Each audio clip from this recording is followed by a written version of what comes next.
Shri Pratap Rao Jadhav.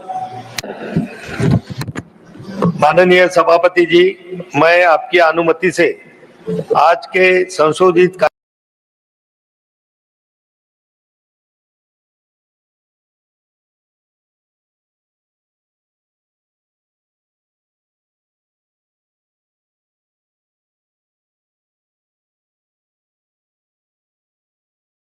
First mentioned that serial number 1 class B of today's revised list of business. Shri Shantanu Thakur. Sir, with your kind permission, I rise to lay on the table of the House the paper mentioned against my name, serial number 1 bracket C in today's revised list of the business. Thank you, sir. Shri Harsh Malhotra. आदरणीय सभापति जी, मैं आज की संशोधित कार्यसूची में क्रमांक 1D पर मेरे नाम के सामने उल्लेखित पत्रों को सदन के पटल पर रखना चाहता हूं। श्रीमती नीमूबेन जयंती भाई बामनिया। माननीय सभापति महोदय, मैं आपकी अनुमति से आज की संशोधित कार्यसूची में क्रम संख्या 1E पर अपने नाम के आगे उल्लेखित कागजात हिंदी और अंग्रेजी में सभा पटल पर रखती हूँ।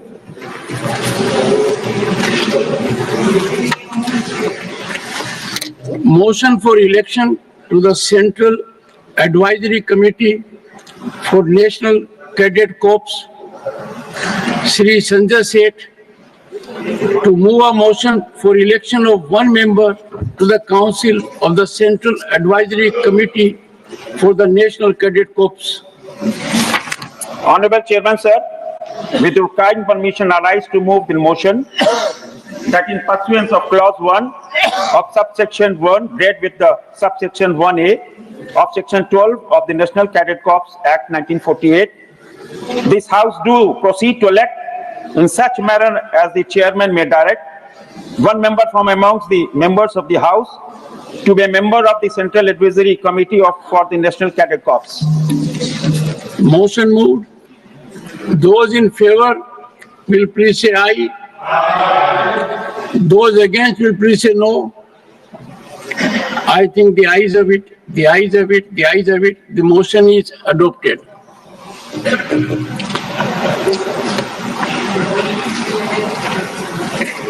Honorable members, I have received notices under Rule 267. The notice of Shri Sanjay Singh demands discussion over alleged lapse of Election Commission in issuance of multiple duplicate elector photo identity cards across the country. Shri, एक second. Yes, sir.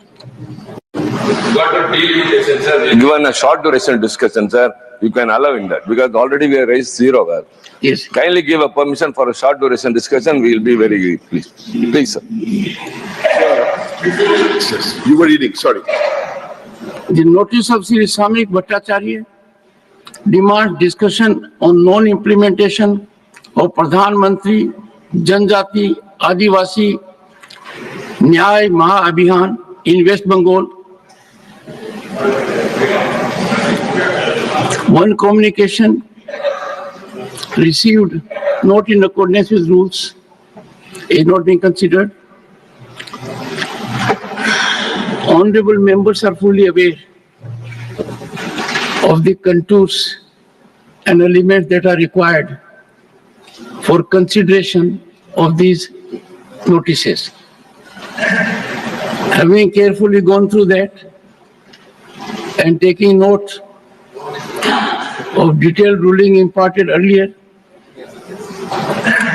in spite of best intentions at my level, I have not been able to persuade myself to accord acceptance, as these issues can be easily, effectively, and impactfully raised during the listed business during the course of the session.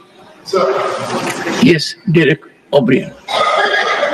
Sir, I'm on Rule 29 with a request to you, sir. In the period you were unwell, we're happy to see you back, that there was a broad consensus even at a BAC that a short duration discussion across would be one of the subjects, as my colleague had said, and one of the subjects was the epic duplication of voter cards. Sir, nobody here wants to... Also delimitation. And I will say, Bhaiya, let me finish speaking. On the duplication of epic cards and the election commission. Sir, it is not anyone's intention. Duration discussions. One is on epic, sir, and the other is on delimitation. Now, Sir, it is not anyone's intention to disrupt this house, even when the minister is passing a railway budget during a discussion. So we want the house to run. Members have very important issues to raise in 0 hour, sir. Kind consideration, short duration discussion on this issue, sir. Thank you. honorable members, yes, honorable members,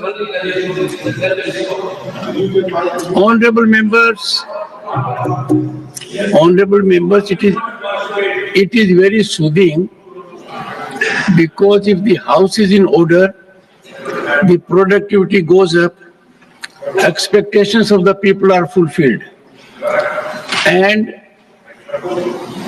deliberations in accordance with rules go a long way in helping the government also and making people aware of the ground reality.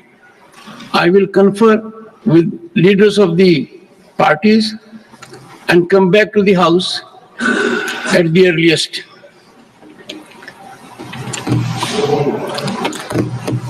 Matters raised with permission, popularly known as 0 hour. I recollect my days when I started my parliamentary career in '89. Then we used to have heroes of 0 hour. 0 hour then was not very regulated. Fortunately, over the years, this has developed as an institution and evolved as a structured mechanism. Shri Imran Pratap Gadi demand to restart UPSC residential coaching center at Hajj House, Mumbai. धन्यवाद सभापति महोदय। मैं आज इस सदन में खड़ा होकर हाशिए पर मौजूद देश के लाखों SC, ST और माइनॉरिटी के छात्रों की तरफ से यूपीए की चेयरपर्सन रही श्रीमती सोनिया गांधी जी और पूर्व प्रधानमंत्री डॉक्टर मनमोहन सिंह साहब को सैल्यूट करूंगा, जिनकी कोशिशों से सच्चर कमेटी की सिफारिशों के बाद 2009 में कोचिंगों के अभाव में प्रतियोगी परीक्षाओं में हिस्सा न ले पाने वाले SC, ST और माइनॉरिटी के छात्रों के लिए रेजिडेंशियल कोचिंग एकेडमी शुरू की गई थी। डॉक्टर भीमराव अंबेडकर यूनिवर्सिटी, मानू हैदराबाद, AMU अलीगढ़, जामिया हमदर्द और जामिया मिल्लिया यूनिवर्सिटी में दूर दराज गांव से आने वाले बच्चों ने महंगी यूपीएससी कोचिंगों के बजाय भारत सरकार की रेजिडेंशियल कोचिंग एकेडमी में एडमिशन लेना शुरू किया और उनके प्रतियोगी परीक्षाओं में जाने के सपने पूरे होने लगे। इसी से प्रभावित होकर मुंबई के हज हाउस में 2009 में एक कोचिंग सेंटर शुरू किया गया, जिसके लिए सरकार से कोई फंड नहीं लिया गया, बल्कि हाजियों के रजिस्ट्रेशन फीस और सर्विस चार्जेस से बनने वाले हज कमेटी के कॉर्पस के एक हिस्से से इसे शुरू किया गया। तकरीबन 10 साल शानदार तरीके से चलने वाले इस कोचिंग सेंटर के रिजल्ट भी बढ़िया रहे। कई IAS दिए, IPS दिए, महाराष्ट्र की स्टेट सर्विसेज में बच्चे सेलेक्ट होने लगे। फिर आया कोविड, पहले सीटें घटाई गईं और फिर तत्कालीन अल्पसंख्यक मंत्री महोदया को मौका मिला और उन्होंने 2023 में इस कोचिंग सेंटर को बंद कर दिया। वो सैकड़ों छात्र जो हर साल इस कोचिंग सेंटर से फायदा उठा रहे थे, एक झटके में उनके सपने चकनाचूर कर दिए गए। सभापति महोदय, मैं जब देश के प्रधानमंत्री को प्रोटोकॉल तोड़ के कतर के अमीर शेख तमीम को रिसीव करते हुए देखता हूं, जब मैं सऊदी के क्राउन प्रिंस मोहम्मद सलमान को प्रधानमंत्री जी को गले लगाते हुए देखता हूं, तो सोचता हूं कि काश प्रधानमंत्री जी अपने देश के गरीब भारतीय मोहम्मद सलमान और मोहम्मद तमीम को इसी तरह अपने पन का एहसास दिला पाते। कभी मैं जब प्रधानमंत्री जी को शेख हसीना जी को प्रोटोकॉल तोड़ के रिसीव करते देखता हूं, तो मैं सोचता हूं कि कभी प्रधानमंत्री जी अपने देश की बेटी बिल्किस को भी इसी तरह से अपने पन का एहसास दिला पाते। कभी कैब भोपाली ने कहा था, ये दाढ़ियां, ये तिलकधारियां नहीं चलती, हमारे अहद में मक्कारियां नहीं चलती, दिलों को हम कबीले वालों के दिल जोड़िए, मेरे सरदार, सरों को काट के सरदारियां नहीं चलती। सभापति महोदय, मेरा अल्पसंख्यक मंत्रालय से अनुरोध है कि हाजियों के पैसे से चलने वाले हज हाउस कोचिंग के कोचिंग सेंटर को फिर से शुरू किया जाए। न सिर्फ शुरू किया जाए बल्कि उसकी सीटें भी बढ़ाई जाएं।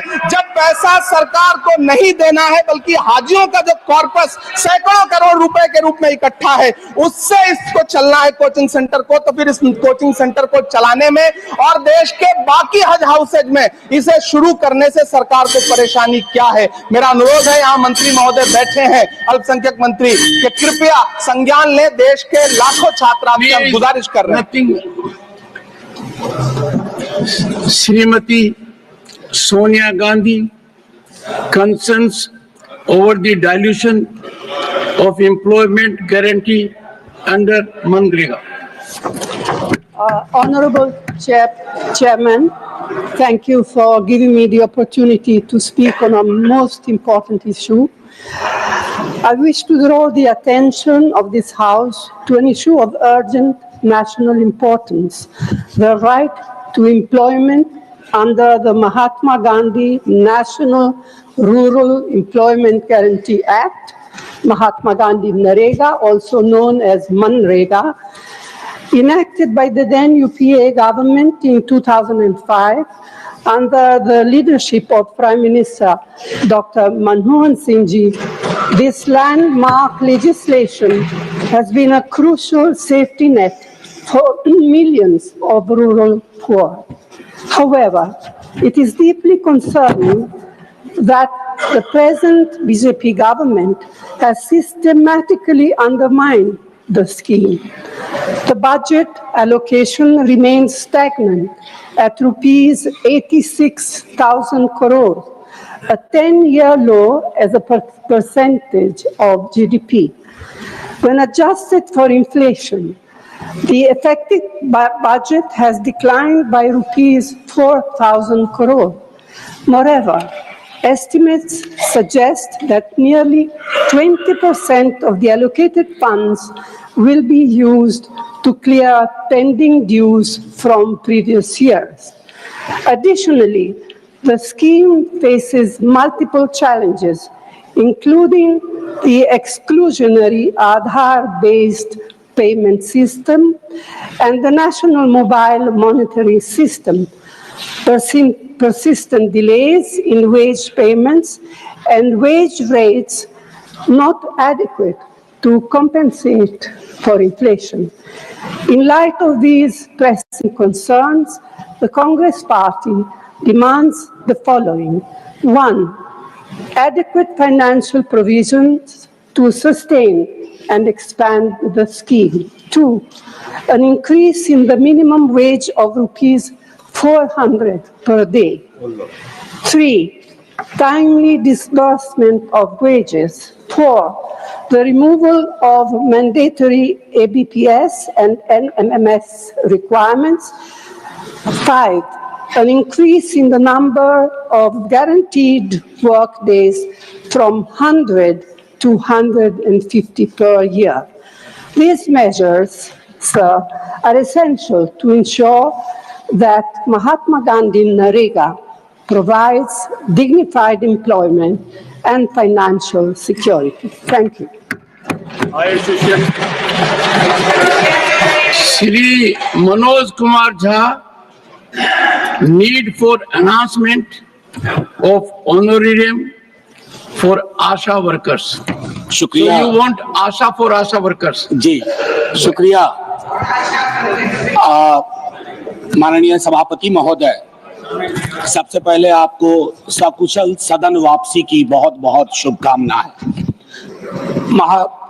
सभापति महोदय, महत्वपूर्ण है कि नेता सदन और स्वास्थ्य मंत्री भी हमारे समक्ष हो। तो ये जो एक्रेडिटेड सोशल हेल्थ एक्टिविस्ट, जिनको हम पॉपुलरली आशा कहते हैं, ये तकरीबन 20 वर्षों से हमारी तमाम योजनाओं का, स्कीम्स को अपने कंधों पे, जो कई दफा मजबूत कंधे नहीं होते, उन पे ढो रहे हैं। और उन कंधों पे वजन तब और बढ़ जाता है जब उनके समक्ष अनिश्चितताएं हो। माननीय सभापति महोदय, मूलतः मैं आशा कर्मियों के लिए बात रख रहा हूं, लेकिन इस देश के तमाम स्कीम वर्कर्स जो अलग अलग योजनाओं में संलग्न है, उनके समक्ष भी अनिश्चितता का एक ऐसा माहौल है कि जिसको सिर्फ तालियां बजा करके, उनको ग्रेटिट्यूड दे करके उसकी भरपाई कतई संभव नहीं है। माननीय सभापति महोदय, बीते 20 वर्षों में जैसा मैंने कहा कि तमाम राज्यों की सारी योजनाएं खास करके स्वास्थ्य और पोषण के क्षेत्र में इन्हीं वर्कर्स द्वारा चलाई जा रही हैं। एक जेंडर्ड नोशन भी है माननीय सभापति महोदय कि महिलाएं हैं मूलतः तो ये केयर गिवर हैं, इनका शोषण भी अगर हो जाए तो केयर गिवर के नाम पर इसको रख लिया जाए। 2005 से एनआरएचएम का हिस्सा थी और मुझे दुख के साथ कहना पड़ रहा है राज्यवार परिस्थितियां बहुत विपरीत है इनके लिए। हाल में इनकी एक हड़ताल भी हुई थी। एक तरफ केरल जैसा राज्य है जहां सबसे ज्यादा ऑनरेडियम है, दूसरी तरफ मेरा अपना गृह राज्य बिहार है जहां 2000 रुपए मात्र ऑनरेडियम है। सर, ये तो पूरे देश के समक्ष एक चुनौती है। पूरे देश में कम से कम मेरी मांग होगी कि इनका जो आप एक तो ऑनरेडियम अगर वर्कर कह रहे हैं, एक्टिविस्ट कह रहे हैं, सर ये ऑनरेडियम थोड़ा डिमीनिंग लगता है। अगर इसको हम कोई बेहतर नाम दे और 21,000 रुपया कटिंग अक्रॉस स्टेट्स करें और one time retirement benefit 5 lakh रुपए का करें तो शायद, और ये स्टैंडिंग कमेटी का भी सर ये आग्रह था 2020 में कि फॉर्मलाइज किया जाए इनके काम को। और मैं अंत में आपके माध्यम से सभापति जी, माननीय स्वास्थ्य मंत्री जी से आग्रह करूंगा, अगर आपने सकारात्मक पहलकदमी ली इसकी गूंज दूर तक जाएगी, हम बेहतर प्रदर्शन कर पाएंगे। और इसी के साथ मैं जोर से कहना चाहता हूं, जय Hind sir.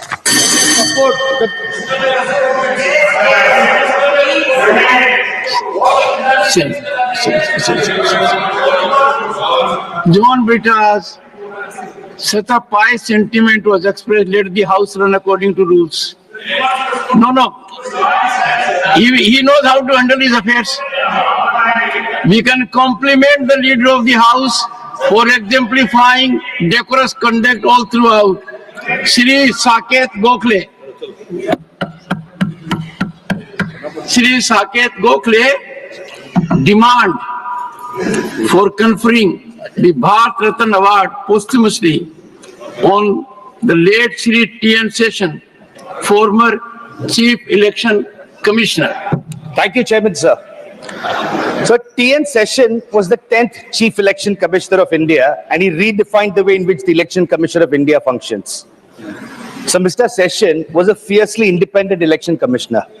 His famous quote, which is, "I eat politicians for breakfast," showed that he worked without fear or favor and upheld the independence and dignity of the Election Commission. Sir, I'll state a few reasons as to why it is extremely important that our country honor T.N. Seshan with the Bharat Ratna.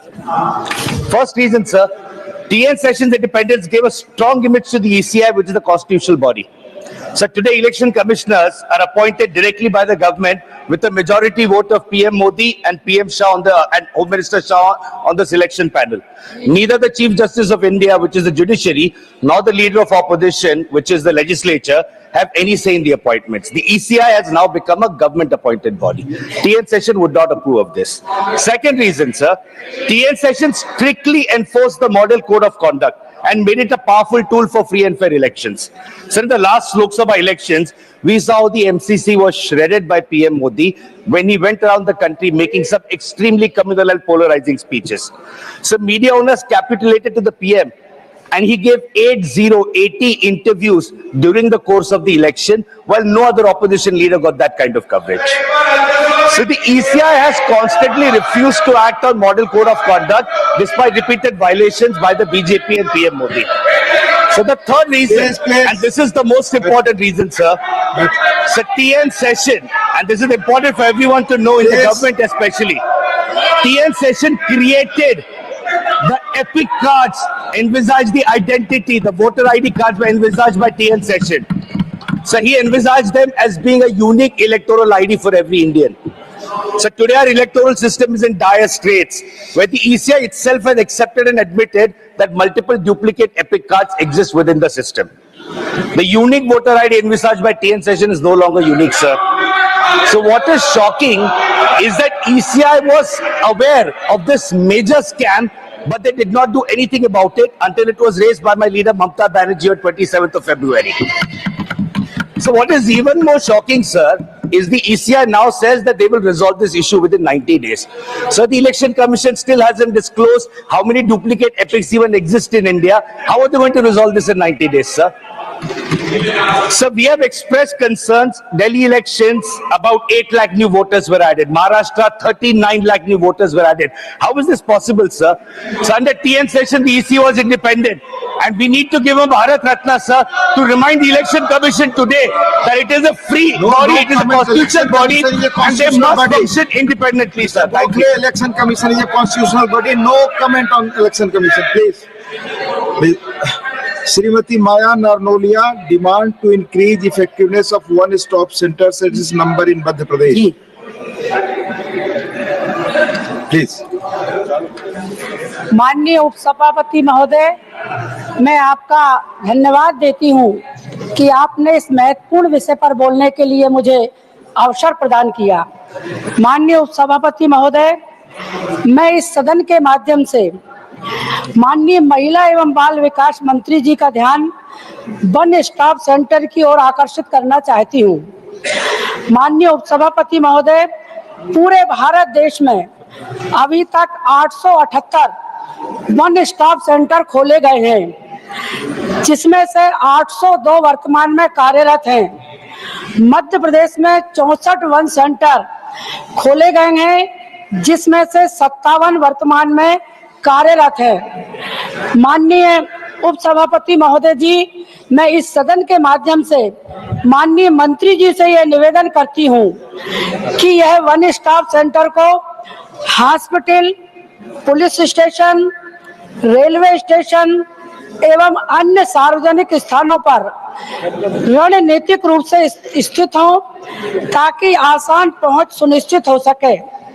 माननीय उपसभापति महोदय जी, इन केंद्रों के कर्मचारियों को, जरूरतमंद महिलाओं को प्रभावी सहायता करने के लिए पर्याप्त प्रशिक्षण की बहुत आवश्यकता है। वो प्रशिक्षण मिलना बहुत जरूरी है। इसके अलावा इन केंद्रों की पहुंच बढ़ाने के लिए एक व्यापक जागरूकता कार्यक्रम लागू करने की तत्काल आवश्यकता है। ऐसी पहलों से जनता को वन स्टॉप सेंटर OSC द्वारा दी जाने वाली सेवाओं के बारे में शिक्षित किया जाए, जिससे अधिक से अधिक महिलाएं इन आवश्यक सेवाओं का उपयोग करने के लिए प्रोत्साहित होंगी। इससे उनकी सुरक्षा और कल्याण में महत्वपूर्ण योगदान मिलेगा। माननीय मंत्री जी से आग्रह करती हूँ कि वे मध्य प्रदेश में वन स्टॉप सेंटर की प्रभावकारिता और नंबर बढ़ाने के लिए इन उपायों पर विचार करें। हालांकि हमारी भारतीय जनता पार्टी की सरकार और मध्य प्रदेश सरकार भी सरकार के माध्यम से और महिला बाल विकास मंत्रालय के माध्यम से बहुत अच्छा कार्य कर रही है, लेकिन इसको और बेहतर और प्रभावी बनाने के लिए निश्चित रूप से प्रशिक्षण और महिलाओं को प्रशिक्षित किए जाने की भी बहुत आवश्यकता है। धन्यवाद। धन्यवाद। माननीय Shri Pramod Tiwari ji, concern over crashing of Indian stock market and its impact on investors. धन्यवाद उपसभापति जी। दलाल स्ट्रीट रक्त रंजित हो गया है, चारों तरफ तबाही मची हुई है। 30 साल की रिकॉर्ड गिरावट शेयर मार्केट में दर्ज की गई है। पिछले 5 महीने में 95 लाख करोड़ स्वाहा हो गए हैं। विदेशी निवेशकों को भारतीय बाजार अब आकर्षक नहीं लग रहा है, इसलिए 6 महीने में 1.67 लाख करोड़ बाजार से निकाले गए हैं। इन विदेशी निवेशकों को अमेरिका और चीन का बाजार ज्यादा आकर्षक नजर आ रहा है, तभी तो पिछले 6 महीने में चीन के बाजार में 17% की उछाल दर्ज की गई, जबकि इस अवधि में भारतीय बाजार में 12% की गिरावट दर्ज की गई। इस तबाही के बीच सरकार बहुत साधे हुए है। भारतीय शेयर बाजार विश्व में सबसे खराब प्रदर्शन करने वाले बाजारों में शामिल हो गया है। बड़े बड़े शेयर धड़ाधड़ गिर रहे हैं। सबसे ज्यादा नुकसान बाजार की इस गिरावट पर छोटे निवेशकों पर आ रहा है। वैश्विक बाजारों की कमजोरी, विदेशी निवेशकों की बिकवाली और अमेरिका के नए टैरिफ से जुड़े चिंताओं के चलते बाजार में ये गिरावट देखी जा रही है। लेकिन इस गिरावट में घरेलू कारण भी शामिल है। देश में आर्थिक मंदी की चिंता, उम्मीद से कम कमाई, रुपए की लगातार कमजोरी, कम उपभोग के कारण हम कारपोरेट कमाई भी शामिल है। भारत की जीडीपी में गिरावट आई है। अर्थशास्त्रियों का कहना है कि वित्त वर्ष 2025 की जीडीपी वृद्धि आरबीआई और एनएसओ के पूर्वानुमान से कम रहेगी, क्योंकि वित्तीय वर्ष की पहली 3 तिमाहियों में आर्थिक विकास तुलनात्मक रूप से धीमा है। रुपए की कमजोरी ने विदेशी पूंजी निकास को बढ़ा दिया है, जिससे बाजार की धारणा पर और दबाव पड़ा है। दिसंबर जनवरी महीने में 1 करोड़ से ज्यादा लोगों ने एसआईपी बंद कर दी है। भारतीय शेयर बाजार अक्सर देश की आर्थिक सेहत का पैमाना माना जा रहा है। सरकार से शेयर बाजारों में गिरावट को रोकने के लिए दखल देने की मांग बढ़ गई है। मैं इस सदन के माध्यम से सरकार से आग्रह करता हूं, निवेशकों को राहत पहुंचाने के लिए कोई ठोस कदम उठाए। इस सरकार की आर्थिक नीति तबाही और बर्बादी की ओर इस देश को ले जा रही है। सरकार को सुधार करने की जरूरत है। जो कुछ लोग विश्वगुरु बन रहे हैं, विश्वगुरु कम से कम आर्थिक नीति को छोड़ दो। इसलिए छोड़ दो कि उसमें आपने देश को तबाह और बर्बाद किया है। मैं इन शब्दों के साथ सरकार के दखल की मांग करता हूं। धन्यवाद। Doctor Sasmit Patra ji, demand for special category status for Odisha. Honorable Deputy Chairman, sir, I rise to demand special category status for the state of Orissa. Today, I do not rise merely as a representative of the state of Orissa. I rise as the conscience of a state that has powered India's progress, borne nature's fury, and stood tall time and again without ever faltering. Orissa does not seek sympathy. It is demanding justice, justice long overdue. For over 2 decades, under the indomitable leadership of Shri Naveen Patnaik ji, Orissa has made a dignified, consistent, and rightful demand for special category status. We have not raised our voice in anger. We have raised it in reason. But reason, when ignored for too long, must thunder. Orissa is the pillar of India's growth, the shield against nature's wrath. Orissa is the engine room of India's economy. Our coal powers industries. Our minerals build India's infrastructure. Our ports connect India to the world. Yet Orissa stands vulnerable, Honorable Deputy Chairman, sir, year after year, storm after storm. Super cyclone, Phylin, Fani, Amphan, Yas, the names change, but the destruction continues of Orissa. While Orissa fuels India's rise, Orissa alone bears the brunt of devastation. Is this the federal vision enshrined in our constitution? Is this the idea of cooperative federalism we speak of? Fairness is not a favor. Recognition is not a request. Special category status for Orissa is not an indulgence. It is a rightful recognition of Odisha's dual responsibility as the economic backbone of India and as the perennial front line against natural disasters. Odisha's fiscal health is strained because of factors beyond its control.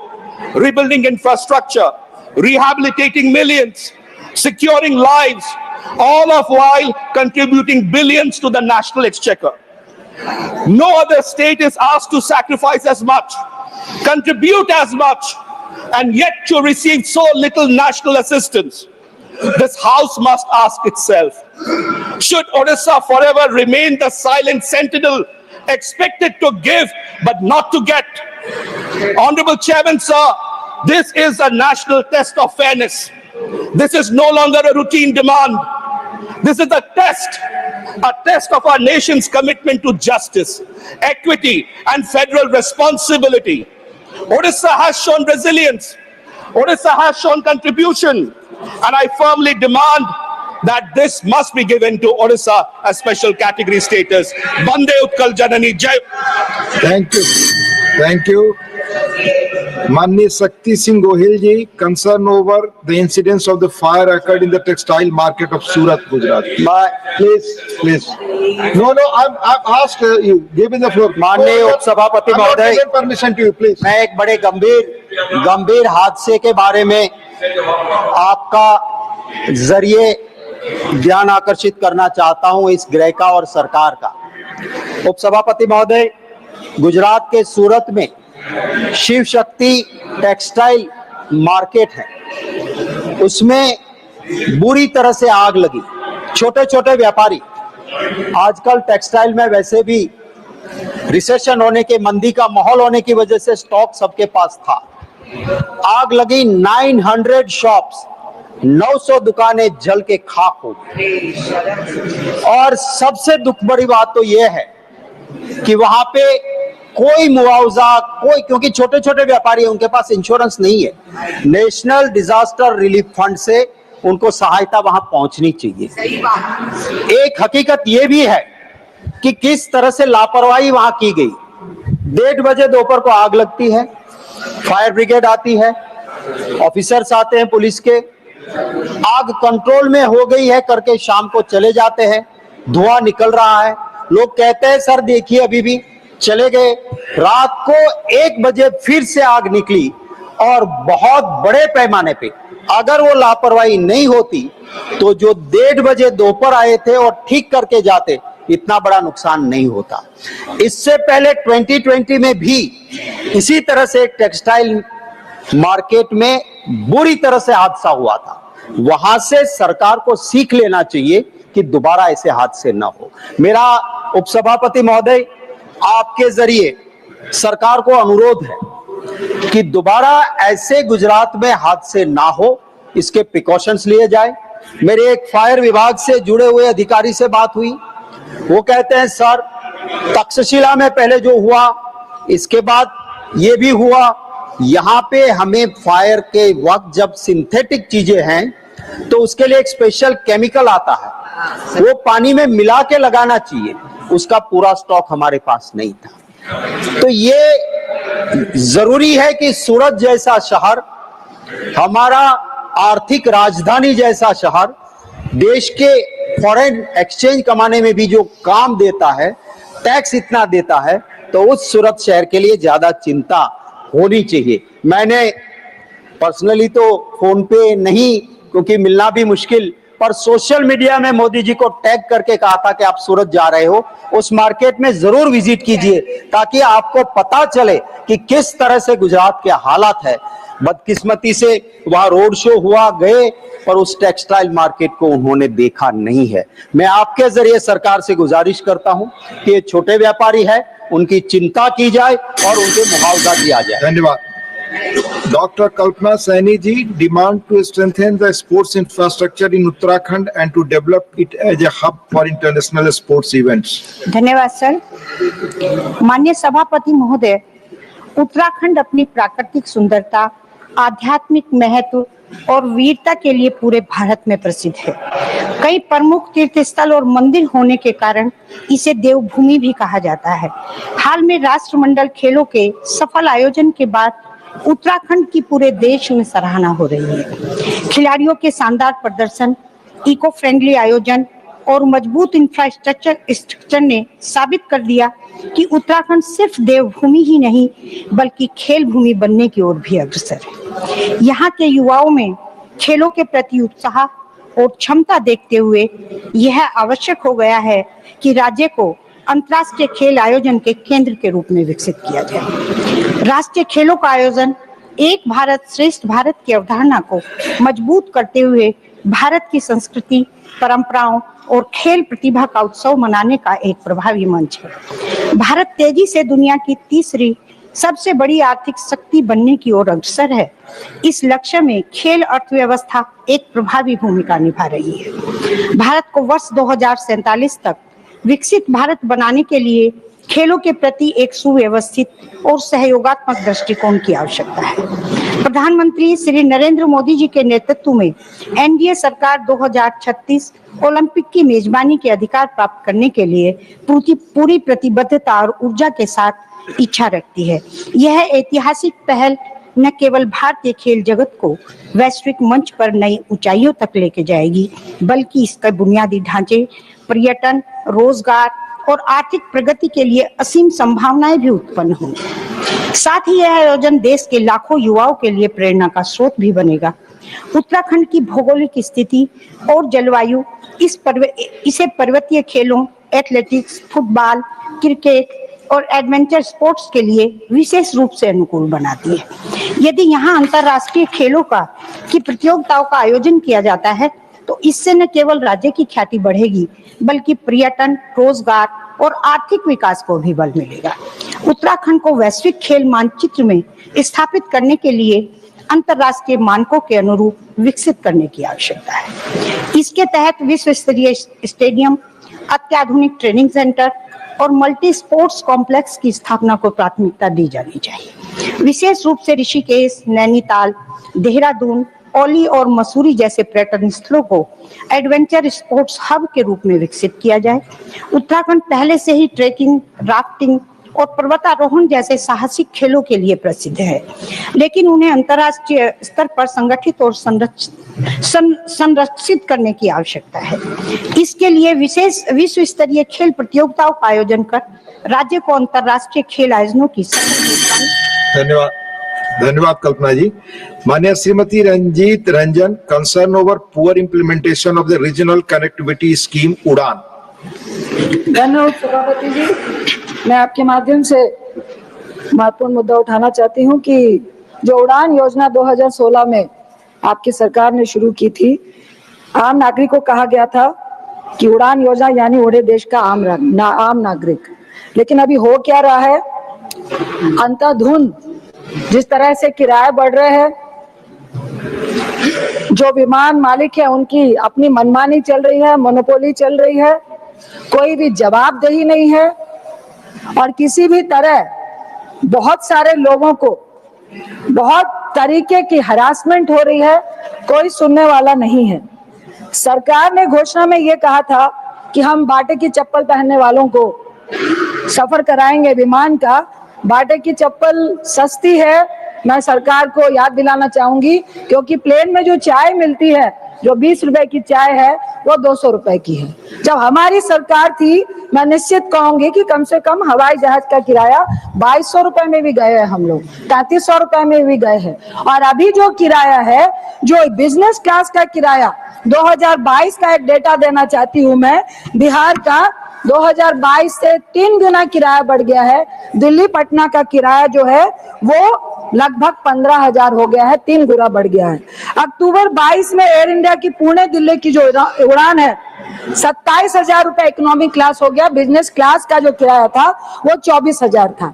इस तरह से बहुत सारी ऐसी घटनाएं हैं। अभी recently एक शुगर का पेशेंट था, उसने प्री बुकिंग अपना मील बुक कराया, उसको बहुत डिले हुआ, उसको बहुत ज्यादा हाइपरटेंशन हो गई, वो सीरियस हो गया। बहुत सारी ऐसी घटनाएं आई हैं। खराब फूड, खराब क्वालिटी का खाना परोसा जाता है, सीटों की क्वालिटी, कई बार टूटी सीटों पे लोगों को बैठना पड़ता है, कई बार घंटे घंटे रनवे पे प्लेन को खड़ा रखा जाता है, कई बार एसी बंद हो जाते हैं और पैसेंजर वहां पे पसीने पसीने हो रहे होते हैं, कई बार कई पैसेंजर को विमान से निकालना पड़ता है क्योंकि उनकी तबीयत खराब हो गई होती है। तो क्या कोई जवाबदेही तय होगी?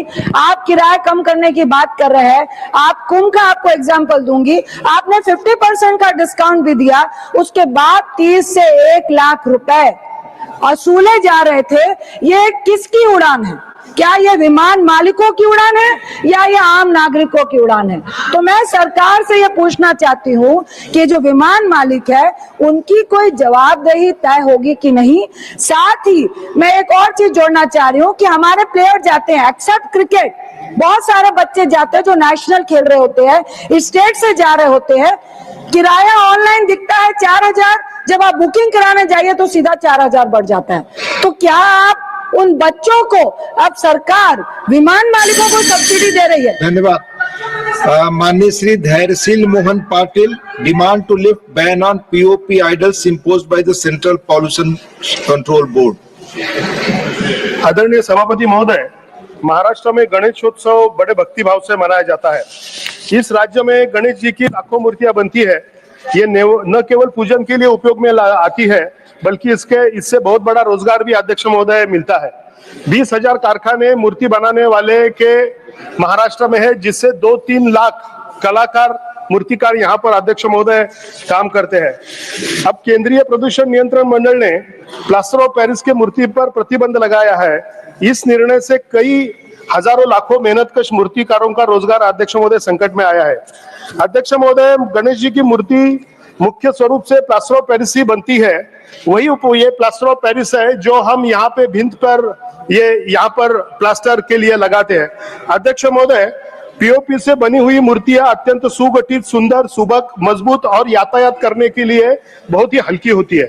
अध्यक्ष महोदय, एनपीसीबी बोर्ड ने यह तर्क दिया है कि पीओपीसी मूर्ति से प्रदूषण होता है, लेकिन कई संशोधक ये वैज्ञानिक ये दावा करते हैं कि प्रदूषण यहाँ पर बिल्कुल होता नहीं है। अध्यक्ष महोदय, पीओपी एक खनिज है कि जो खनिज प्राकृतिक रूप में पाया जाता है, जिसे जिप्सम बोलते हैं। कृषि क्षेत्र में भू सुधारक के रूप में भी अध्यक्ष महोदय इसका उपयोग होता है। अध्यक्ष महोदय, अगर प्लास्टर ऑफ पेरिस से कुछ हद तक प्रदूषण होता भी है, तो प्रदूषण का नियंत्रण करना चाहिए, प्रतिबंध नहीं होना चाहिए। पर्यावरण और रोजगार निर्मित का अध्यक्ष महोदय बैलेंस बनाना अध्यक्ष महोदय यहाँ पर बहुत जरूरी है। जब हम प्रगति की ओर बढ़ते हैं अध्यक्ष महोदय, तो कठिनाइयां तो आती है, लेकिन उस पे आधुनिकीकरण से के उपायों से उसका उपचार करना चाहिए। अध्यक्ष महोदय, 30-40 साल पहले गाड़ियां चलती थी 40-50 किलोमीटर के हिसाब से चलती थी। अध्यक्ष महोदय, उस वक्त भी एक्सीडेंट होते थे, लेकिन गाड़ी पे प्रतिबंध नहीं लगाया। टेक्नोलॉजी में सुधार लाया, रास्ते अच्छे किए, ड्राइवरों को प्रशिक्षण दिया और टेक्नोलॉजी के सहारे यहाँ पर गाड़ी को प्रतिबंध न लगाते हुए सुधार करने की अध्यक्ष महोदय कोशिश की गई।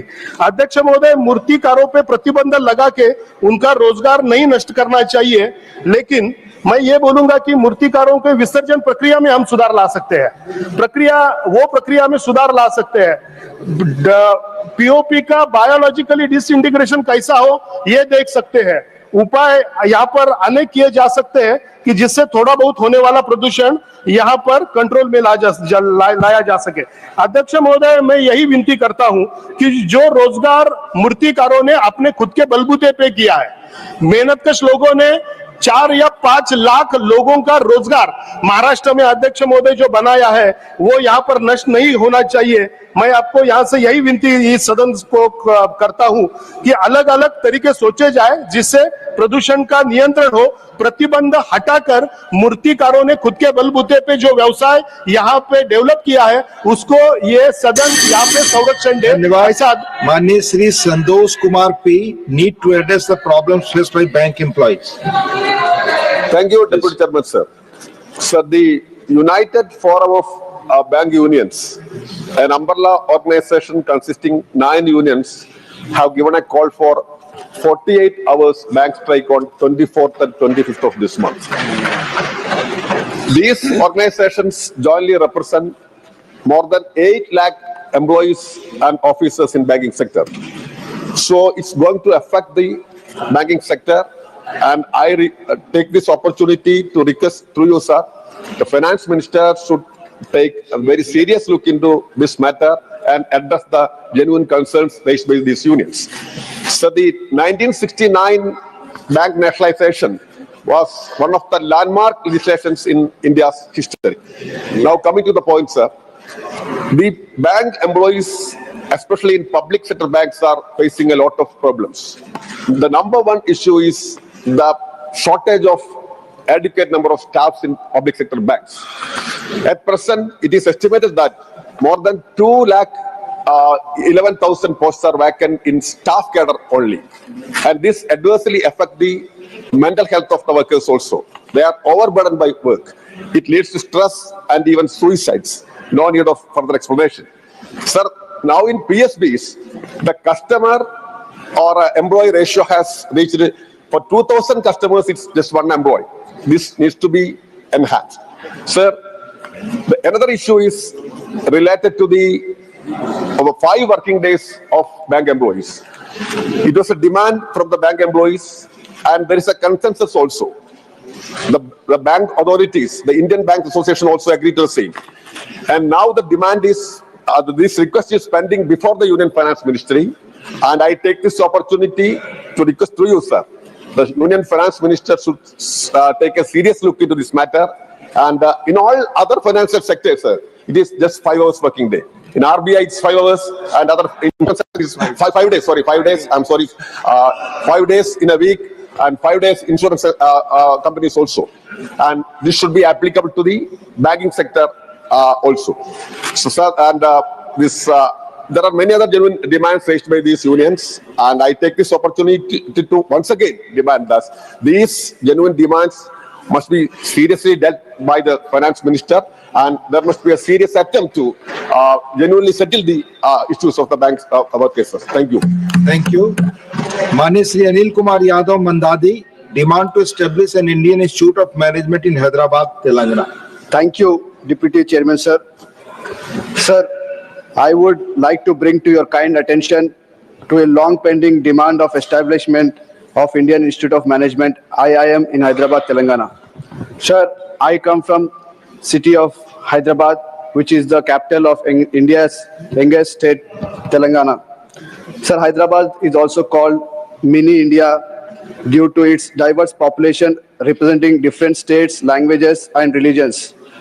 Sir, as per Andhra Pradesh Reorganization Act Bill, the central government shall take up all necessary measures to ensure establishment of IIM in the state of Telangana. Sir, Hyderabad is home to prestigious institutions such as IIT, ISB, Nalsar, IIIT, and central universities, making it an ideal ecosystem for IIM. The city has strong industrial sectors like IT, pharmaceutical, biotech, and finance, which could greatly benefit from IIM through research, collaborative startup, and leadership development. Sir, India currently has 21 IIMs institutions that have produced some of the finest leaders in business, finance, and policy making. However, despite of being a major economic and educational hub, Telangana still does not have an IIM. This is significant oversight in national educational planning. Sir, the absence of IIM in Telangana forces many students, especially from economical, weaker and rural backgrounds, to migrate other states, increasing their financial burden.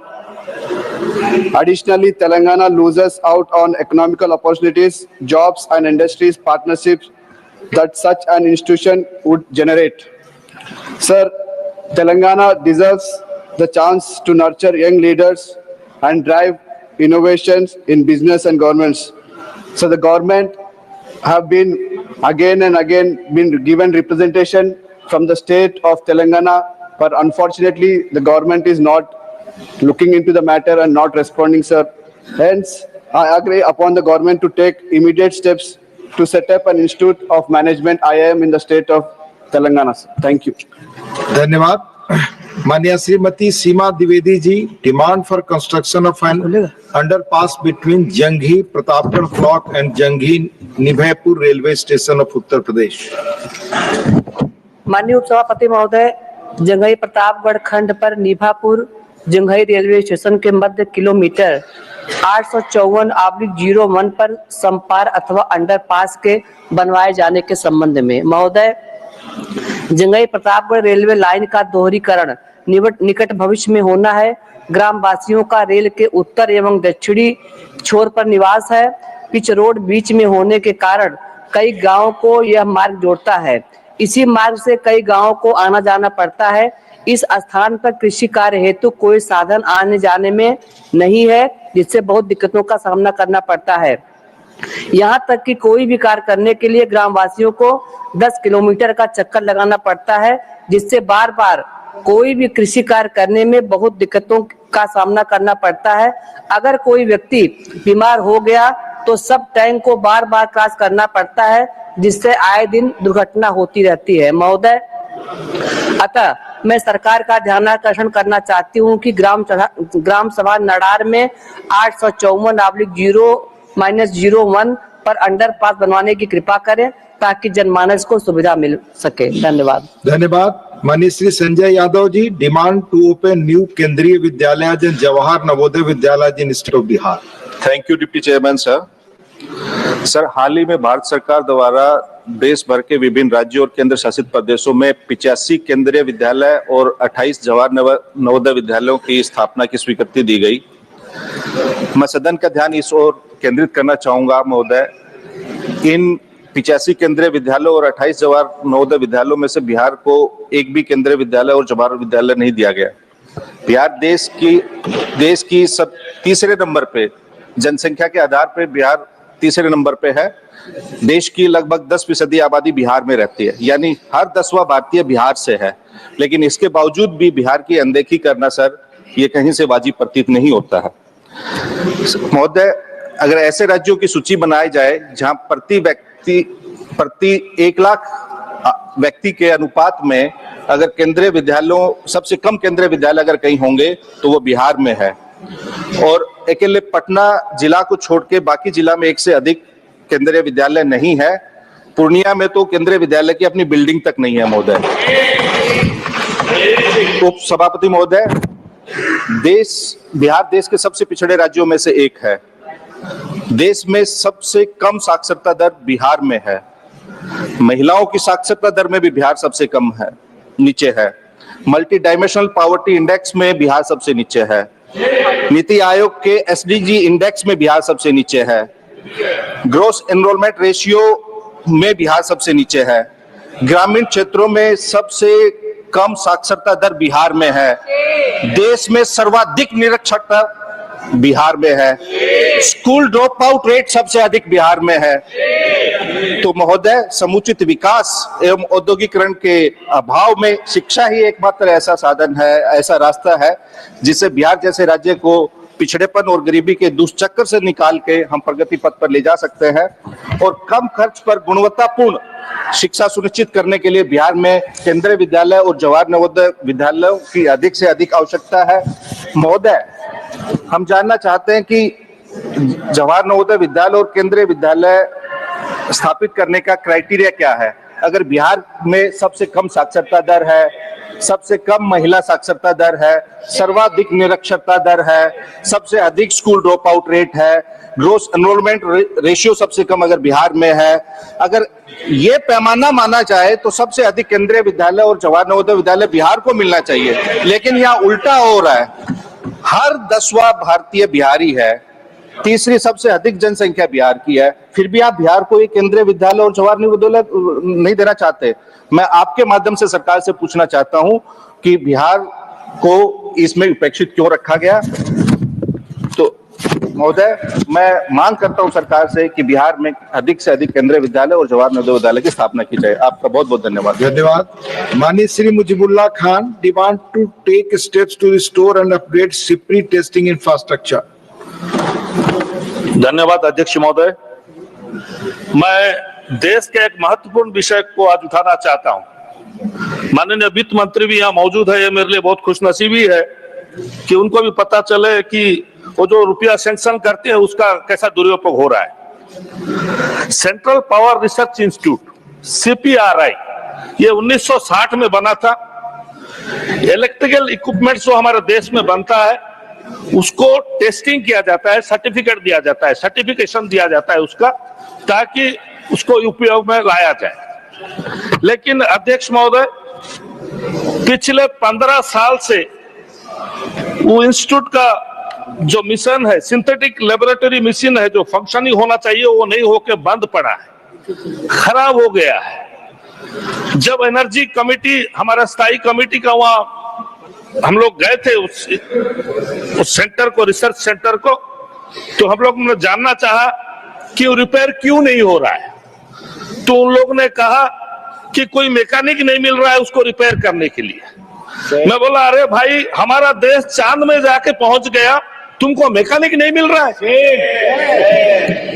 उसका main कारण, असली कारण यह है अध्यक्ष महोदय कि उस इंस्टीट्यूट का कोई अधिकारी वहां से नौकरी छोड़ के विदेश में जाकर नौकरी कर रहा है दूसरे कंपनी में, इसीलिए हमारा टेस्टिंग के लिए विदेश को जाना पड़ता है। छोटे छोटे एंटरप्रेन्योर को विदेश लेके जाना पड़ता है। इलेक्ट्रिकल इक्विपमेंट्स को टेस्ट करने के लिए विदेश लेके जाना पड़ता है। वो होता है नेदरलैंड, साउथ कोरिया और इटली जाते हैं, वहां से सर्टिफिकेशन लाते हैं, सर्टिफिकेट लाते हैं, तब जाके उनका बिक्री होता है। केंद्र सरकार 2021 में 40 करोड़ रुपया सैंक्शन किए हैं वो रिपेयर करने के लिए। मैं वित्त मंत्री यहाँ पर मौजूद है, उनका ध्यान आकर्षण करना चाहता हूं कि 40 करोड़ रुपया 1921 में दे चुके हैं रिपेयर के लिए, लेकिन आज तक रिपेयर नहीं हो पाया। आज तक रिपेयर नहीं हो पाया। अध्यक्ष महोदय, इसका असली कारण है जो अधिकारी यहाँ छोड़ के वो बाहर के प्राइवेट कंपनी में नौकरी कर रहा है, वो वहां बुला के कमीशन देता है और लेता है। इसी के कारण आज तक इसको रिपेयर नहीं किया जा रहा। मैं केंद्र सरकार के आपके माध्यम से अनुरोध करना चाहता हूं, मैं डिमांड करना चाहता हूं कि जल्द से जल्द उसको रिपेयर किया जाए और हमारे देश के जो पब्लिक इंटरप्राइजेस जो छोटे छोटे इंडस्ट्री किए हैं इलेक्ट्रिकल इक्विपमेंट्स का, उन लोग को मौका दिया जाए ताकि वो देश में टेस्टिंग कराए और खर्चा से बचे। टेस्ट कराने के लिए विदेश जाएंगे, इटली जाएंगे, नेदरलैंड जाएंगे, कोरिया जाएंगे, क्या है अध्यक्ष महोदय? मैं माननीय मंत्री जी आपसे अनुरोध करूंगा कि 21 करोड़ रुपया 40 करोड़ रुपया जो 2021 में आप दिए हैं, अभी तक उसको रिपेयर के लिए उन लोग यूज नहीं करके पैसा क्या करे पता नहीं। आप उसका जानकारी लीजिए, मैं आपसे बहुत बहुत अनुरोध करता हूं। धन्यवाद अध्यक्ष महोदय। माननीय Shri Sadanand Mahalu Shet Tanavade, concern over increasing problems of unsolicited spam, fraudulent audio and video calls via WhatsApp and other social media platforms. Thank you, Deputy Chairman, sir. I rise to bring to the attention of this August House to the rising menace of spam and fraudulent calls, phishing attempts, and cyber scams that have become serious threat to the privacy, security, and financial well-being of Indian citizens. In recent times, there has been a sharp increase in unsolicited spam calls, fraudulent audio and video calls via WhatsApp and other social media platforms, and deceptive messages sent through email, SMS, phishing websites. These fraudulent activities are being carried out by individuals falsely representing themselves as legitimate financial institutions, government agencies, and law enforcement authorities. As a result, thousands of innocent citizens have lost their hard-earned money, and many continue to fall victim to the digital frauds. A particularly alarming aspect of this scam is that fraudsters often possess extensive personal details of their victims before initiating this contact. These raises serious concerns about data privacy and the unauthorized access and sale of personal information by data brokers and telemarketers. The citizens, especially those who are not well versed in advanced digital technology, are at higher risk of being duped. The fear and anxiety caused by such fraudulent activities have created an environment of insecurity for mobile phone internet users. A primary factor contributing to this growing menace is the unauthorized access and misuse of personal data. Spammers and fraudsters illegally obtain phone numbers and personal details through various means, including data harvesting, data mining, and purchasing cyber ready-made data from third parties or companies maintaining data banks. This blatant misuse of data raises serious concern about the privacy and security of Indian citizens. Although the government has introduced mechanisms such as Do Not Disturb registry along various laws and tries efforts to regulate telemarketing practices, unauthorized data sales, and privacy breaches remain rampant, leaving citizens vulnerable to exploitation. Honorable Vice Chairman, sir, the right to privacy and data security is a fundamental right, and it is imperative that the government takes decisive action to safeguard its citizens from data misuse and unsolicited calls. I urge urgent intervention to ensure the protection of personal data and to put an end to this growing nuisance. Thank you, sir. Thank you. Mani Sri Tejveer Singh, need to develop new spiritual tourism circuit in the state of Uttar Pradesh to tap tourism. Mani Tejveer Singh ji. Mani Sri Bhattacharya Rajiv, need to promote export of pineapple. Please. Please. माननीय उपसभापति महोदय, हमको बोलने का मौका दिया है 0 our में।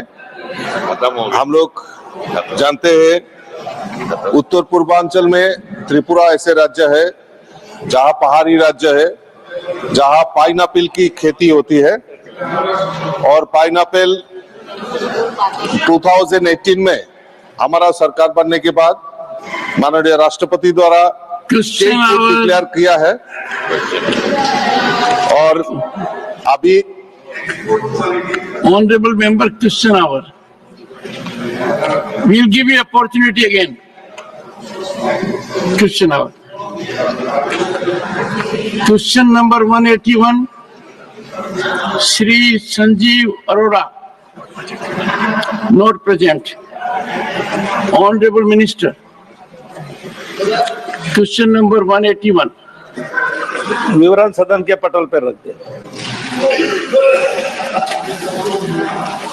Doctor Laxmikant Vajpayee supplementary. माननीय सभापति जी, मैं आपके माध्यम से माननीय मंत्री जी से जानना चाहता हूं कि कैंसर जैसी भयावह बीमारी के लिए विस्तृत उत्तर ग्रामीण क्षेत्र के संबंध में तो दिया है, लेकिन एक गर्भाशय कैंसर एक बड़ी विकराल समस्या है जिस पर समय समय पर चिंता भी व्यक्त की गई है।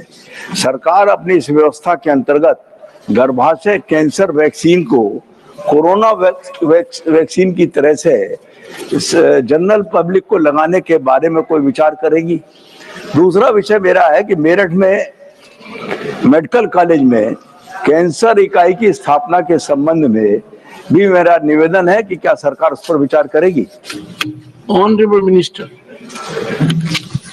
माननीय सभापति जी, सर्वाइकल कैंसर के वैक्सीन के बारे में जो सम्मानीय सदस्य ने यहाँ पर पूछा गया, तो निश्चित रूप से इसकी वैक्सीन बाजार में उपलब्ध है और निश्चित रूप से हमारी सरकार, हमारे प्रधानमंत्री आदरणीय नरेंद्र मोदी जी और हमारे स्वास्थ्य मंत्री जेपी नड्डा जी के मार्गदर्शन में निश्चित रूप से कैंसर के रोकथाम के लिए बहुत सारे उपाय और योजनाएं भी हमारे सरकार ने यहाँ पर लागू की है। और जो कि सदस्य ने यहाँ पर जो प्रश्न पूछा कि कैंसर का जो प्रादुर्भाव जो बहुत हृदय, उसके रोकथाम के लिए स्क्रीनिंग का जो काम है कि हमारे जो सब सेंटर है, पीएससी है, सीएससी है, सभी जगह पे स्क्रीनिंग करके कैंसर के रोगियों को पहले स्टेज में अगर निश्चित रूप से ढूंढा जाता है या उपचार शुरू होते हैं तो उनके दुरुस्त होने की ज्यादा प्रतिशत में जो लोग जो होते हैं, लेकिन थर्ड स्टेज में कैंसर के रोगी जब उपचार करने आते हैं तो उसमें उपचार करने में भी और उनको बचाने में भी बहुत सारी दिक्कत होती है। लेकिन इसके जागरूकता, कैंसर के बारे में जागरूकता दिन भी मनाया जाता है और वो जागरूकता के माध्यम से लोगों में अवेयरनेस पैदा करने की कोशिश भी हमारे मंत्रालय के माध्यम से की जाती है। और कैंसर जैसे बीमारी के रोकथाम के लिए, उनको कम करने के लिए हमारे विभाग के माध्यम से बहुत सारे उपाय और भी यहाँ पर चलाए जा रहे हैं। Shri Praful Patel. So, Chairman sir, cancer is a very, dreaded disease, and of course it requires specialized treatment and long gestation treatment. So when many people go to, say, Mumbai, Delhi and bigger centers, even AIIMS and other places where government has now done a great job of increasing the reach of all these specialized medical facilities. However, there needs to be some sub-centers. I will just give one example that in Maharashtra we have many private hospitals having extended facilities for targeted immunotherapy and all in many districts. Similarly, if the government also, through the private as well as some of the government institutions, reaches out to, say, virtually every district. There are about 600 districts in the country. All need not be covered, maybe 300 districts or so which are very backward. There, if these kind of centers, once the main treatment is done in the bigger center, the sub-center can do the rest of the treatment so that time is saved for the person to go again to the bigger centers. Cost is involved. Staying facilities are a big problem. So may I request the minister to have a view and let us know what he thinks. Honorable Minister. सभापति महोदय, सम्मानीय सदस्य प्रफुल्ल पटेल जी ने जो पूछा है कि निश्चित रूप से हमारे स्वास्थ्य विभाग के माध्यम से एनपी एनसीडी के तहत 770 जिला एनसीडी क्लिनिक है, 223 हृदय परिचर्या इकाइयां है, 372 जिला डे केयर सेंटर भी चलाए जाते हैं। सामुदायिक स्वास्थ्य केंद्रों पर 6410 एनसीडी क्लिनिक भी स्थापित किए गए। इसके अतिरिक्त 19 राज्य कैंसर संस्थान और 20 विशिष्ट कैंसर परिचर्या केंद्र का भी कार्यात्मक वहां पर कार्य चल रहा है। और सदस्य ने जो चिंता की है, निश्चित रूप से मैंने पहले जवाब में बोला था कि सब सेंटर जैसे भी वहां पर कैंसरों की स्क्रीनिंग शुरू की है। हमारी जो आशा वर्कर है, गांव में काम करने वाली है एएनएम है, वो घर घर में जाकर लोगों से जो हमारा फॉर्म है वो सभी भर के लाते हैं। और उसमें अगर ऐसी शंका आती है कि कैंसर के लिए इनकी जांच होना चाहिए, स्क्रीनिंग होना चाहिए, तो उप केंद्र में भी उनकी स्क्रीनिंग होती है। अगर रेफर करने का रहा तो डिस्ट्रिक्ट हॉस्पिटल तक भी उनको रेफर भी वहां से किया जा सकता। Sub center is a very important suggestion, Honorable Minister. Sir, जहाँ तक कैंसर का सवाल है और ये प्रश्न है, इस प्रश्न से एक ध्वनि आती है कि रूरल एरिया के लोगों को कैंसर से बचने के लिए और उसके स्क्रीनिंग के लिए क्या व्यवस्था है। तो सबसे पहले तो मैं हाउस को ये अवगत कराना चाहता हूँ कि बहुत ही एग्जॉस्टिव स्क्रीनिंग की व्यवस्था भारत सरकार ने, स्वास्थ्य मंत्रालय ने किया है। हमारे 1,75,000 आयुष्मान आरोग्य मंदिर हैं और आयुष्मान आरोग्य मंदिर के तहत हम स्क्रीनिंग कर रहे हैं। और ये screening oral cancer, breast cancer और सर्विक्स कैंसर, ये तीनों की स्क्रीनिंग की जा रही है। और इस स्क्रीनिंग के दृष्टि से अगर हम देखें तो लगभग 29.32 करोड़ ओरल कैंसर का स्क्रीनिंग हुआ है और उसमें से डायग्नोज्ड 1,63,000 डिटेक्ट हुए हैं। उसी तरीके से 15 करोड़ 60 लाख ब्रेस्ट कैंसर की स्क्रीनिंग हुई है और डायग्नोज हुए हैं 57,000। उसी तरीके से 9 करोड़ 48,000 सर्विक्स कैंसर का स्क्रीनिंग हुई है और डायग्नोज हुए हैं 97,000। यानी you can understand the number. ये नंबर मैं इसलिए बता रहा हूं कि करोड़ में स्क्रीनिंग की गई है और थाउजेंड्स में और लाख्स में ये स्क्रीन लोगों के जो निकले हैं उनका हम इलाज कर रहे हैं।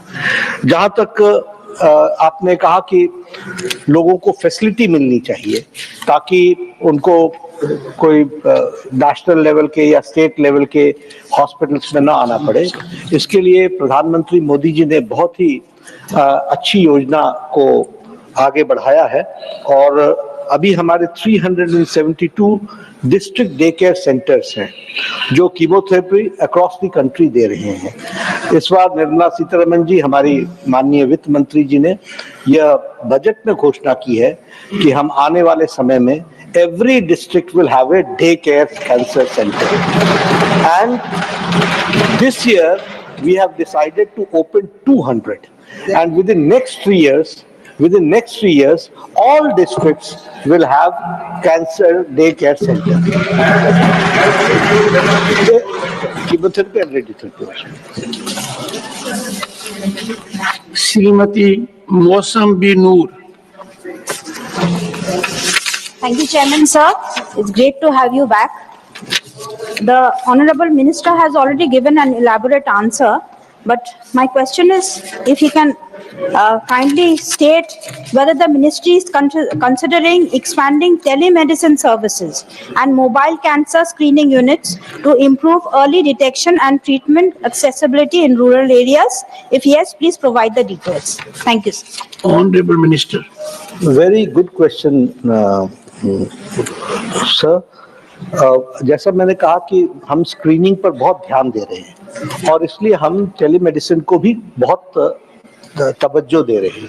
And we have developed hub and spoke model, and hub and spoke model में we are giving training to the CHOs, community health officers, those who can detect which looks like cancer. And those patients are through telemedicine, they are connected to the district hospitals and to the state hospitals and to the national institutes also, so that we decide whether this patient has to be brought at what level, so that we save time. And I would also like to share with the House, we would also like to share with the House that the Lancet study, Lancet की एक study आई है, जिसमें they have said that the timely cancer treatment initiation has improved in India and 90% rise in the access of timely treatment. This has been said by Lancet about the cancer treatment. So all this has been possible because the screening is exhaustive, and the moment the person is confirmed that he has got cancer, where he has to be treated, that is also advised at that very point. Many honorable members, quite a large number, they wanted to ask supplementaries. Since there will be a discussion on the ministry, those of members who will not get opportunity otherwise to participate, I will accommodate all of them during the discussion. Question number 182, Srimati Sunetra Ajit Pawar. She had sought my leave. She was part of a delegation to Mexico representing the parliament. Honorable Minister. Statement is laid on the table of the House, sir. Supplementary, Shri R.P.N. Singh.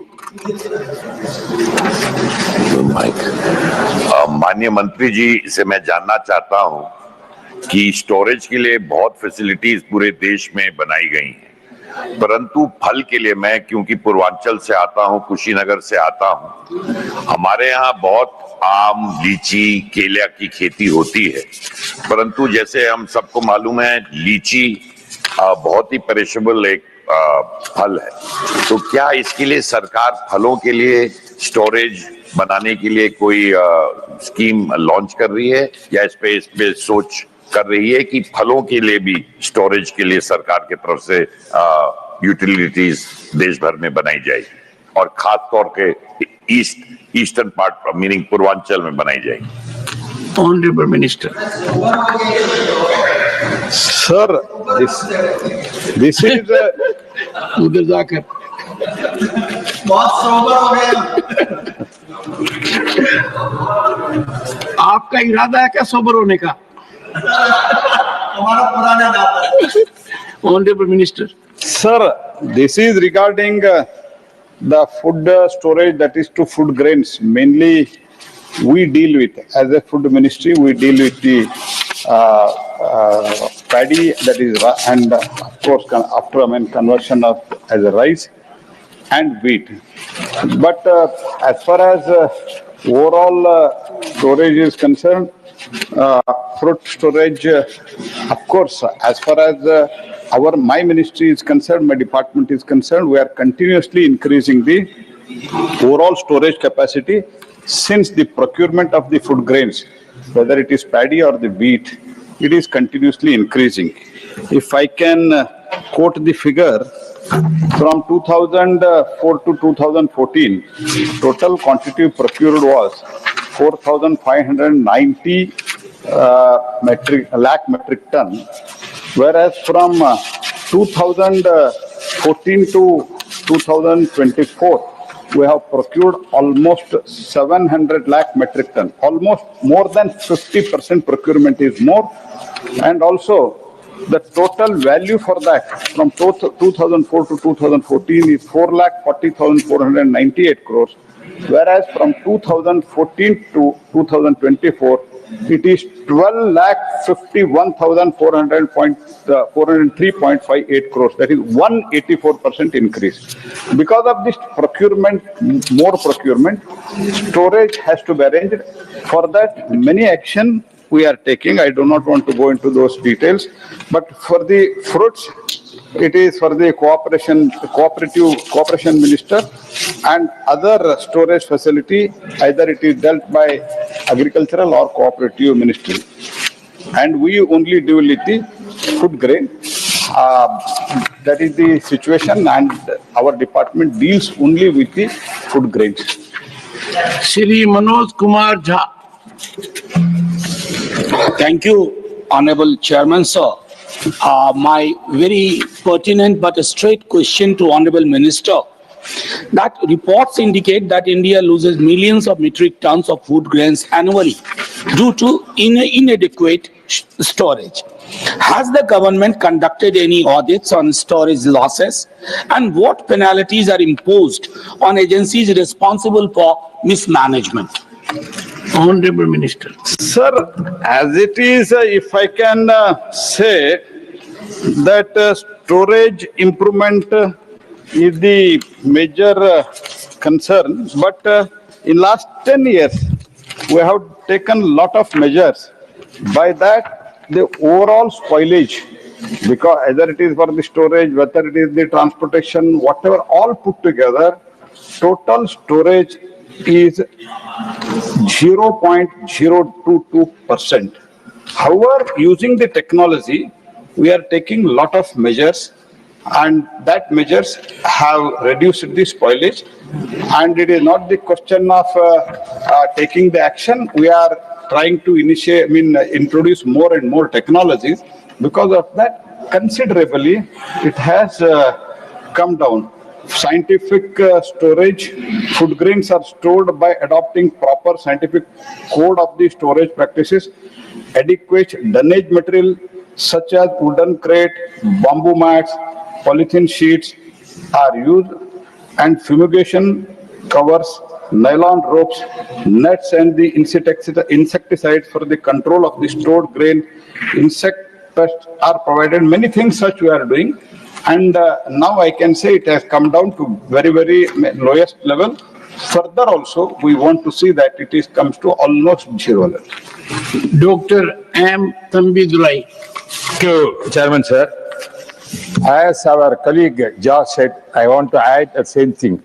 In Tamil Nadu, the food procurements are taking place. The farmers are suffering a lot.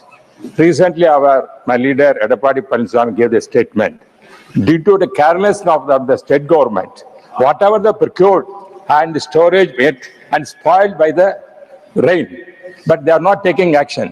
Same way, I want to know whether the government will take aware of these things and give any assistance or take any penalty action. As he is taking penalty action, whether take action against the state government, which failed to protect the farmers and also storage, all the grains are gone away.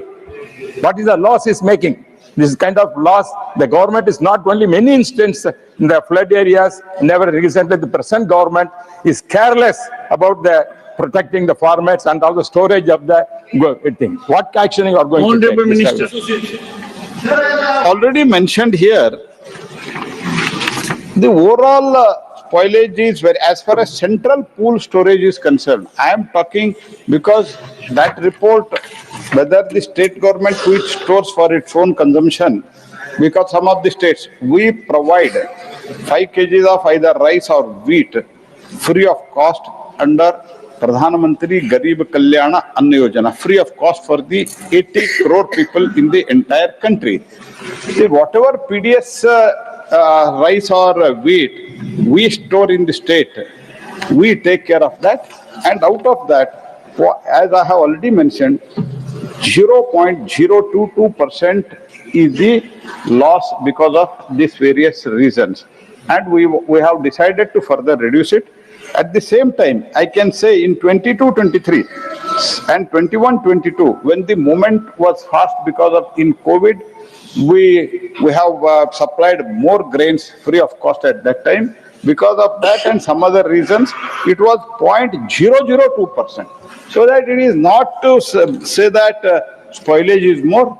As far as central pool of food storage, food grain storage is concerned, their storage is very, very negligible. However, whatever 0.022% is there, 0.022% is there, even to reduce that also, many actions are being initiated. And wherever, if private go down or the even FCI own go down or the state own go down. If somebody, because of the mistakes by the human-led mistakes, if it happens, definitely actions are going to be initiated. Question number 183, Shri Saket Gokhale. Question number 183. Honorable Minister. The statement is laid on the table of the House. Supplementary number 1, Shri Saket Gokhale. Thank you, sir. So first, I would like to commend the Honorable Minister for India has greatly reduced our maternal and infant mortality rates. I would definitely like to congratulate the ministry for that. So in the answer that is given, it is true that the government does provide hot meals under the Janni Shishu Suraksha Karyakram. The problem, sir, is that these are provided in the general health centers and the ones which are accessible. But the problem is in the peripheral health centers in a lot of states, an allowance is given for maybe milk and biscuits, and that has been the tradition, where hot meals, it is not possible to provide them. So in that particular area, I want to ask the Honorable Minister whether there is any plan by the ministry to provide an allowance or maybe extend it in places where hot meals cannot be provided to women. Honorable Minister. So, Janani Shishu Suraksha Karyakram, this was introduced in the year 2011, primarily to bring down the out-of-pocket expenses for the women and children who are seeking health treatment services at the public health facilities. This is a scheme under which we do not provide any financial incentive. We provide in-kind services to the pregnant women, whether it is free diet, drugs, diagnostics, consumables, transport, or free blood transfusion services. So these are the facilities which are being provided all over the country to different states, and the out-of-pocket expenses have come down because of many schemes, but primarily because of this scheme. Second supplementary, Shri Saket Gokhale. So unfortunately, my question wasn't answered because I said there are peripheral health centers where it is not possible for the government to provide hot meals. What do we do in areas like those? But nevertheless, sir, the other issue that people are facing is again in peripheral areas, a lot of times ambulances, there is a shortage, they cannot reach. So they have to take referral transport. Or in a lot of peripheral health areas, advanced ultrasound facilities are not available. So these are areas where out-of-pocket expenses do happen. I mean, the government doesn't reimburse, but women do end up going through. So I'm talking specifically about these remote areas, be it in terms of diet, be it in terms of ultrasound. Is the government considering providing reimbursement in areas where the government is not able to, for logistical reasons, provide those services? Thank you. Honorable Minister. So there is a provision under the National Health Mission, which we call a PIP, Program Implementation Plan. So how do we unfold the program? That has to be decided at the grassroots level. The suggestions which you have given, if it comes under the program implementation plan, we can think about it because they sit, they have discussion, the meeting takes place, and we discuss in the nitty-gritties of it. So the suggestion is good, but I would advise the honorable member that the chief medical officer and the block medical officer, they should come up with some plan. What do they need at which place? And the National Health Mission, the steering committee, the steering group is always very conscious about all these things. And the annual meeting takes place and we also monitor it. So we'll see accordingly. Supplementary, third, Susri Dola Sen. Thank you, Chairman, sir. You are welcome, most welcome back, sir. Hope you are in good health and spirit. Somehow nowadays the price of the general medicines needed for the pregnant women and the general medicines needed for the newborn children, which is very much related for Janani Shishu Suraksha, and also the life-saving drugs for the mother and child, and also for the cancer patients, for the high blood pressure, diabetes patients also, increasing day by day. Our crores of common and downtrodden people and mothers and children are suffering always for this reason. What measure is being taken by the Union Government, Minister, through you, sir, I want to know, to address these people's issues so that the price of medicines may be reduced? Honorable Minister.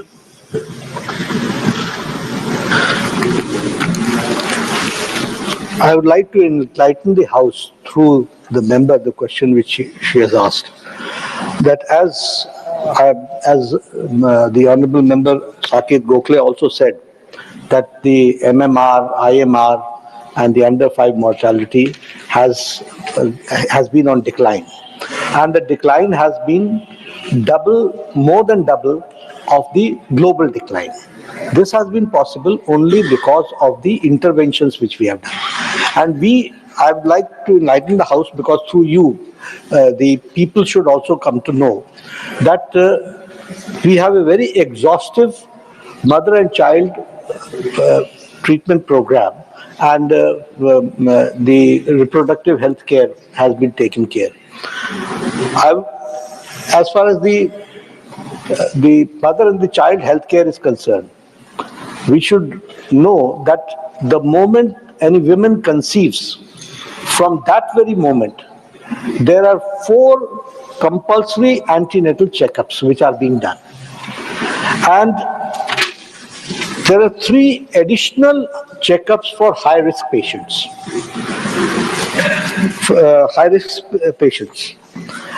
And we also give them a financial support of up to 1,400 rupees in the rural areas and 1,000 in the urban areas. And Asha's workers are also given the incentive. Along with this, the delivery which takes place, more than 88.6 deliveries are being taken in they are institutional deliveries which are taking place. And for that also, no expense. Transportation is taken care by the government. The normal delivery or the cesarean C-section, that is taken, free diagnosis, free drugs, everything is given. And if the deliveries, they get the meals also, as it was asked by Saket Gokhale ji, for 3 days if it's a normal delivery and 7 days if it's a C-section. What I mean to say is that as far as the mother and the child is concerned, and I would also like to share with you that all the vaccination, which is 27 vaccinations, 12 vaccinations in 27 sessions is given to mother and child till the child grows till the age of 18. तो हम पूरा health के programme को checkup करते हुए एक healthy born child किस तरीके से ग्रो करता है, तब तक हेल्थ डिपार्टमेंट उसकी चिंता करता है. And all this has taken care about the health of the India. One thing more, what you are talking about, इस previous question के आंसर में मैंने कैंसर के बारे में कहा था और मैंने फिगर्स भी दिए कि कितने करोड़ सर्विक्स कैंसर, कितने करोड़ ओरल कैंसर और कितने करोड़ ब्रेस्ट कैंसर की स्क्रीनिंग हो चुकी है और कितने थाउजेंड सस्पेक्टेड केसेस को हम ट्रीट कर रहे हैं. तो बहुत एग्जॉस्टिव हमारा प्रोग्राम है. What I need your support is that every member from all sides, they should contact the chief medical officer and try to discuss with him what is the program, how it is being implemented. हमारा भी भला होगा, patients का भी भला होगा और आपका भी ज्ञानवर्धन होगा कि किस तरीके से हेल्थ डिपार्टमेंट काम कर रहा है. Supplementary for Shri G.C. Chandrasekhar. Thank you, Chairman, sir. Sir, whether the ministry is aware of the fact that cancer among the women is growing every year. Breast cancer contributes around 14.8% and around 5.4% is cervical cancer in women as per the Indian Council of Medical Research. And what are the initiatives taken by the government to enhance early screening and diagnosis of cancer among the women? And what is the setup? Specialized oncology specialties in district hospitals, especially in rural areas. Honorable Minister. Sir, the question relates to maternal health. He is asking about cancer, but I'll answer accordingly. Sir, we have got... Sometimes you have to overlook certain situations. Yeah, I understand. It's a good question. Yes. Sir, we have got the National Cancer Institute in Jhajjar, and it has come up very well. More than 1,400 beds are there, and it is one of the world's best facilities are being given there. and it is taking care. The same way the Chitranjan Cancer Center, Calcutta, that is also taking care. Then the Homi Baba institutes, there are 2 places in all Indians of medical sciences. The 22 all Indians of medical sciences have got a full-fledged oncology department which is being developed. So this is how we are, and as you talked about the rural life, I answered in my previous question that 1,75,000 are Ayushman Arogya Mandirs. There is a CHO, Community Health Officer. They are doing the screening work, and they are also connected to the hub and spoke model with telemedicine. And they advise accordingly which patient has to go which way. But I repeat again that screened up to 16th March 2025, 29.32 crore oral cancers have been screened and diagnosed 1,63,000. The same way for breast cancer, 15 crore 60 lakh has been screened and diagnosed 57,000 to be patient of breast cancer, and 9 crore 48 lakh have been screened for cervix cancer and diagnosed 97,000. So you can understand the volume, and you can understand the level at which we are screening and we are diagnosing and we are treating them also. It was a supplementary to question number 181, as a matter of fact. Supplementary 5, Shri A.A. Rahim. Thank you for this opportunity. Sir, my question regarding the JSSK. Sir, I want to know particularly regarding the non-adult mothers in the tribal area. Sir, I have a bitter experience in this guest house. When I asked the Ministry of Tribal Affairs on March 12th about the number of non-adult mothers, Honorable Minister gave an evasive answer. That's why I am asking again the floor. I now ask the Minister directly, how many non-adult mothers are there in tribal areas? How many of them have received the benefit under the Janani JSSK? What is the infant mortality rate in this area, particularly in this area of tribals? Honorable Minister. From the question is non-adult mother means the teenage pregnancy. We don't have as such at this point of time. I don't have the exact figures about it. If you can ask separately, we'll certainly answer this question, because we don't. We keep the register accordingly. Asha workers note down the age, so we will come out if the separate question is being asked. Question number 184, Shri Bhuvaneshwar Kalita. Honorable Minister. सभापति महोदय, विवरण सभा के पटल पर रखा गया है. Supplementary number 1, Shri Bhuvaneshwar Kalita. Thank you, Honorable Chairman, sir.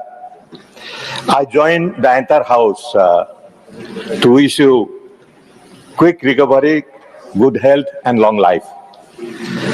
Since all are beneficiary of CGHS, and my supplementary relates to only CGHS wellness centers, and particularly in Northeastern region. During the visit to the CGHS wellness centers, we found that in many of the wellness centers, regular doctors are not there. Only doctors on contact basis they are working. So the complaint from them was that there is no parity, whether the minister is considering to bring parity in the salary and pension of these contextual doctors. Honorable Minister.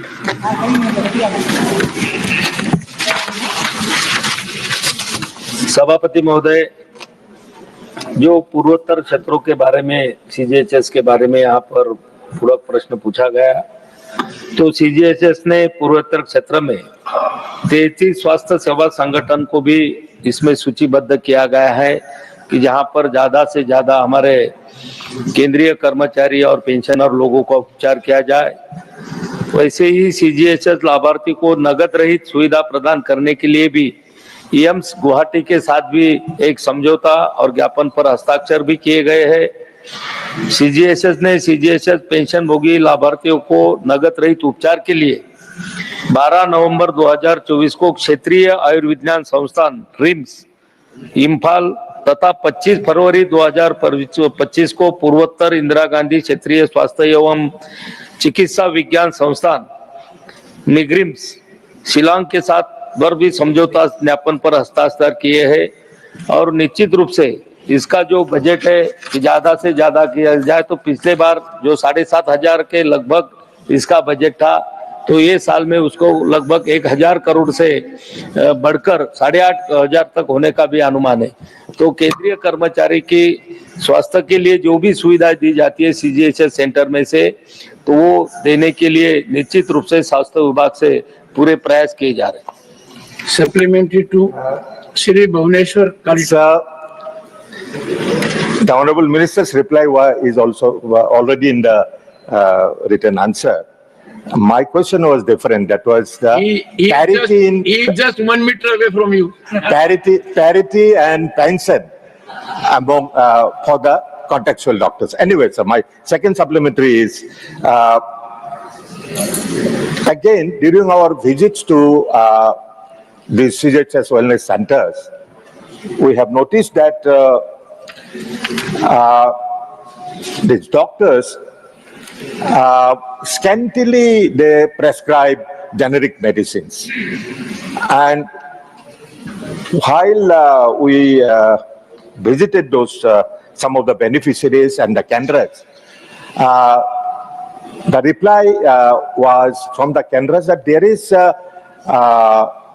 lack or shortage of popular diseases like popular diseases like diabetes, like kidney disease, or like blood pressure. So in these areas, there is shortage of generic medicines in the Kendras, Janusari Kendras.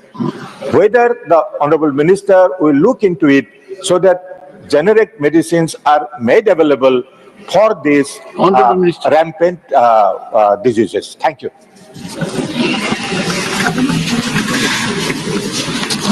सभापति महोदय, जो यहाँ पर जन औषधि पूर्ति के बारे में माननीय सदस्य ने पूछा है, तो मंत्रालय के माध्यम से गुणवत्ता और खरीद में सुधार के लिए भी बहुत सारे पहल वहां पर किए जा रहे हैं और दर अनुबंधन विस्तार से भी जन औषधि आपूर्ति श्रृंखला को मजबूत करने का काम भी निश्चित रूप से मंत्रालय के माध्यम से CGHS में किया जा रहा है और समान मूल्य निर्धारण के लिए भी सीधी बातचीत और स्वतंत्र तृतीय पक्ष गुणवत्ता का भी उसमें आश्वासन भी दिया गया है। और जो चिंता सदस्य ने यहाँ पर व्यक्त की गई है कि जन औषधि केंद्र CGHS में ज्यादातर लिखे नहीं जाते हैं, तो निश्चित रूप से उसकी भी पड़ताल की जाएगी और लोगों को सस्ती दवाएं ज्यादा से ज्यादा कैसी उपलब्ध होंगी इसके लिए भी निश्चित रूप से स्वास्थ्य मंत्रालय से ध्यान रखा जाएगा। Supplementary 3, Dr. Parmar, Jaswant Singh, Salam Singh. Mic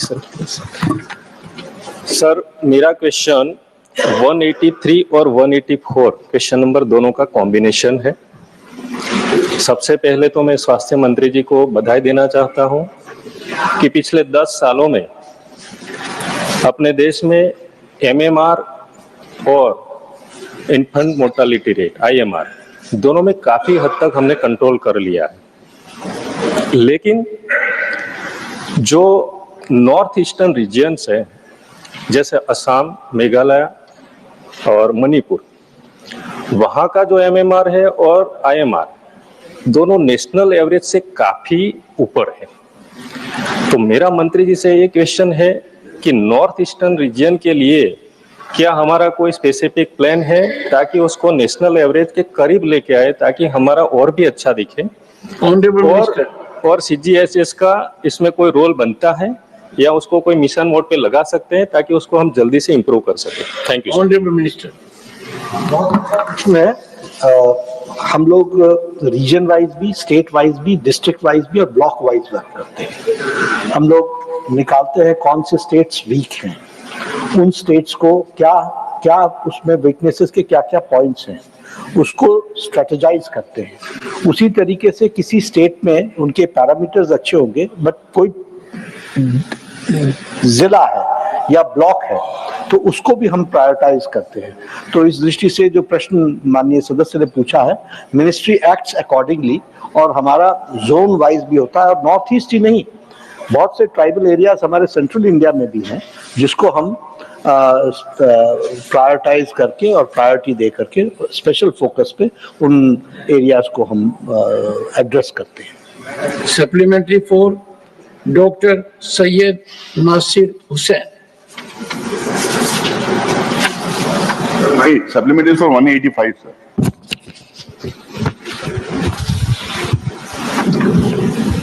So supplementary number 4, Susri Susmita Dev.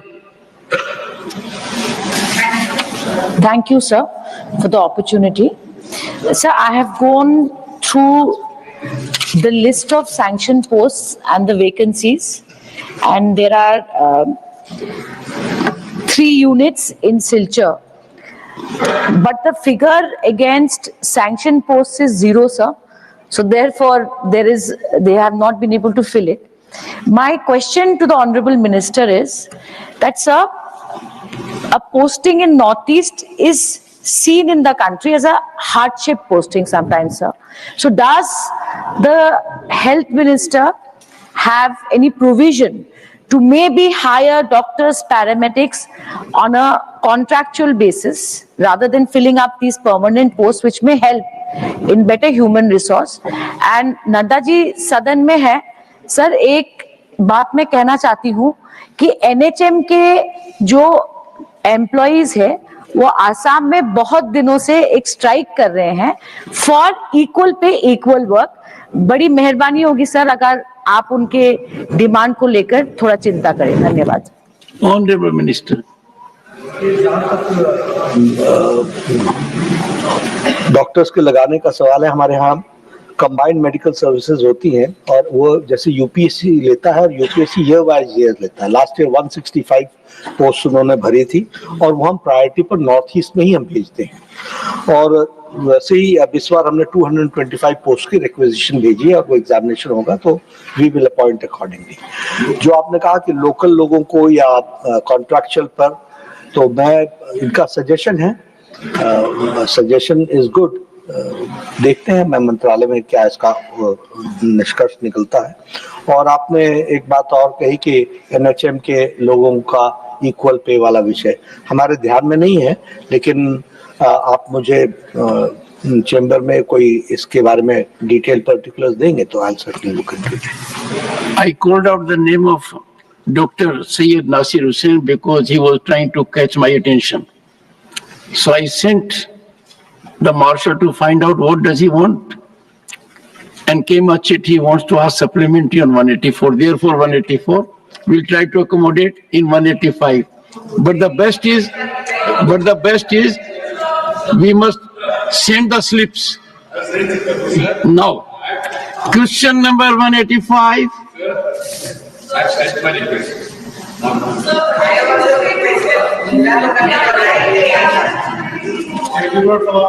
Shri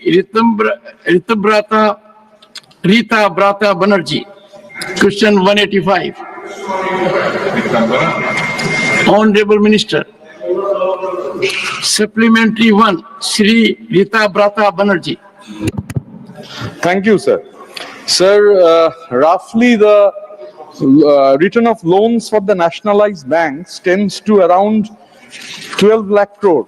It has been written off by the nationalized banks. The recovery rate from the answer that the amount of recovered loan is 1,26,000 plus, that is roughly 10%. Through you, sir, I want to know from the Honorable Minister that can the Honorable Minister please provide the House with the details of the top 20 willful defaulters in India as on date and state specifically what action has been taken to recover the outstanding amounts from these willful defaulters, it will be greatly appreciated if the Honorable Minister can furnish a written response on this with details.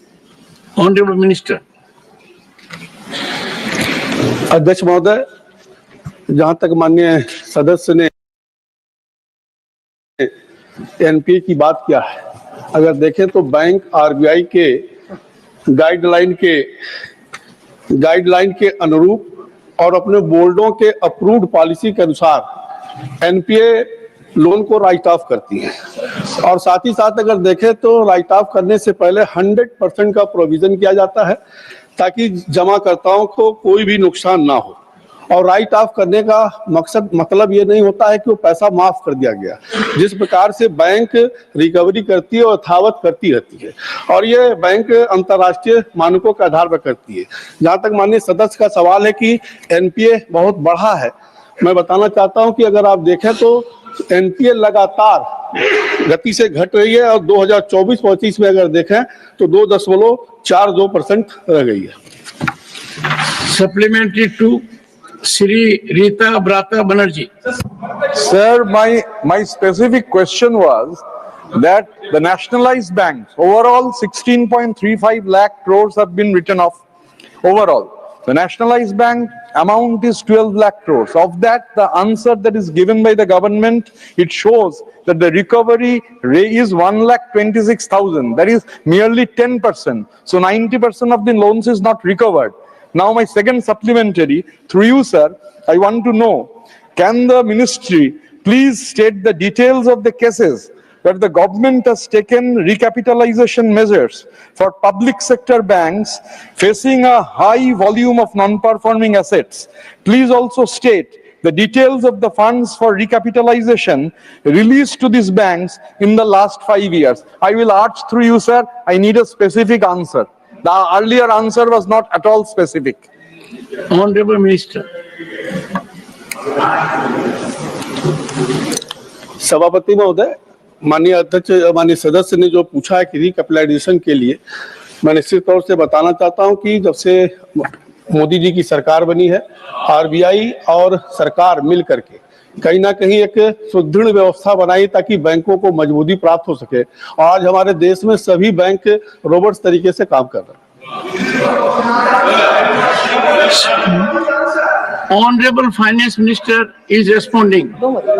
Once again, Honorable Finance Minister is responding.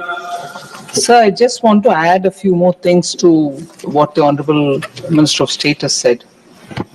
On the recovery of written off loans, sir. First of all, I'm sure the Honorable Member realizes that when we say a loan is written off, it is not as if it has been completely waived off. The defaulter doesn't escape consequences. Action is taken through courts, action is taken through the IBC process, and recovered monies are restored to the banks. And that record of how much has been restituted to the banks have been periodically answered when questions are asked in the parliament. We have done that. But I just want to, because the honorable member kept saying he wants specific details, the numbers that he mentioned are probably old. I want to give the latest numbers, sir.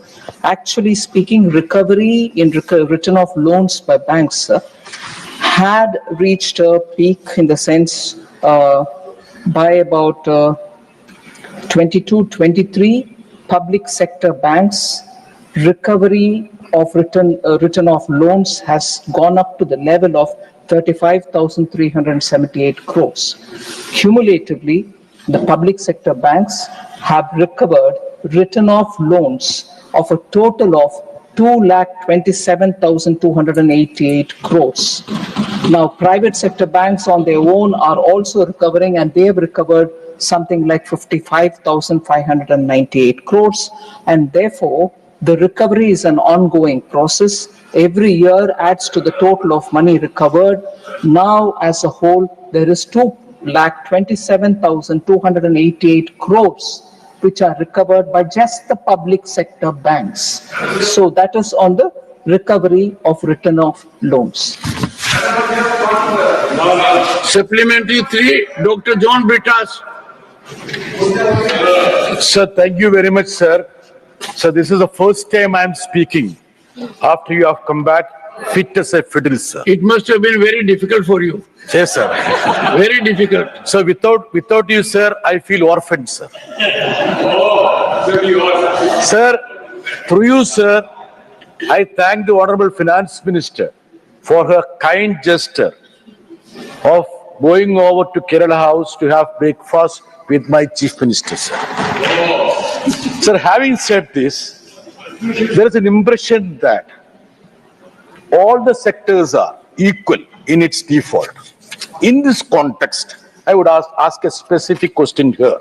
Part A, what could be the sector-wise industry, service, agriculture, NPA, write-off, and the recovery thereof?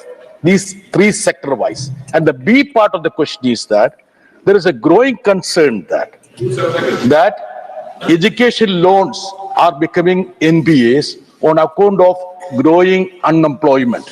Will the minister be kind enough to give the statistics of the amount of NPAs on this account, the write-off and the recovery? Thank you very much, sir. Honorable Minister. Specific details which are being asked about, let's say, the agriculture, the manufacturing and the services, and also on the student loans, I may have to obtain it. I don't have it ready in my hands. I'll always take it, share it in the House, and also share it with the Honorable Member.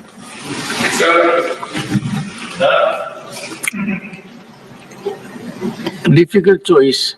I tilt in favor of Shri Digvijay Singh for supplementary number 4 at the cost of Dr. Syed Nasir Hussain. Come on now. Sir, if I call out someone, there has to be compliance. I have acceded to your request. Come on. Sir, I will be very happy to withdraw in his favor, sir. Doesn't matter, sir. I have taken a call. माननीय अध्यक्ष महोदय, हम आपके आभारी हैं। मैं माननीय मंत्री से पूछना चाहता हूं कि एनसीएलटी के प्रकरणों में कमिटी ऑफ क्रेडिटर्स जब तक हेयरकट एक्सेप्ट नहीं करता है तब तक एनसीएलटी आदेश नहीं देता है। मैं माननीय मंत्री जी से आपके माध्यम को पूछना चाहता हूं कि एसबीआई लगभग 65% लोन्स वो हेयरकट के वजह से नुकसान हुआ। इसी प्रकार 2 प्रकरणों में जो उसके क्रेडिटर्स की जितना अमाउंट था केवल 4%, 96% हेयरकट हुआ है। एक हुआ है रेडियस एस्टेट के लिए और वीडियोकॉन इंडस्ट्री के लिए। वहां का जो लाभार्थी कौन थे मुझे बताने की जरूरत नहीं है, अडानी गुड होम्स। मैं आपके माध्यम से पूछना चाहता हूं कि क्या जो आपने उत्तर में बताया है जितना लोन राइट ऑफ हुआ है उसमें क्या हेयरकट का जो फिगर है वो शामिल है और क्या उसे कमिटी ऑफ क्रेडिटर्स ने मंजूरी दी है? Honorable Minister. Sir, the committee of creditors will have to give manzoori. There is not as if any one liquidation process or resolution process can. Sir, is that a binding? Honorable Finance Minister is on her legs. Sir, very senior member sometimes is in a hurry to get the reply, just as he is in a hurry to also arrive at the numbers. 34% haircut and all that is on the basis of what claims have come through. Liquidation, and when it is done, and the calculation of haircut is being done by one section in one way, but the laid down procedures talk about liquidation value, the liquidation value on the basis of which you've recovered, and that is what is counted when you're talking in the terms of IBC resolution process. So the same number per the laid down rules approved by this parliament through the IBC law shows that 169% has been realized. 169. 169% has been realized, sir. And therefore, looking at it from the value of claims alone does not count for what I will perceive as a haircut or somebody else will perceive as a haircut. Haircut is when you already have seen what's the liquidation value, and if you're realizing 169% of the liquidation value, Honorable Member Digvijay Singh will probably have to look at these figures also and then take the inference about how the system works. And moreover, this is the kind of number that we're talking about for those cases where the claims are more than 1,000 crores each. 164 corporate debtors whose cases were admitted have realized 169%. So, sir, it is important. If you're talking about particular cases, I do not want to get into who's the beneficiary, who's the bidder, who came to claim, and who is now taking over that defaulted company. Is the company's defaulting promoter coming through back door, which the law does not permit? All this, I'm sure the honorable member knows.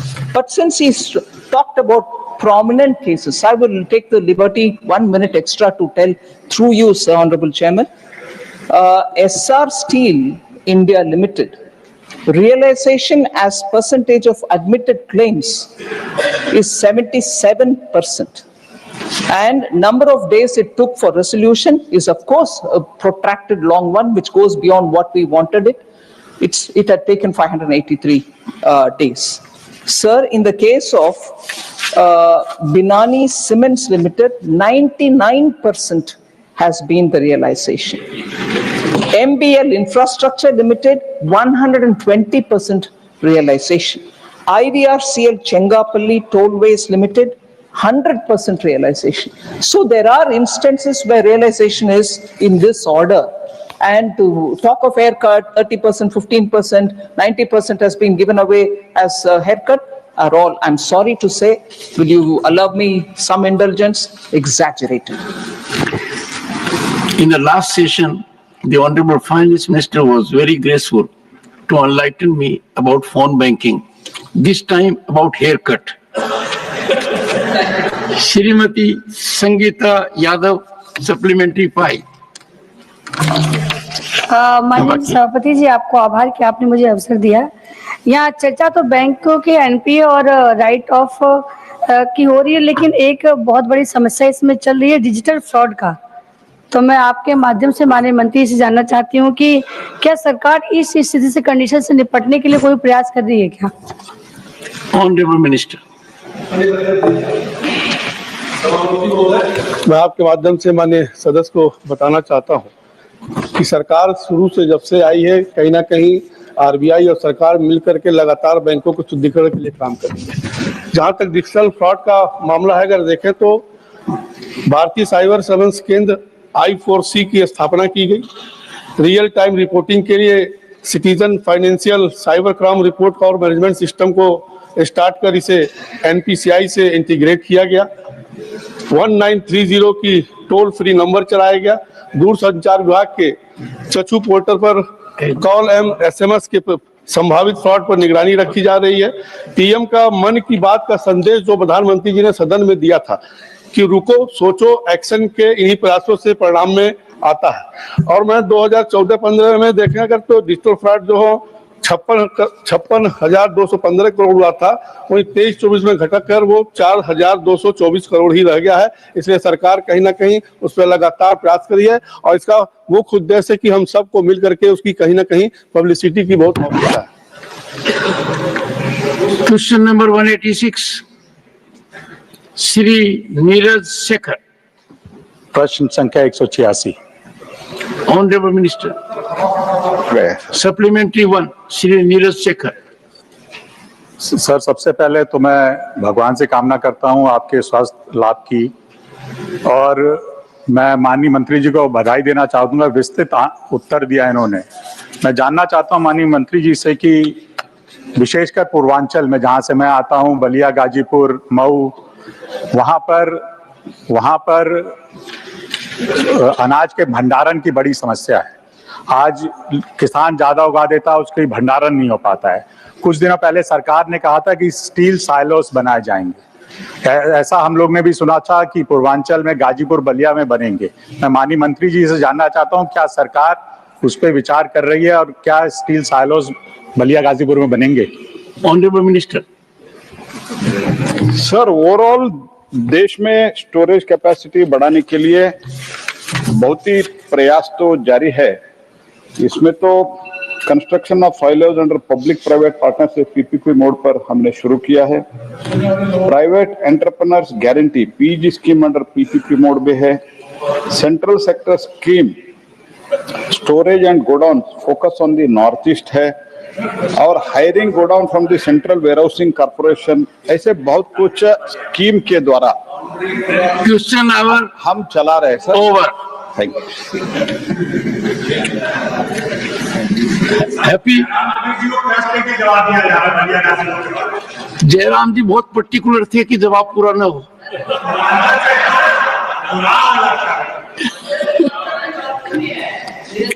Reply to the discussion on the budget Manipur 2025-26 and the motions regarding appropriation bills moved by Shri Pankaj Chaudhary on the 17th March 2025.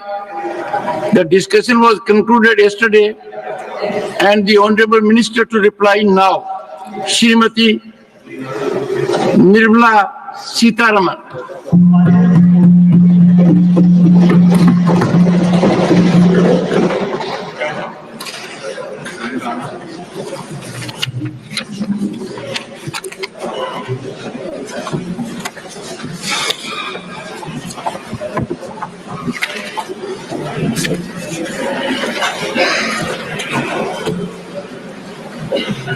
So thank you very much for giving me this opportunity to respond to the discussion which have happened on the 4 bills which we laid.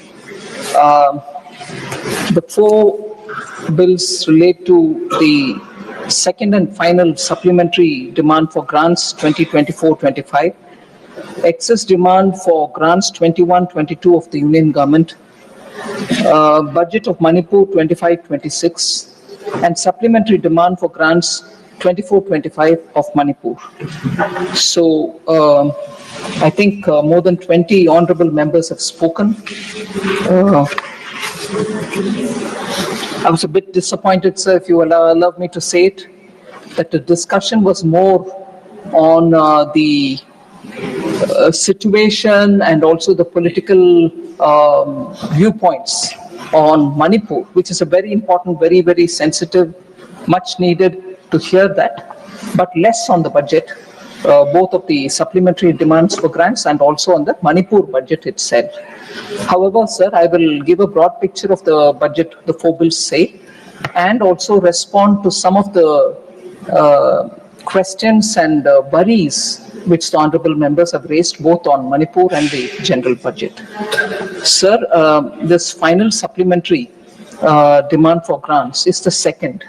Although we are allowed to come up with up to three supplementary demands, we have chosen to have only 2 supplementary demands, and hence the second is the final supplementary for this year. It has 52 demands. Honorable Panel, it is always a pleasure to listen to you, but for few days I am subject to certain medical prescriptions. Thank you, sir. Sir, I did have a word of message conveyed to you, but I welcome you, and my prayers that your health is good and recovery is fast.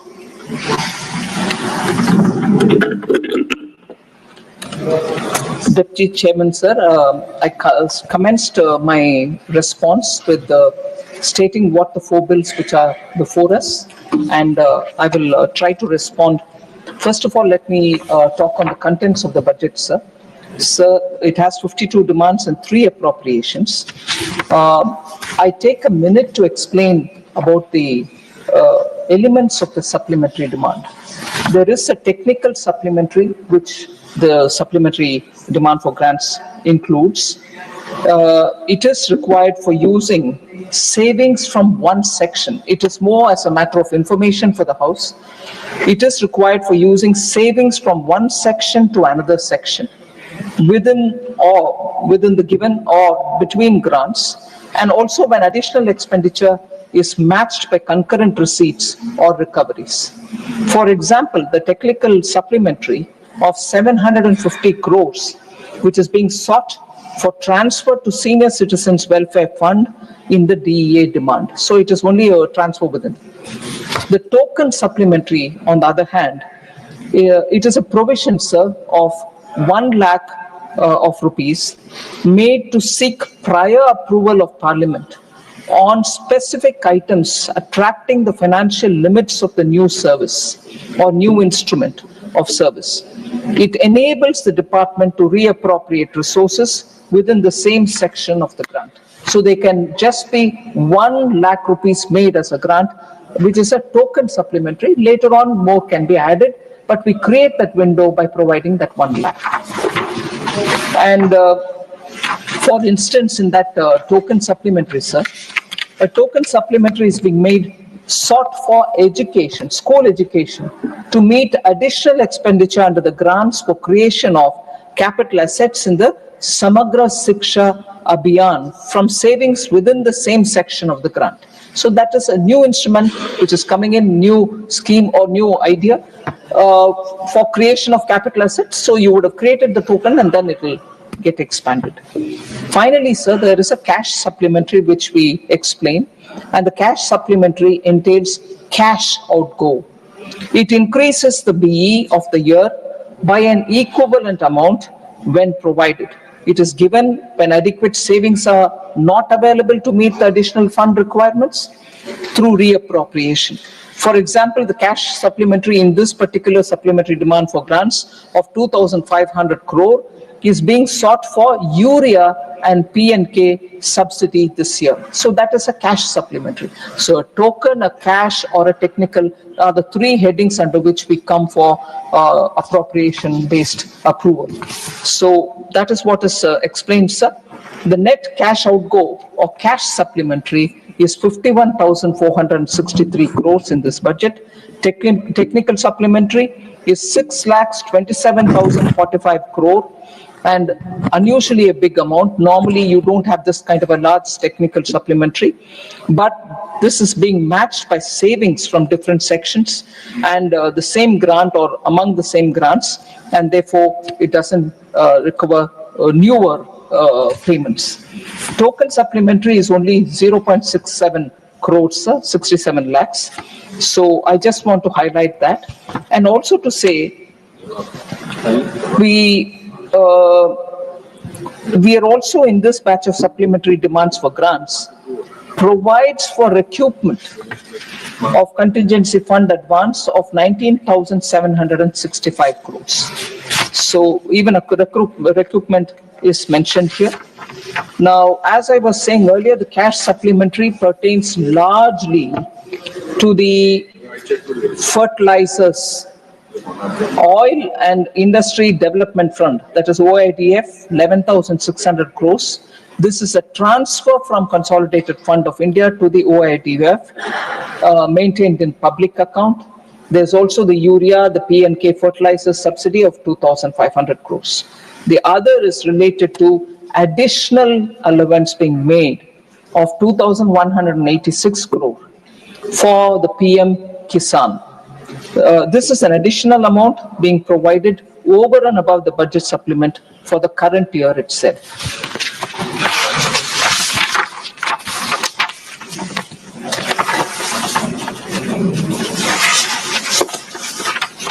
I'm not getting into the technical supplementary, sir, which is already very much in detail explained in the budget document itself. So the excess demand for the year 21-22 amounts to 1,291 crores. Again, that year's excess demand goes towards Department of Fertilizers and Pension, that is a civil pension, and two appropriations, namely for Defense Ministry, civil, which is a charge section, and Ministry of Railways, which is again a charge section. So now I come to the Manipur budget and also the Manipur supplementary demands. I first deal with the supplementary demand for Manipur, sir. This supplementary demand, sir, is for 1,861 crore, covers 20 demands and 1 appropriation. 948 crore rupees supplementary is being sought for revenue expenditure itself. These include, and very importantly, interest payment and debt services, additional requirement of pay and allowances, relief measures and security expenditure on account of law and order situation, and taking over the DISCOM losses for the state. That is one heading, sir. 913 crores supplementary is being sought for capital expenditure also. We gave the revenue expenditure and the items under it. Now the capital expenditure. I'd like to say that for Manipur, we have already given the special assistance for state capital investment, which is a 50-year interest fee, which all states get.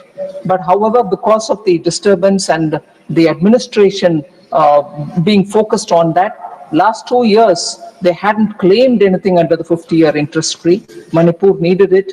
So 913 crores are being given under the special assistance for states capital investment. That is for 24-25, sir, the current running year. Other than this, Manipur as a state had never had contingency fund created for itself, which is very important, and most states create and have contingency fund arrangement because that helps them to meet with emergent situations. So we have created now a contingency fund for Manipur with 500 crores being given to them. So that is about the supplementary demand for 24-25 Manipur budget, sir. But the forthcoming year, 25-26 budget is also presented here. And I would like to remind honorable members, particularly member Sushmita Dev, because of a concern about Manipur and its requirement for funds, given the situation they are in, she had said, why are you not announcing a package? I would like to tell her, honorable member, through you, sir, that this is a vote on account budget for Manipur.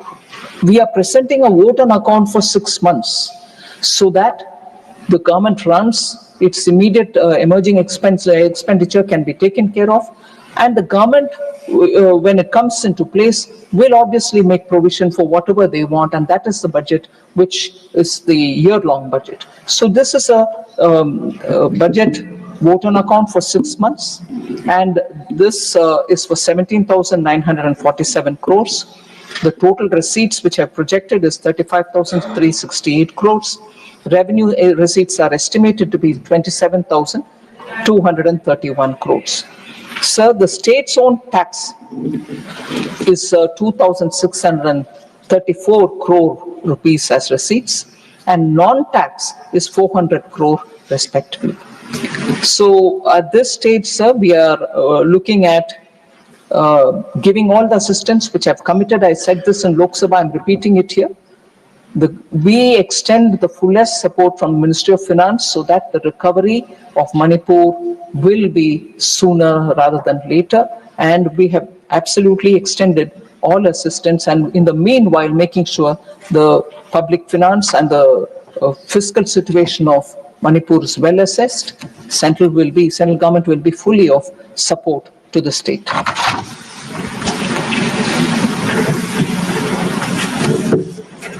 So other than that, there are, I'm going by individual observations made by honorable members, trying to respond to them.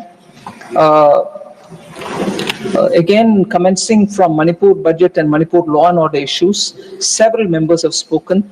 Member Honorable Shakti Singh Gohil, Bikash Ranjan Bhattacharjee, Sushmita Dev, Sanjay Singh, Sulata Dev, Manoj Kumar Jha, Mr. P. Wilson, Vaiko, Santosh Kumar, all of them have spoken about it.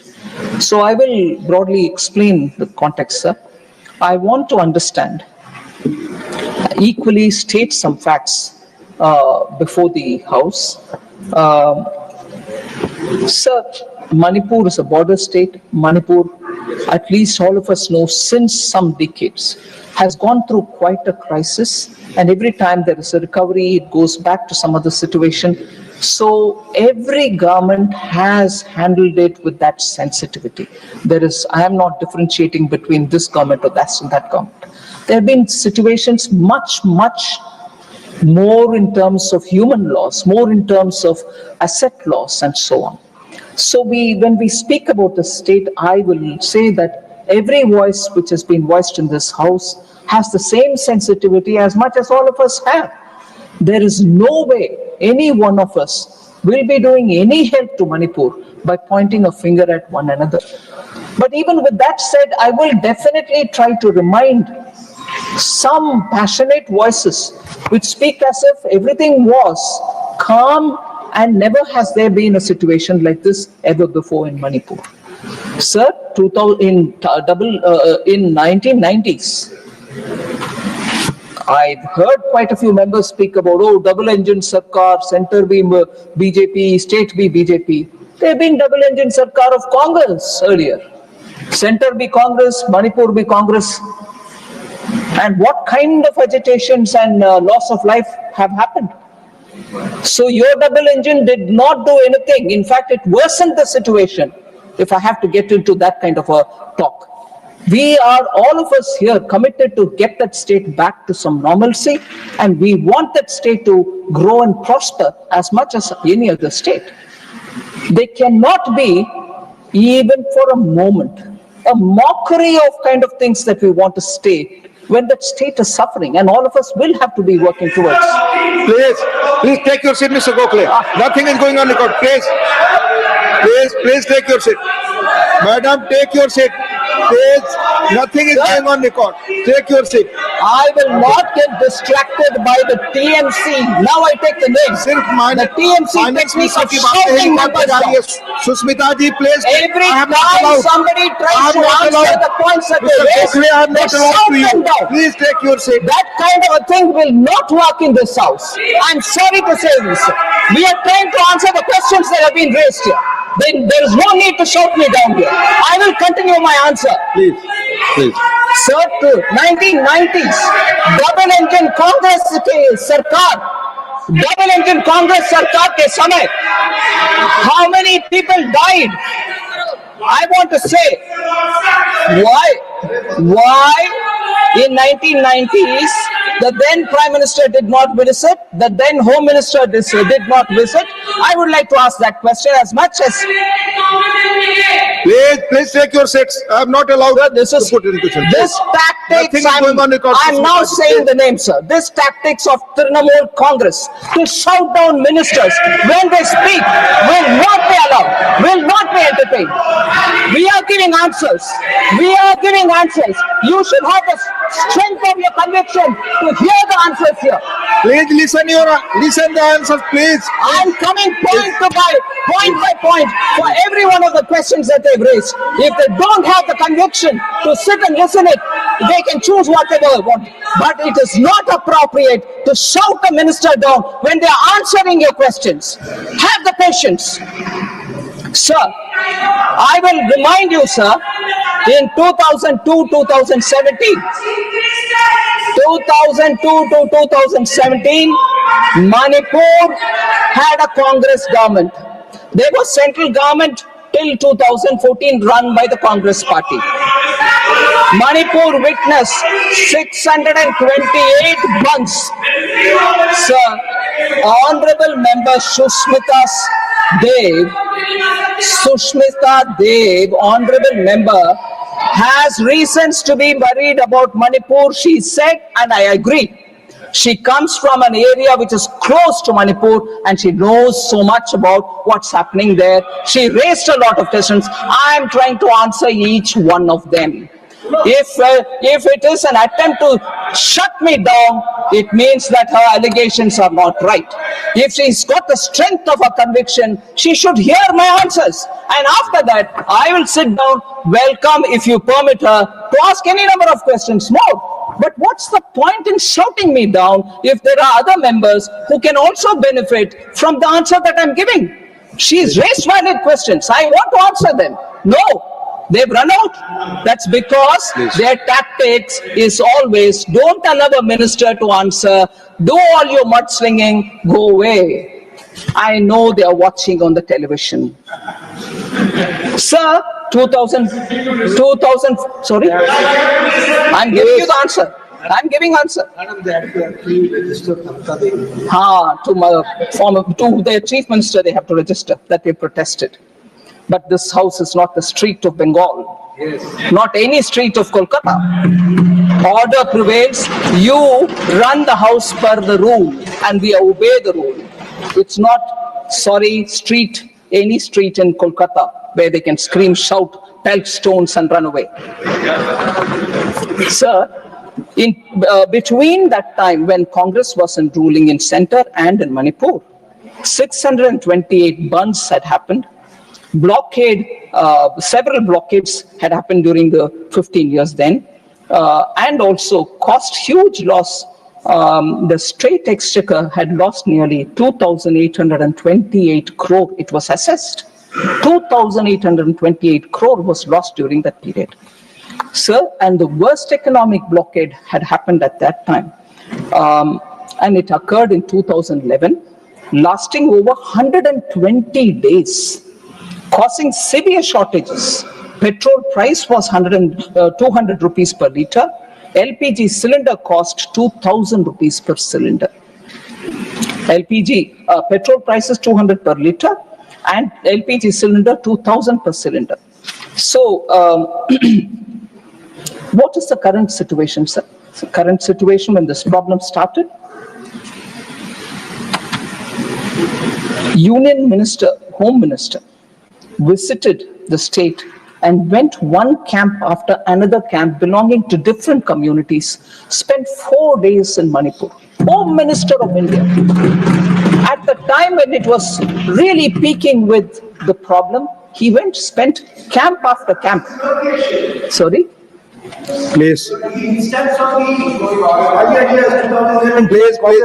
your seat. The question is, this sort of communal violence is unique in Manipur. Which go there. Thank you. No, I'm reading out loud before. Sir, interestingly, sir, I'm sure the honorable members will know, honorable member is from CPM. So, yeah, I would like to say it again. No doubt in my mind about it. But I'm sure you don't have a doubt yourself. Honorable member is from CPM, sir. West Bengal saw the worst riots ever in history under the CPM rule. Tripura suffered under the CPM rule. Kerala is not able to recover because of the horrible policy of industrialization that they had. To the extent, sir, Santosh Kumar ji, please sit down. Please take your seat. To the extent, sir, today Kerala's minister gives an interview in the papers saying Loku Kuli is not there anymore in Kerala. Can I say what that Loku Kuli was, sir?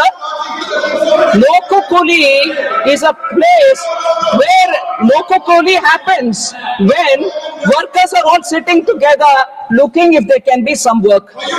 You and me or anybody going to Kerala, get off the bus. On the top. Yes, I will talk. Please. Because you came up with a lot of things. Let her reply. Please take your seat. Please. Sir. Please take your seat. You get off the bus, sir. Honorable members will find this interesting. Nowhere else you will find it.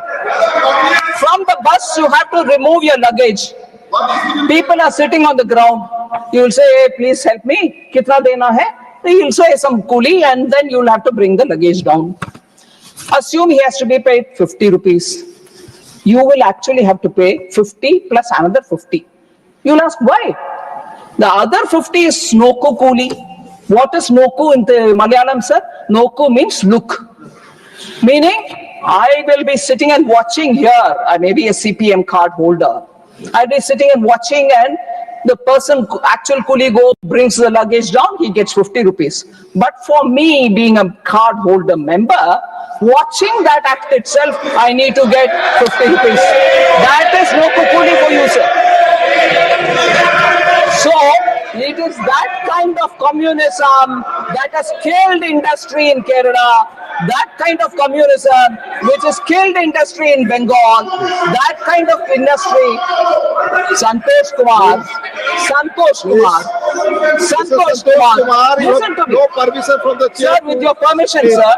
With your permission, sir. I want to say, if he's trying to tell me that no such a practice exists, 2 days ago, Honorable Chief Minister, I think, gave an interview. Kerala Chief Minister, I think, gave an interview in which he says there is no Nokku Kuli nowadays, which means it was there before. Am I bluffing? Come on, Santosh ji. It's all right, you're doing all right. Don't deny what I'm saying. I'm also from that region. I may not be from any particular city in Kerala.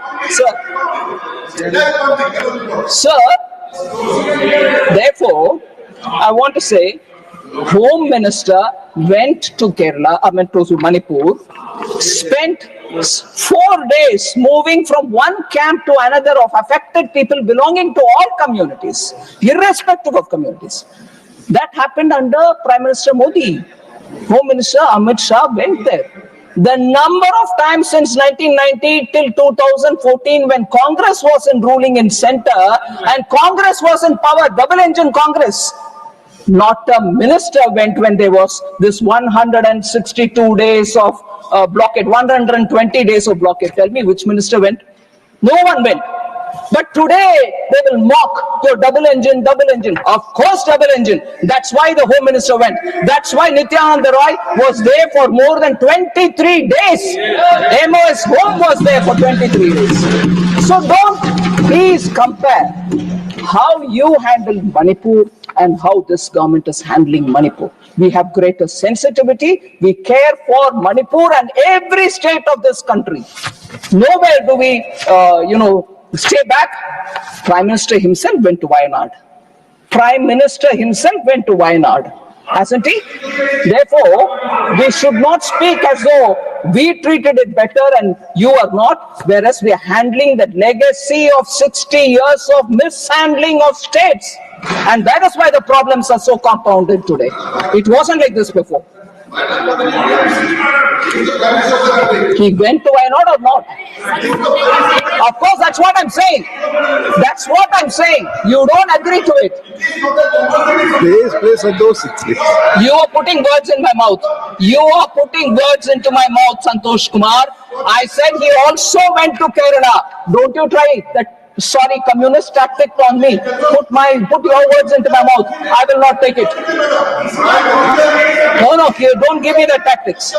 Sir, so the special assistance scheme, again, the same culture has been inherited by TMC, sir. Shout people down. That's communist. TMC has inherited it. That's it. Sir, contingency fund have been created for 500 crores and that will help the state so that if there is emergency, they can handle it. Sir, in 1993, Rajkumar Dorendra Singh of the Congress was the Chief Minister of Manipur.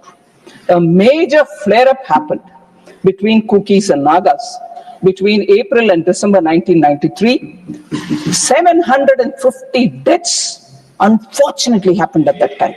And 350 villages were completely burned down. A grave situation. Neither did the then Prime Minister P.V. Narasimha Rao nor the Home Minister Shankar Rao Chavan went to Manipur. And these are the people now questioning when both the Home Minister is gone, MOS is gone, we are trying to quickly recover the state. So, I'm sorry to say, sir, and even in the debate here, the Home Minister came and gave a statement. No, what kind of noise was created? Saying Prime Minister replied. Prime Minister took it as a part of his reply when he replied in the House. No, you wouldn't want to hear him like the way they do now. They all came to the well, shouted the Prime Minister down so that they don't hear him. But Prime Minister is made of a different stuff. He continued answering and spoke about how he's handling Manipur and did not relent. So on Manipur, I would submit to the House, go into the detail of what work is happening, how restoration is happening. It is our Manipur, your Manipur, all our Manipur. Deal with it with a sense of ownership. Rather than saying, you doing that, it doesn't work. It's a very sensitive issue and all of us will have to support one another so that we give a proper support to that state. Even 97, 98, Prime Minister I.K. Gujral, even at that time there was a major clash. 350 lives were lost at that time also. Even I.K. Gujral ji did not go to Manipur. So I want to have questions asked of the opposition members to contemplate, to introspect, and then stand up and speak. I'm here to hear it. All of us are here to hear it. Just don't throw mud and run away. But throw mud if you think you want to, but stand here to equally face the music. So no. Sir? Yeah, please listen. Okay. Because you're from Kerala, no? You're from Kerala, right? So, Manipur law and order, sir, I want to please put it on record and also inform the ministers and the members of parliament as to what steps that we are taking to restore normalcy. Both of the center and state collective efforts have been put so that there will be improvement in the law and order, except for some sporadic incidents in the fringe areas and the unfortunate incident of 8th March 2025 in Kangpokpi. There has been a decreasing trend in cases of death, injuries, arson, firing incidents, and protests. Currently, there are 286 companies of CAPF and 137 columns of Army and Assam Rifles. Both are deployed along with the state police to maintain law and order in the state. Recovery of arms and ammunition looted are being recovered, and it is underway. Public notice by the Honorable Governor on 20th February 2025, the recovery has also seen an increase. Steps are also being taken to ensure free movement along the national highways. Convoy movement carrying essential commodities are continuing to ensure availability of essential commodities in the state.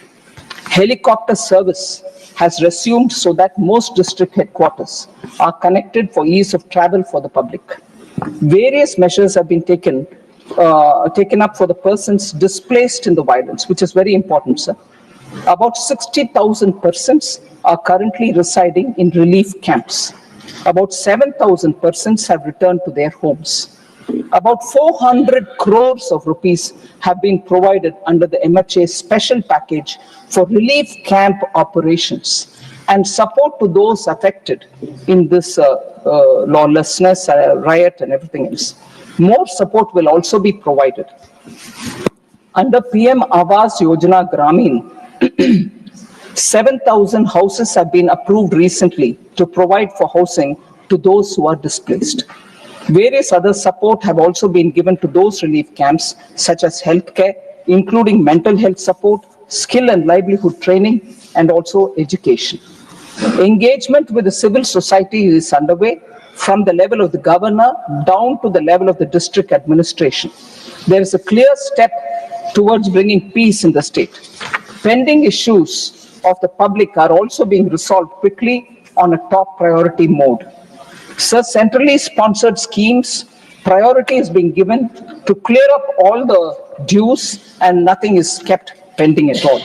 Major and critical projects are monitored and reviewed regularly for timely completion, including tying up of required funds for national highway projects, railway projects, civil secretariat, Chura Chandpur Medical College, Manipur water supply project, triple IT at Mayang Kang, and government residential accommodation is also being provided. I've given the pictures of revenue expenditure and also about the capital expenditure that we're giving through special assistance. There was concern expressed on the GSDP being stagnant. The unrest has led to reduction in economic activity. There's no denying that. With improvement in law and order and consequent improvement in economic activity, I expect the GSDP to show some recovery this year onwards. So I've already told about the amount that we've given for relief and rehabilitation. Temporary shelter, 15 crores, 15 crores have been given. This is the final installment payment with additional funds for extra works which are being provided. Permanent housing gets 30 crores. This is provided for works already taken up And in addition to that, we are providing the 7,000 PMAY Grameen, which has been approved already. Relief operations for that, 100 crores have been given. Special, that is specifically shown also under the new demand for 25-26. And for internally displaced persons, requirements in the relief camp are itemized and being serviced. So for the relief under the natural disasters, 200 crore is being put under the NDRF allocation. 68 crore is allocated under the SDRF and for mitigation purposes also, as per the recommendation of the 15th Finance Commission. So that was on Manipur, sir. Honorable Member Shakti Singh Gohil and also Member Girirajan from DMK raised questions about fiscal consolidation at the cost of cutting public spending. They said better financial discipline is required. MNREGA is not being released. I want to take a minute to explain this, sir. Union budget's total expenditure is 50.65 lakh crores, which is higher by about 2.44 lakh crores and 3.49 lakh crores compared to 24-25 and 24-25 RE. First number being BE related and the second being RE related. So the capital expenditure target itself is 11.21 lakh crores. The effective capital expenditure actually is only 15.48 lakh crore, not 11, because you're looking at the actual money being given to states which are actual for asset building. They may count as revenue for me, but for the states it will be capital expenditure. So effective capital expenditure is 15.48 lakh crores. But all this is being done without any reduction in social welfare measures. The social welfare budgets are from 56,501 crore in 24-25 has in 25-26 gone to 60,052 crores. So it's actually increased. We are not doing any fiscal consolidation by cutting down on social welfare. Education has gone up from 1.26 crore in 24-25 to 1.29 lakh crores for 25-26.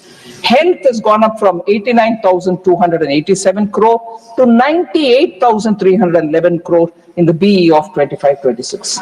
So there is no reduction in the social sector spending. I also want to draw the attention of honorable members to the statement 4AA, which has been given in Annexure C for me, for my reference, and in the budget documents. It is provided as a separate document. I want to highlight the fact, and I will request the honorable members to take a look at that statement. It comes as a part of the expenditure profile. Shows how unspent balances are lying with the states, which are more than 1 lakh crore as on 31st December 2024, and they are for various centrally sponsored schemes. So our money has already gone there. It's lying unutilized, 1 lakh crore. Now, we also borrow money and then send it for the schemes. They should be utilized appropriately and speedily. Sir, on the question of Bengal funds not being released, honorable members don't seem to be here. Probably they don't want an answer from me because they know that even the CAG has pointed out on how many inappropriate actions have happened.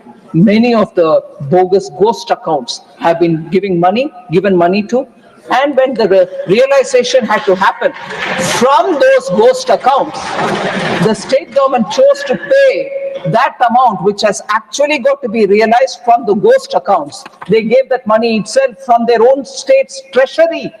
So one, first of all, you give the money for non-existing individual. Two, when that has to be recovered as per the orders of CAG, you again give from the taxpayers' money to saying, no, I've recovered, take it.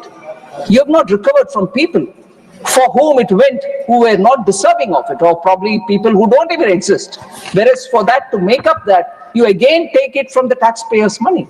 Such blatant misuse have happened, and therefore, about Bengal screaming and shouting at me, I can understand the anxiety, but they should follow the rules laid down and be transparent in the ways in which they use the money.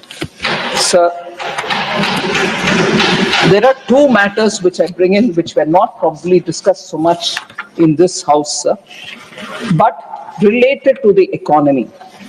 There's a lot of discussion about household debt has increased and what is the government doing about it? Your policies are not working. I want to highlight, sir, this is a very appropriate forum. I want the honorable members to know that one of the long-term impacts of COVID has affected the nature of work itself.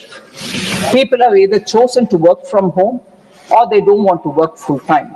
So I want to understand, I want to lay before this House, one, the factors of production are being reset. The industry is also looking at using robotics, industry is also looking at Web3 driven production, and therefore there is definitely a lot of churn. There was this feeling that compensation for employees is not going up. I'd like to highlight the national account statistics. Compensation of employees at current prices achieved a compound average growth rate of 11.1% during 14-15 to 22-23. So the first 10 years of Prime Minister Modi's rule, you had the wages going up 11.1%, and that is the data given. Now this is up to 22-23, which is inclusive of the COVID years as well. So post-COVID as well, increase has happened. However, I would also like to say that India's household debt is relatively low compared to the other emerging market economies as well as some developed countries. Sir, except for Brazil, where it is 35%, ours being, higher than them at 39%. So household debt, loans and debt securities as a percentage of GDP for India is 39, whereas for Brazil it is 35. But all other countries which are comparable with us, say Malaysia 69%, Greece 42%, Canada 102%, Hong Kong 93%, Australia 110%, Israel 42%, France 63%.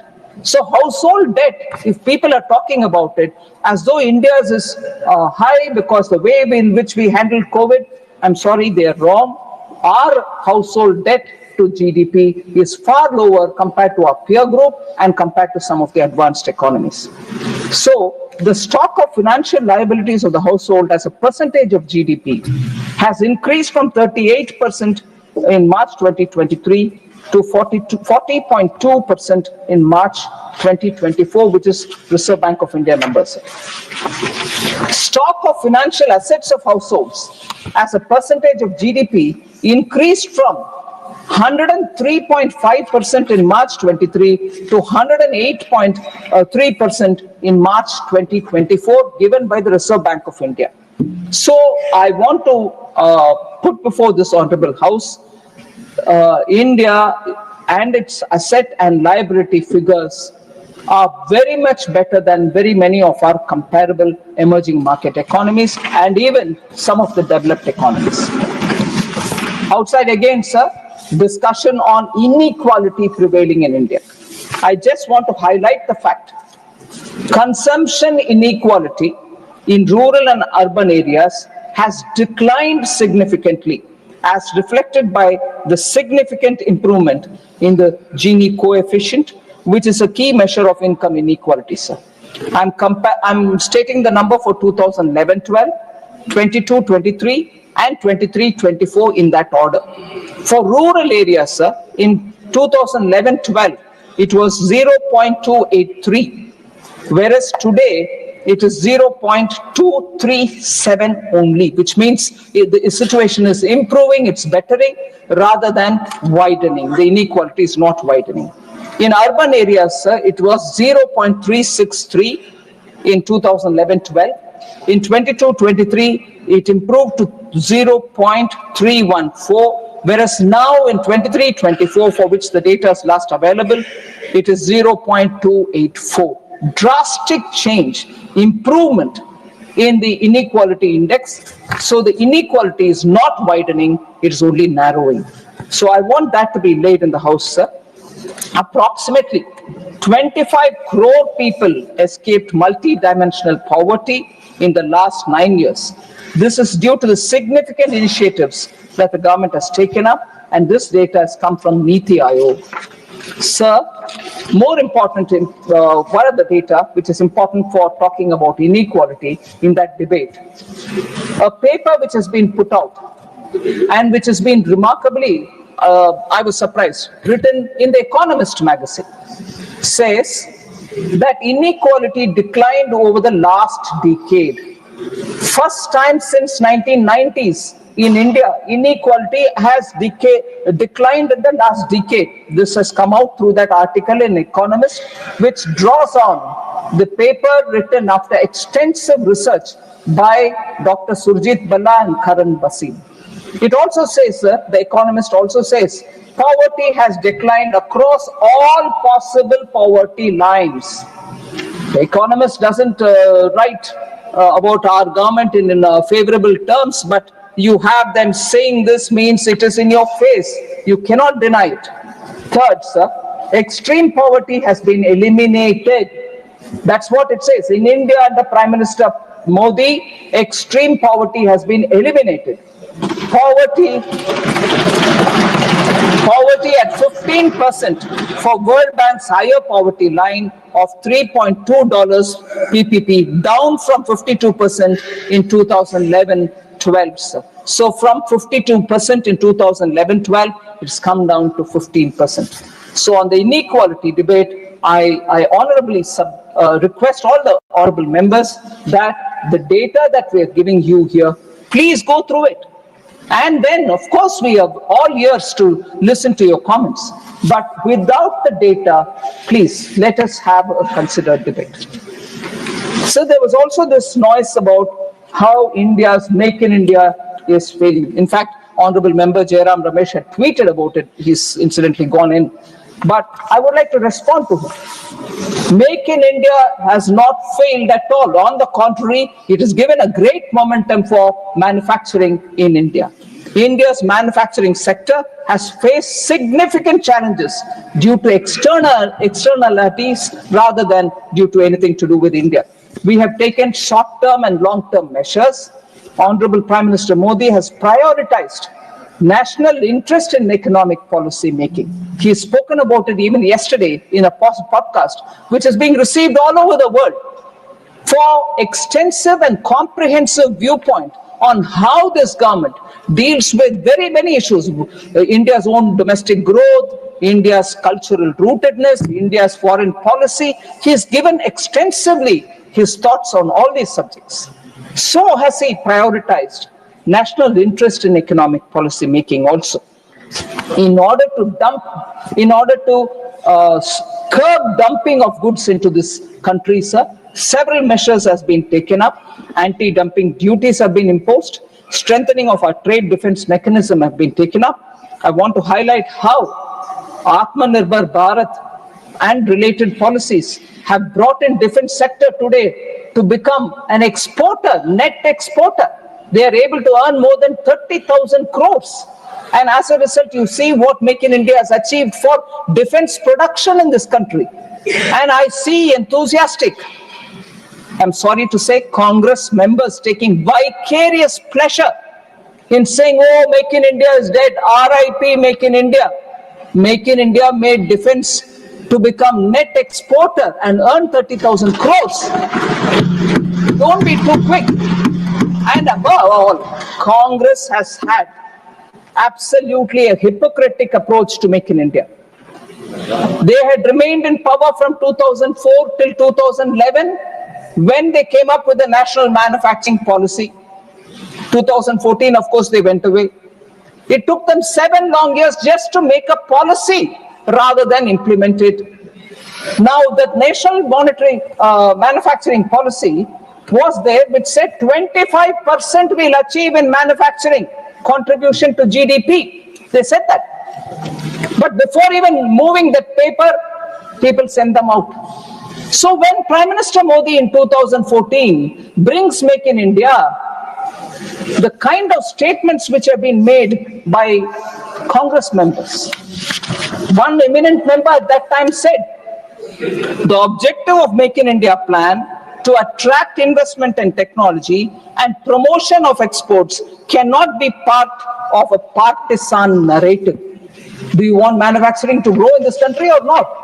And having brought out this national manufacturing policy, they also said, being, I don't know, hypocritical or confused, they said when Make in India was announced, Make in India is just a revamped version of national manufacturing policy. And you claim that Make in India isn't working. You claim that Make in India isn't working. Doesn't that mean that national manufacturing policy itself was flawed? Are you suggesting that it is your policy? But it remained a policy, it didn't find an action ground. And when we make it an actionable policy, we bring in Make in India, we want to bring in several steps towards improving it. They have this problem of either not knowing whether they should accept it, not knowing whether they should reject it, because it also has their own national manufacturing policy into it. They claim 25% of contribution, manufacturing will reach 25% to the GDP level. No, they didn't move an inch. Whereas Make in India today is showing how, for example, in the defense industry, we are able to export. And also, I would want to highlight, sir, the national manufacturing policy guided them to set up national investment and manufacturing zones in several parts of the country. They're called NIMS in the shop. NIMS also remained where they were. They were in far-flung areas, no railway station next to it, no port. They were on patronage basis. And not until when Prime Minister Modi brings PM Gati Shakti, when all this gets integrated into that, when a scheme of things are understood as to does it have a port next to it, does it have a railway station next to it, is a coal mining area or a raw material supply area next to it, bring all that together and do something to improve logistics there. It is only after that PM Gati Shakti has NIMS found the light of the day. Otherwise they were desolate and isolated places all over the country with no semblance of any making in India. Of course, manufacturing was just a policy for them. There was no more implementation on it. Similarly, sir, they also had a lot of quick fix FTAs, which killed actually many of our manufacturing. Today, Commerce Minister is struggling to have those FTAs hurriedly done during their period, reviewed, because countries have realized it was so loosely worded, it had so many things which was ready giveaways for our partner countries, which is good. You want to give them market access for many of the things. But we didn't get equally anything for ourselves. So the Commerce Ministry today is sitting and asking those countries to review the FTA signed during UPA policy time. So that hurried rushing into FTA, hurried bringing into some kind of a context, manufacturing policy, has not delivered. On the contrary, has hurt us. Believe in Make in India. It is giving you results. I've already quoted how defense exports are flourishing under Make in India. Of course, everybody called during UPA time their growth as jobless growth, which is right. 69, the report of the Standing Committee on Finance itself said that. Sir, but I would like to highlight the fact that Make in India has actually given us good result. We took step after step after step to strengthen the manufacturing in this country. Corporate tax rate was brought down to 15% for new capacities in February 2019. Production-linked incentives have been given for critical key starting materials, KPI, drug intermediaries, and active pharmaceutical ingredient manufacturers. Manufacturing of medical devices have happened. Automobiles and auto components get PLI. Pharmaceutical drugs get PLI. Specialty steel gets PLI. Telecom network products, electronic technology products, white goods, ACs and LEDs, food products, textile products, MMF segment of technical textiles, high efficiency solar PV, modules, advanced chemistry cells, and drones and drone components all get PLI. I just want to highlight one data point, sir.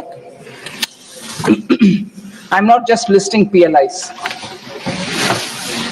Some of the most notable achievements of PLI schemes are attracted investments exceeding 1.5 lakh crores. Because of PLI, 1.5 lakh crores have come into this country. Employment generation has happened to the extent of 9.5 lakh people. It has also led to exports surpassing 4 lakh crores. Electronics, pharmaceutical and food processing sector are also contributing to the export. 99.2% of mobile phones now sold in the country are made in India. 325 to 330 million mobile phones are being manufactured in India every year. Mobile phone exports reached 15.6 billion US dollars in 23-24 from 0.2 billion in 2014-15. Significant reduction in the import of raw materials in the pharma sector thanks to PLI. Considerable improvement in domestic sourcing of raw materials in food processing, again because of PLI. Telecom equipment manufacturing surpassed 50,000 crores in sales under the production-linked incentive scheme. The automobile sector also got a considerable boost, with the PLI directly generating sales worth 2.25 lakh crores and creating 1.5 lakh jobs in that sector. So I would request our Congress members, when they talk about Make in India, thinking that they can sing a requiem, I'm sorry, no, it is live, kicking, flourishing, and making our economy absolutely stronger for it. So last one point I would like to highlight. As a result of this concerted effort, sir, our domestic defense production, about which I spoke, reached 1.27 lakh crores, marking a record high with an impressive increase approximately of 174% from 46,429 crores, which it was in 2014-15. So defense is a classic example. In that, I will just put one example forward, sir. You are from Bihar. It's a very good example to show how every state of India is contributing for Make in India. Made in Bihar boots are now part of the Russian army's equipment. So Bihar is contributing for manufacturing, and boots manufactured there are going for our Russian army as well. So number of companies have also increased, which have registered. 13% increased in the number of establishments has been witnessed. Employment marked over 10% rise. Manufacturing sector reported the highest wage growth of 16%. Sir, without elaborating more, I know honorable members are waiting for a long time. Lunch hour, you may run the house even during lunch, but I don't want to take more of your time. But I thank every one of the members who've spoken on the 4 bills which are before this house for consideration and returning to the Lok Sabha. Thank you. Members, please. I shall now put the motion regarding consideration of the Appropriation Bill 2025 to vote. Please, it's over. Yes, tell me. So my point of order is under Rule 238A. Honorable Finance Minister, in an attempt to justify the stand taken by her government, I can understand that, made a lot of allegations, unwantedly dragged. Please be brief and put the rules. I'm coming to the point, sir. Be brief, yes. While talking about the honorable member, Mr. Vikas Ranjan Bhattacharya, who is a senior member, I'm just telling you, please be patient. Her reference was like this: whether he doubts his CPM membership. There was a passing comment by her. So that is quite defamatory, and she should be. No, I'm kindly go through the verbatim documents. That reference could have been avoided. Yes. The reference was whether he himself doubts his CPM membership. Thank you. That's no pointer. Please. Please. I shall now put the motion regarding consideration of the Appropriation Bill 2025 to vote. The question is that Appropriation Bill 2025 as passed by Lok Sabha be taken into consideration. Those in favor will please say aye. Those against will please say no. I think the ayes have it, the ayes have it, the ayes have it, the motion is adopted. We shall now take up clause by clause consideration of the bill. Clauses 2, 3 and the scheduled stand part of the bill. Those in favor will please say aye. Those against will please say no. I think the ayes have it, the ayes have it, the ayes have it. Clauses 2, 3 and the schedule are adopted. Clause 1, the enacting formula and the title stand part of the bill. Those in favor will please say aye. Those against will please say no. I think the ayes have it, the ayes have it, the ayes have it. Clause 1, the enacting formula and the title are adopted. Srimati Nirmala Sitharaman to move that the bill be returned. Sir, I rise to move that the bill be returned. Motion moved that the bill be returned. The question is that the bill be returned. Those in favor will please say aye. Those against will please say no. I think the ayes have it, the ayes have it, the ayes have it. The bill is returned. I shall now put the motion regarding consideration of the appropriation number 2 bill 2025 to vote. The question is that the appropriation number 2 bill 2025 as passed by Lok Sabha be taken to consideration. Those in favor will please say aye. Those against will please say no. I think the ayes have it, the ayes have it, the ayes have it. The motion is adopted. We shall now take up. Please keep quiet. Shanti rakhe, please. We shall now take up clause by clause consideration of the bill. Clauses 2, 3 and the schedule stand part of the bill. Those in favor will please say aye. Those against will please say no. I think the ayes have it, the ayes have it, the ayes have it. Clauses 2, 3 and the schedule are adopted. Clause 1, the enacting formula and the title stand part of the bill. Those in favor will please say aye. Those against will please say no. I think the ayes have it, the ayes have it, the ayes have it. Clause 1, the enacting formula and the title are adopted. Srimati Nirmala Sitharaman ji to move that the bill be returned. Sir, I rise to move that the bill be returned. Motion moved that the bill be returned. The question is that the bill be returned. Those in favor will please say aye. Those against will please say no. I think the ayes have it, the ayes have it, the ayes have it. The bill is returned. I shall now put the motion regarding consideration of the Manipur Appropriation Vote on Account Bill 2025 to vote. The question is that the Manipur Appropriation Vote on Account Bill 2025 as passed by Lok Sabha be taken into consideration. Those in favor will please say aye. Those against will please say no. I think the ayes have it, the ayes have it, the ayes have it. The motion is adopted.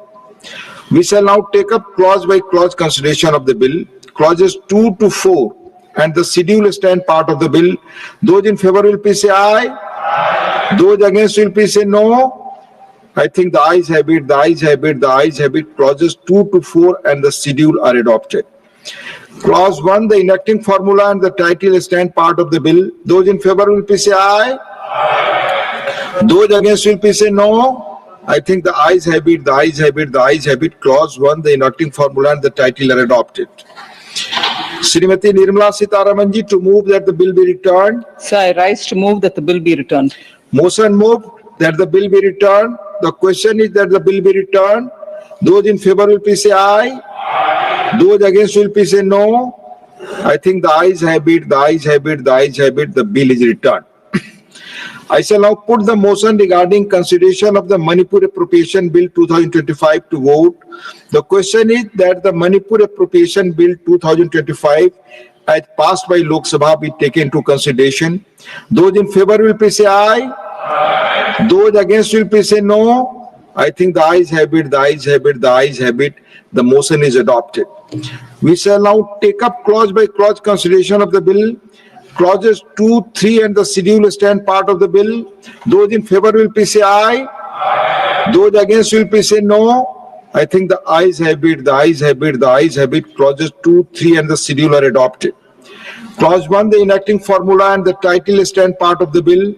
Those in favor will please say aye. Those against will please say no. I think the ayes have it, the ayes have it, the ayes have it. Clause 1, the enacting formula and the title are adopted. Srimati Nirmala Sitharaman ji to move that the bill be returned. Sir, I rise to move that the bill be returned. Motion moved that the bill be returned. The question is that the bill be returned. Those in favor will please say aye. Those against will please say no. I think the ayes have it, the ayes have it, the ayes have it. The bill is returned. कुछ छूटा नहीं? Now discussion on the working of the Ministry of Health and Family Welfare. Shri Trichu Shivaji to raise the discussion on the working of the Ministry of Health and Family Welfare. माननीय मंत्री जी ने chair से permission लेकर गए हैं, अभी तुरंत आएंगे वो. His two state ministers are here. He has taken permission from the chair to go.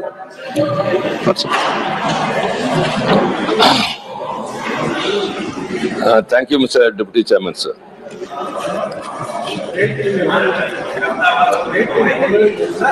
Please. Yes, I have already informed. Please,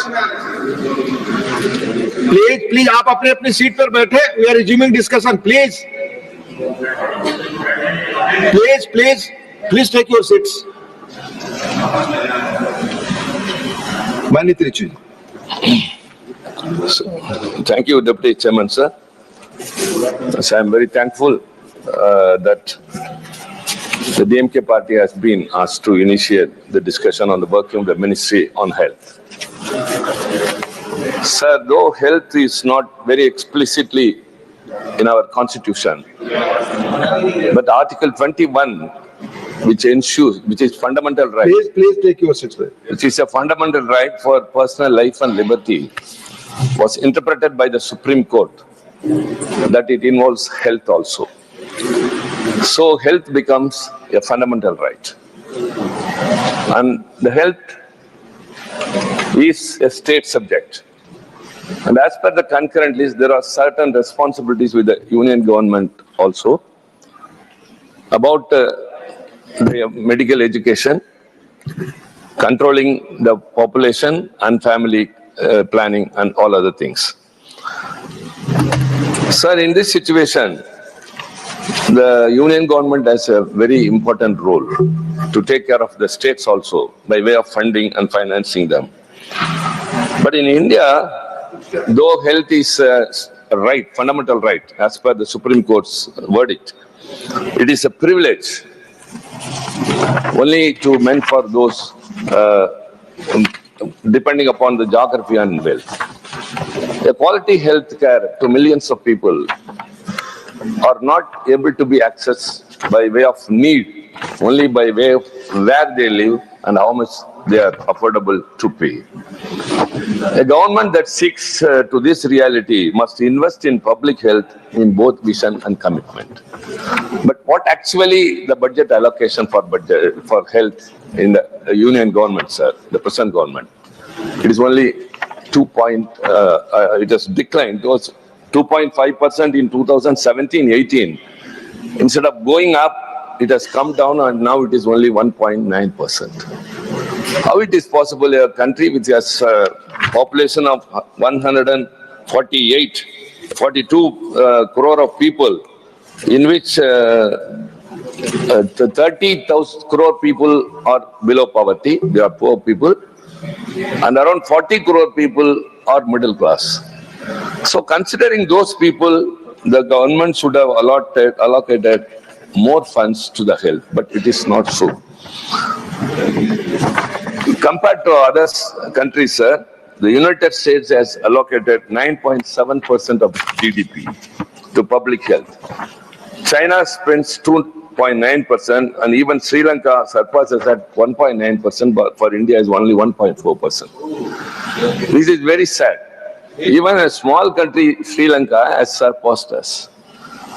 So what actually is in the mind when you are to take care of the people of their health, the budget allocation when it is so less, and the saddest part is the amount allocated for research is only 3,900 crore. What the word who suggests or the standard which has been deputed is totally does not match with what we are handling. Sir, though the union government plays a significant role it doesn't take all these things into consideration. Just 4.4% of the ministry's budget is spent towards health research. That is, you know how much, sir? 0.02% of our GDP. Actually, the WHO has suggested it should be at least 1%. Even the Standing Committee on Family and Health and Family Welfare has recommended that it should be 0.1% at least. But actually it is 0.02, whereas the other countries, United Kingdom spends 0.65% and United States is at 0.44%. Sir, this standing committee's recommendations are not taken into consideration. Research is very important as far as health is concerned. So the budget allocation is very much less. It's only less than 2%. And the research is much lesser than the GDP, that's 0.02%. Take, for example, the state governments. The Tamil Nadu state government has allocated 4.9% of its total expenditure towards healthcare. So it must be taken as a cue. The government health expenditure as a share of GDP in other countries. I'm very sorry that when I'm speaking in the parliament, it will go across the world. I'm very sorry to depict my nation in such a sad situation, but the government has to take the responsibility. It's our responsibility to point out, compared to other countries.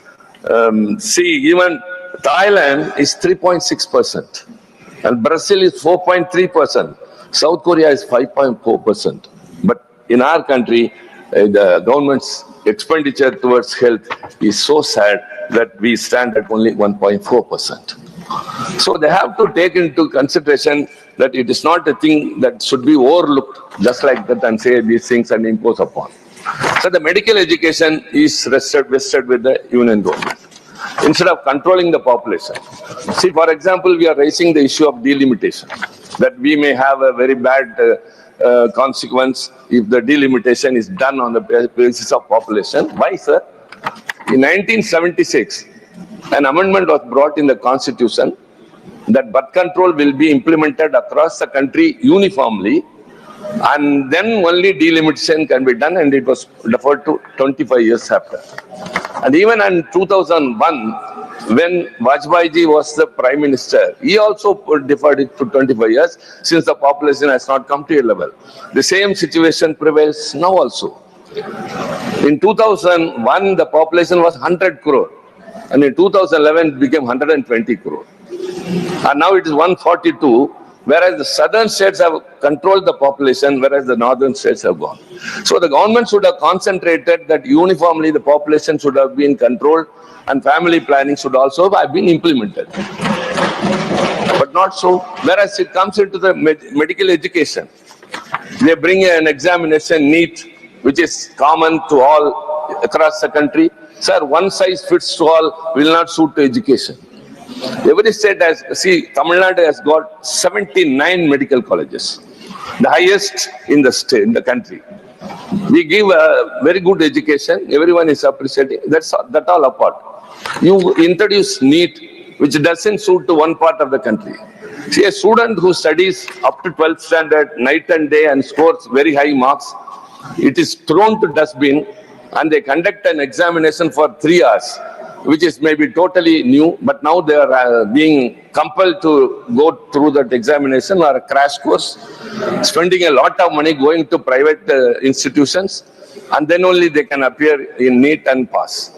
So this NEET examination, it must suit to the states, and so with the par with the state government, we have passed a legislation in the state government. Even after the consent of the governor, it is lying with the union government. You have to take into consideration. A state has got its own right. Health is a right of the state as per constitution.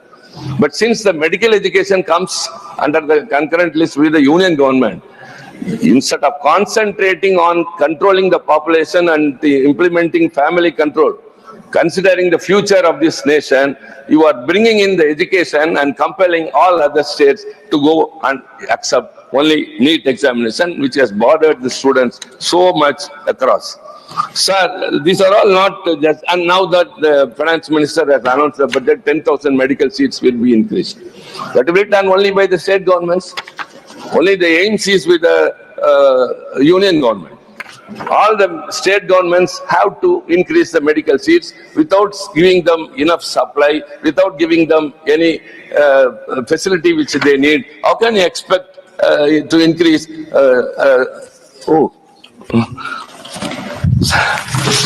So I have to run fast. And sir, the WHO standard, it says that it's very very important. The patient-doctor population, it must be 1:1,000. That is what the WHO recommends. Let me tell what is the situation in India. It is 1:1,272 average. But state-wise, I'll go. Uttar Pradesh is 3,767 per doctor. Jharkhand is 8,180 per doctor. Haryana 6,037. Chhattisgarh 4,338. And I will not rush up. I'll rush up with everything considering the time. Kerala is 535 per doctor. And Tamil Nadu stands number 1, 253 per doctor. Sir, why? How it is possible? See, when one part of the country, when 4,000 persons are depending upon one doctor, you are not increasing the health workers. They are not being taken care of as they should have been. But actually it is not so. And another very important thing is the non-communicable diseases. Because of the non-communicable diseases, what is happening is, non-communicable diseases are like diabetes, cancer, and pulmonary diseases and all other things. Because of that, probability that a 30-year-old dies before the age of 70 due to this NCD, that is non-communicable diseases. In Japan, it's only 8%. Out of the total deaths, the deaths because of NCD is 8%. UK is 11%. USA 14%. Brazil 15%, China 16%, Bangladesh 18%, Vietnam 20%, Malaysia 22%, India 24%. Again, I feel sad and sorry to say all these things. The non-communicable diseases are not brought under control. Whereas Tamil Nadu, what it has done is, I will rush up with bullet points. Tamil Nadu diabetic foot care policy, because it is one of the non-communicable diseases. And mental care wellness. In India, it is 0.07 per 1 lakh population, the psychiatrists are there. They are not taken care of. It's a very important. Mental health and wellness is very much important. Whereas in Tamil Nadu, we have got Natpudan Ungalodu Mananala Sevai. So we are taking care of those who are mentally ill. And Punnagai scheme, that is about smiling. Punnagai means smiling. Aims to ensure the dental health of students by providing dental treatment and creating awareness about condition. And anemic. Anemic is spreading to the alarming level in India with pregnant women and children. So what has been done towards that? The Tamil Nadu government across India, it started from Tamil Nadu and now implemented all over the nation the midday meal scheme. But only in Tamil Nadu, we give breakfast also to students of primary school because they should not suffer from anemia. And this is being followed by other states like Kerala also. Yes, sir. Kerala also following. So southern states always stand first. That's why we are victimized. That's why we are penalized. For everything, we are not taken care of. We are not being ignored. We are being ignored for the way we are performing very well. We have never heard that an outstanding student is punished anywhere, sir, only in our country. This government is with a stepmotherly attitude and partiality looking into it. Strong public health infrastructure we have. We have got a strong focus on preventive care and community health services. Many PHCs across the country, what the union government should do is it should focus on those states where the things are getting worse. Whereas we are doing very well. The PHCs are more in number. The community medical center, health centers are more in number. The secondary, tertiary hospitals are providing the best health. We go to the people where they live and give service. So the states are doing their responsibility and performing very well, whereas the union government is not focusing on the states that are not performing well, rather they try to punish us. That's what I say. Whatever is responsible with the union government, you say that first you increase the budget. With that budget allocation, you have to do the needful. But that is not done so. No research. Without research, medical advancement cannot be. You cannot be depending upon other countries for technology development. Sir, I got very important concerns because I think you have to give me some minute or two for more. The health insurance. You have got one scheme, some, what is that? Pradhan Mantri, Ayushman, and the state government has a different, the Chief Minister's health scheme, which gives 5 lakhs to people. That's all different. But the saddest part is the minister should take it into consideration. Excuse me, only the MOs is here, don't disturb them. What is take care? Please, ma'am. When we are talking much about the insurances, the term insurance, health insurance, and life insurance premiums are taxed at a steep 18% GST, the highest. Treating them as luxuries rather than necessities. How sad it is. Health insurance premium is charged at 18% GST. And out-of-pocket expenditure. The middle class people are too rich to get any aid from the government and too poor to spell out from their own pocket. And another thing is toxic air. India has some of the world's highest rates of lung disease. And aging population, the TFR, and it is increasing alarmingly, enormously this side, but in southern states it is under control, the total fertility rate. And very importantly, I would urge the health minister who is here to take into consideration 2 things. One is this insurance premium should not be charged at 18% GST. Another is one paraquat poisoning. It is available very freely. If anyone consumes that, even medical intervention cannot save them. I think the ministers are very much aware of it. Already the European Union, China and UK have banned that. Only India is having that. The poor people who get very frustrated in life, who cannot resort to anything when they try to commit suicide, at least to frighten their family or anyone else, they resort to something. So they get the rat poison, which is very easily available, and this paraquat poison, which is very much easily available, and they are not at all able to be rescued. They get worse. They cannot be saved on one hand. They deteriorate in the worst manner that no patient should suffer. And so I urge the ministry to ban this paraquat poisoning and rat poisoning in the concern of the people. The common man, the poor man in this country, whoever is attempting to commit suicide, they are very easy. It's a herbicide. It's a herbicide and very easily available. And this is not just a suggestion from the ruling party side. I am speaking on behalf of the people who are suffering at the hospitals because of committing suicide. And the most important is the AIIMS at Madurai in Tamil Nadu.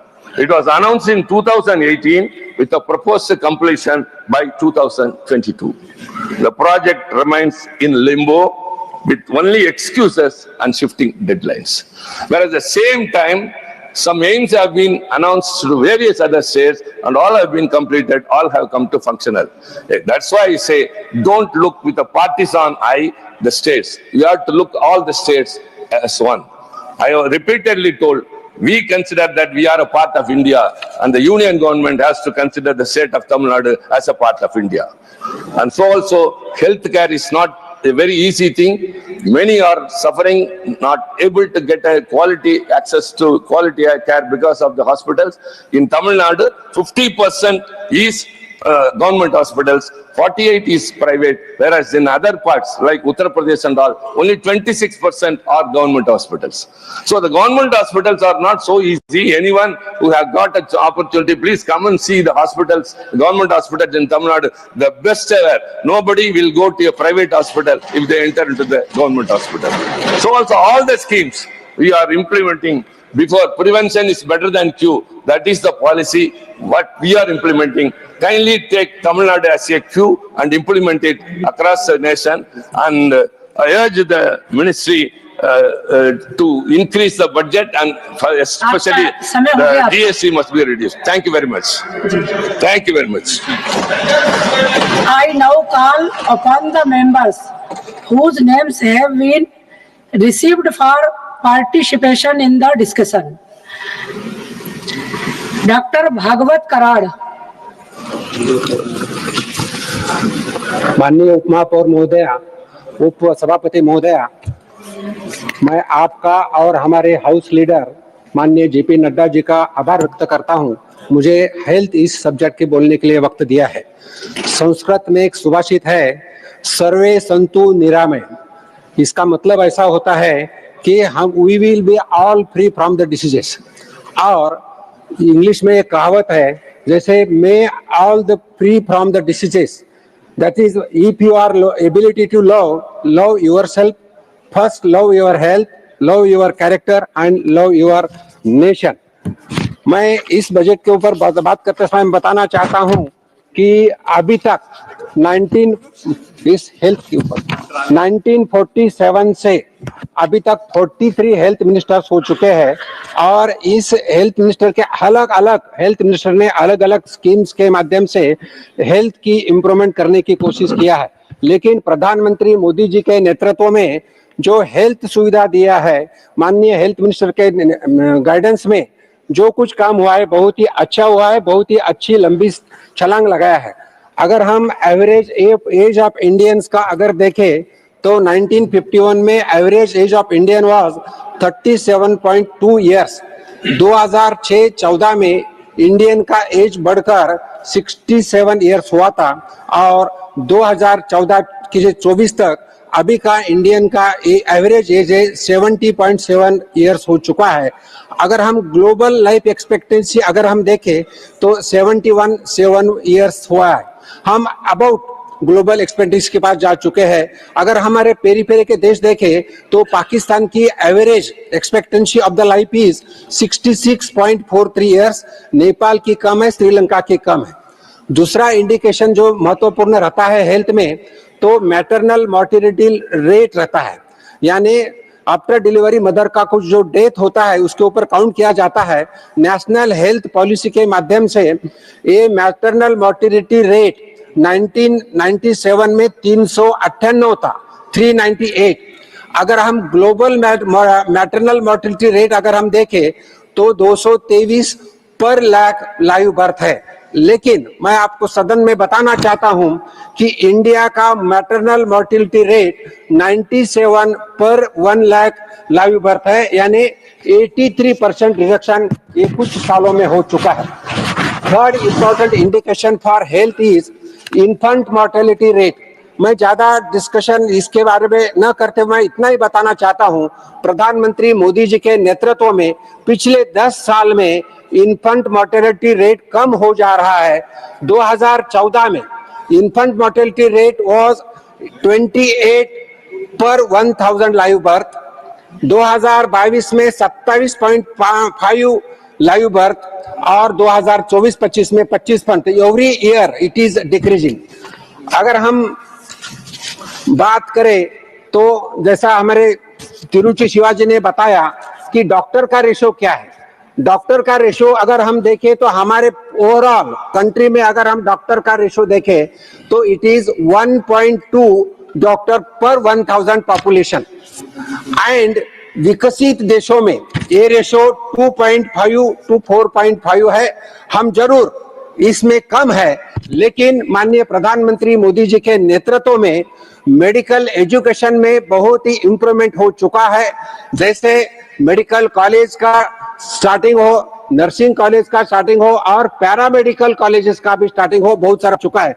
कोई example मैं बताना चाहता हूं, medical college अगर हम देखें 2014 में 383 थे, 2025 में 780 हो गए। एमबीबीएस सीट 2014 में 54,348 थे, अभी 2025 में 1,18,190 हुए। पीजी सीट भी अगर हम देखें पोस्ट ग्रेजुएट सीट्स तो 2014 में 31,185 थे और अभी 2025 में 72,727 हो चुके हैं। 133% राइज ये पीजी सीट्स में भी हो चुका है। मैं बताना चाहता हूं,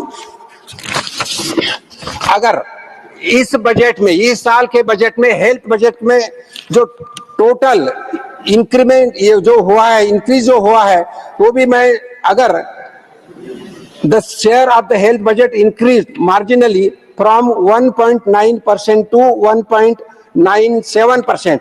This was the budget. Total budget was 50.65 lakh, out of which the health budget is 99,858 crores, and this budget in 2015 में 34,286 करोड़ था, इसमें भी 191% राइज हो चुका है। इस बजट में हेल्थ के लिए बहुत सारे सुविधा दिया है। जैसा मैं बताना चाहता हूं, गिग वर्कर्स के लिए आयुष्मान भारत की योजना है, जीवन रक्षक दवा जो हम इंपोर्ट करते हैं उसमें बॉर्डर कस्टम्स ड्यूटी कम किया है। उसी तरह health infrastructure and man power के लिए 4,200 करोड़ का राशि रखा है। वैसा ही जैसा पीएलआई स्कीम है, पीएलआई स्कीम के माध्यम से 2,445 करोड़ रखा है, जिसके माध्यम से हम फार्मा मेडिसिन बना के एक्सपोर्ट कर सकते हैं। और आयुष वीजा यानी कोई मेडिकल टूरिज्म के लिए अगर वीजा करना है तो उसके में भी सुविधा इसका संविधान रखा है। अगर हम हेल्थ की बात करें, हेल्थ फैसिलिटीज और बेड्स का अगर हम बात करें तो टोटल भारत देश में अराउंड 70,000 हॉस्पिटल्स है। इसमें प्राइवेट अगर हॉस्पिटल देखें तो 44,000 प्राइवेट हॉस्पिटल है और 44,000 और गवर्नमेंट हॉस्पिटल 26,000 है। अगर WHO के हिसाब से बेड रेशो अगर हम देखें तो 1.3 पर 1000 पॉपुलेशन अभी हमारा भारत का रेशो है और WHO का रिकमेंडेशन है 3 होना है। डिफिसिट 1.7 पर 1000 पॉपुलेशन है। ये हम बढ़ाने के लिए कोशिश हो रही है। मैं इतना ही बताना चाहता हूं कि ये हेल्थ सर्विस अगर बढ़ाना है तो technology and critical element to enhance healthy care delivery का भी सिस्टम किया है। जैसा है इंडिया एक बहुत ही लार्ज कंट्री है, पॉपुलेशन ज्यादा है, इसीलिए टेलीमेडिसिन हो, टेली कंसल्टिंग हो, टेली डायग्नोसिस हो और मेडिकल मोबाइल हेल्थ प्लेटफॉर्म के माध्यम से कुछ सुविधा भी दे चुके हैं। इन चार्ट जो अगर मैं बताना चाहता हूं, प्राइमरी केयर हो, सेकेंडरी हेल्थ केयर हो, टर्शियरी हेल्थ केयर हो, अलग अलग सेक्टर में काम हो रहा है। जैसे प्राइमरी हेल्थ केयर सेंटर में सब सेंटर्स हो प्राइमरी जिसमें 5,000 सेंटर्स है, 3,000 लोगों के लिए एक सेंटर रहता है। प्राइमरी हेल्थ सेंटर्स 30,000 है, जिसमें 20,000 लोगों के लिए एक सेंटर रहता है। कम्युनिटी हेल्थ सेंटर्स अगर हम देखें दैट कवर्स अराउंड 1,20,000 लोगों के लिए रहता है। सेकेंडरी हेल्थ सेंटर्स में सब डिस्ट्रिक्ट हॉस्पिटल्स, तालुका हॉस्पिटल्स, इसमें भी राइज हो रहा है जहां स्पेशलिस्ट डॉक्टर्स अवेलेबल रहते हैं। डिस्ट्रिक्ट हॉस्पिटल्स हो, मेडिकल कॉलेज का हॉस्पिटल्स हो, post graduate super speciality hospitals हो, इनमें बढ़ावा दिख रहा है। मैं इतना ही बताना चाहता हूं, रिमोट प्लेसेस पे डॉक्टर का अवेलेबिलिटी होना, इसीलिए स्टेट के माध्यम से डॉक्टर्स को भी नेगोशिएशन करके ज्यादा पेमेंट यानी यू कोट वी पे इस स्कीम के माध्यम से सैलरी दिया जाता है। और अगर डॉक्टर ने प्राइवेट यानी रिमोट एरिया में अगर काम किया तो उनको पीजी को एडमिशन भी दिया जाता है। ऐसे अलग अलग स्कीम्स डॉक्टर्स को दिया जाता है जिसके माध्यम से काम हो रहा है। सब सेंटर हो, प्राइमरी हेल्थ सेंटर हो, कॉमन हेल्थ सेंटर हो, डिविजनल हॉस्पिटल हो या डिस्ट्रिक्ट हॉस्पिटल हो, यहाँ अलग अलग 14 से लेके 318 तक अलग अलग लेबोरेटरी टेस्ट किए जाते हैं और पेशेंट की केयर जाती है। अगर हम बीमारी की बात करें तो cancer one of the largest killing disease है। इसमें मैं बताना चाहता हूं, इस बीमारी को कम करने के लिए स्क्रीनिंग ऑफ द कैंसर, जैसा ओरल कैंसर हो, ब्रेस्ट कैंसर हो, सर्वाइकल कैंसर हो, इनका स्क्रीनिंग के अलग अलग कैंप के माध्यम से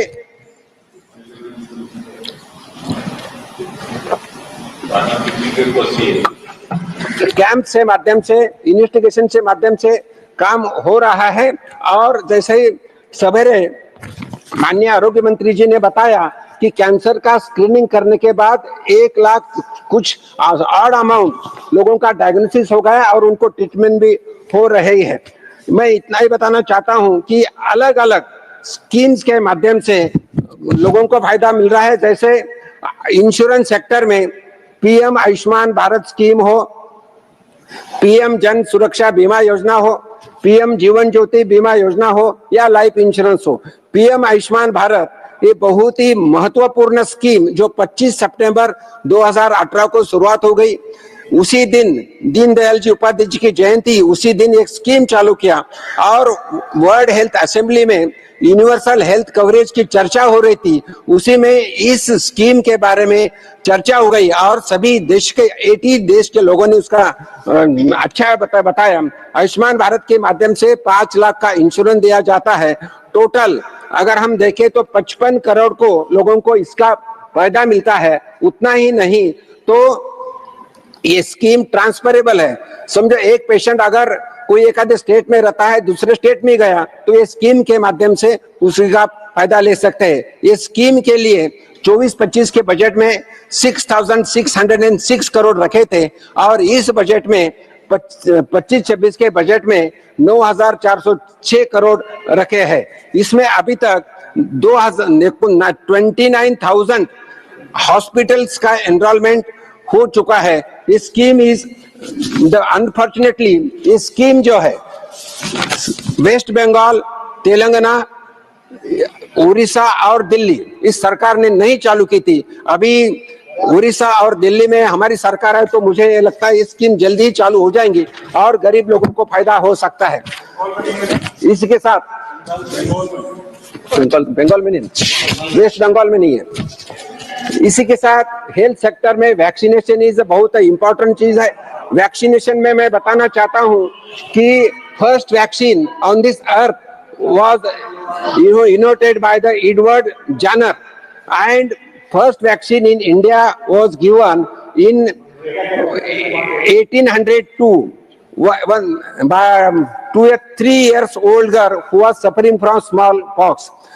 प्रधानमंत्री मोदी जी की सरकार आते ही तत्कालीन हेल्थ मिनिस्टर माननीय नड्डा साहब ने इंद्रधनुष एक स्कीम चालू किया था। इंद्रधनुष के स्कीम के माध्यम से 7 अलग अलग बीमारी के लिए वैक्सीनेशन शुरू की और ये वैक्सीनेशन के माध्यम से 2.53 करोड़ चिल्ड्रन और 68 लाख प्रेग्नेंट वुमेन को वैक्सीन दिया और अलग अलग डिसीज के माध्यम से उनको प्रोटेक्शन मिला है।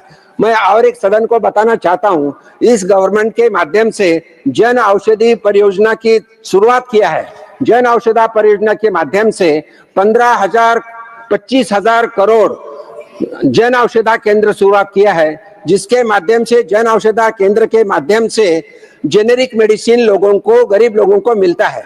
इस मेडिसिन की कीमत 50% से 80% से कम रहती है और इसमें मैं बताना चाहता हूं कि 2047 medicine are available in Jan Arogya केंद्र और 300 surgical items are available on this medical centres. इतना ही नहीं तो अभी तक हम अगर 6 साल की बात करें तो 30,000 करोड़ का फायदा गरीब लोगों का इस जन औषधि केंद्र के माध्यम से हो गया है। COVID-19 was a very bad situation all over the country और उसी वक्त मैं बताना चाहता हूं माननीय प्रधानमंत्री मोदी जी के नेतृत्व में हेल्थ डिपार्टमेंट के माध्यम से 2 वैक्सीन इनोवेट किए। इनोवेट करने के बाद 220 डोसेस इंडियन को मिले और this was the fastest and largest vaccination given by Modi ji government to everybody. उतना ही नहीं तो कुछ 70 to 80 कंट्रीज को हम वैक्सीन भी सप्लाई कर सके, ऐसा हर क्षेत्र में काम हो रहा है।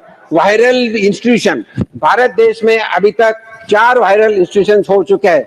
इन शॉर्ट मैं इतना ही बताना चाहता हूं, माननीय प्रधानमंत्री मोदी जी के नेतृत्व में एक तो आयुष्मान बढ़ चुका है, वैक्सीनेशन पे काम हो रहा है, पेंडेमिक में काम हो रहा है, प्रिवेंटिव डिसीजेस में काम हो रहा है, medical students, medical PG students सबकी बढ़ रहा है, तो हेल्थ सेक्टर में अच्छा काम हो रहा है। अंत में मैं मेरा वक्तव्य एक हिंदी कविता से समाप्त करता हूं। इस कविता के माध्यम से मैं कवि ने स्वास्थ्य के दुनिया में को सबसे बड़ा धन बताया है। यह कविता सरल और स्पष्ट शब्दों में समाज के बेहतर स्वास्थ्य के लिए प्रेरित करते हैं।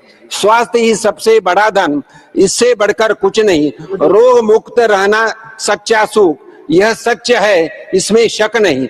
धन दौलत का मतलब जब शरीर को रोग से भरा, सुख शांति के खोज में हम, स्वास्थ्य ही है सच्चा धारा। तो इन शब्दों के साथ मैं मेरे वाणु को विराम देता हूं और हमारे आरोग्य मंत्री का अभिनंदन करते हुए खत्म करता हूं। धन्यवाद। श्री अखिलेश प्रसाद सिंह। धन्यवाद सभापति महोदय। महोदया, सभापति कराड़ साहब के बोलने के बाद आपका बहुत बहुत धन्यवाद करता हूं कि मुझे अपनी पार्टी की ओर से आपने बोलने का मौका दिया। संयोग की बात है कि स्वास्थ्य विभाग से हमारा भी बहुत पुराना रिश्ता रहा है। ऐसे तो स्वास्थ्य मंत्री जी नहीं हैं, लेकिन 2000 में दोनों राज्य मंत्री हैं। मैं स्वास्थ्य मंत्री बोला, तो यही तो मैं बोल रहा हूं, तो आगे तो सुनिए। मैं जो बोलना चाह रहा हूं नीरज जी, कि मैं 2000 में बिहार का स्वास्थ्य मंत्री था और नड्डा साहब भी हिमाचल प्रदेश के स्वास्थ्य मंत्री थे। अब लगता है सिंपल हो गया होगा।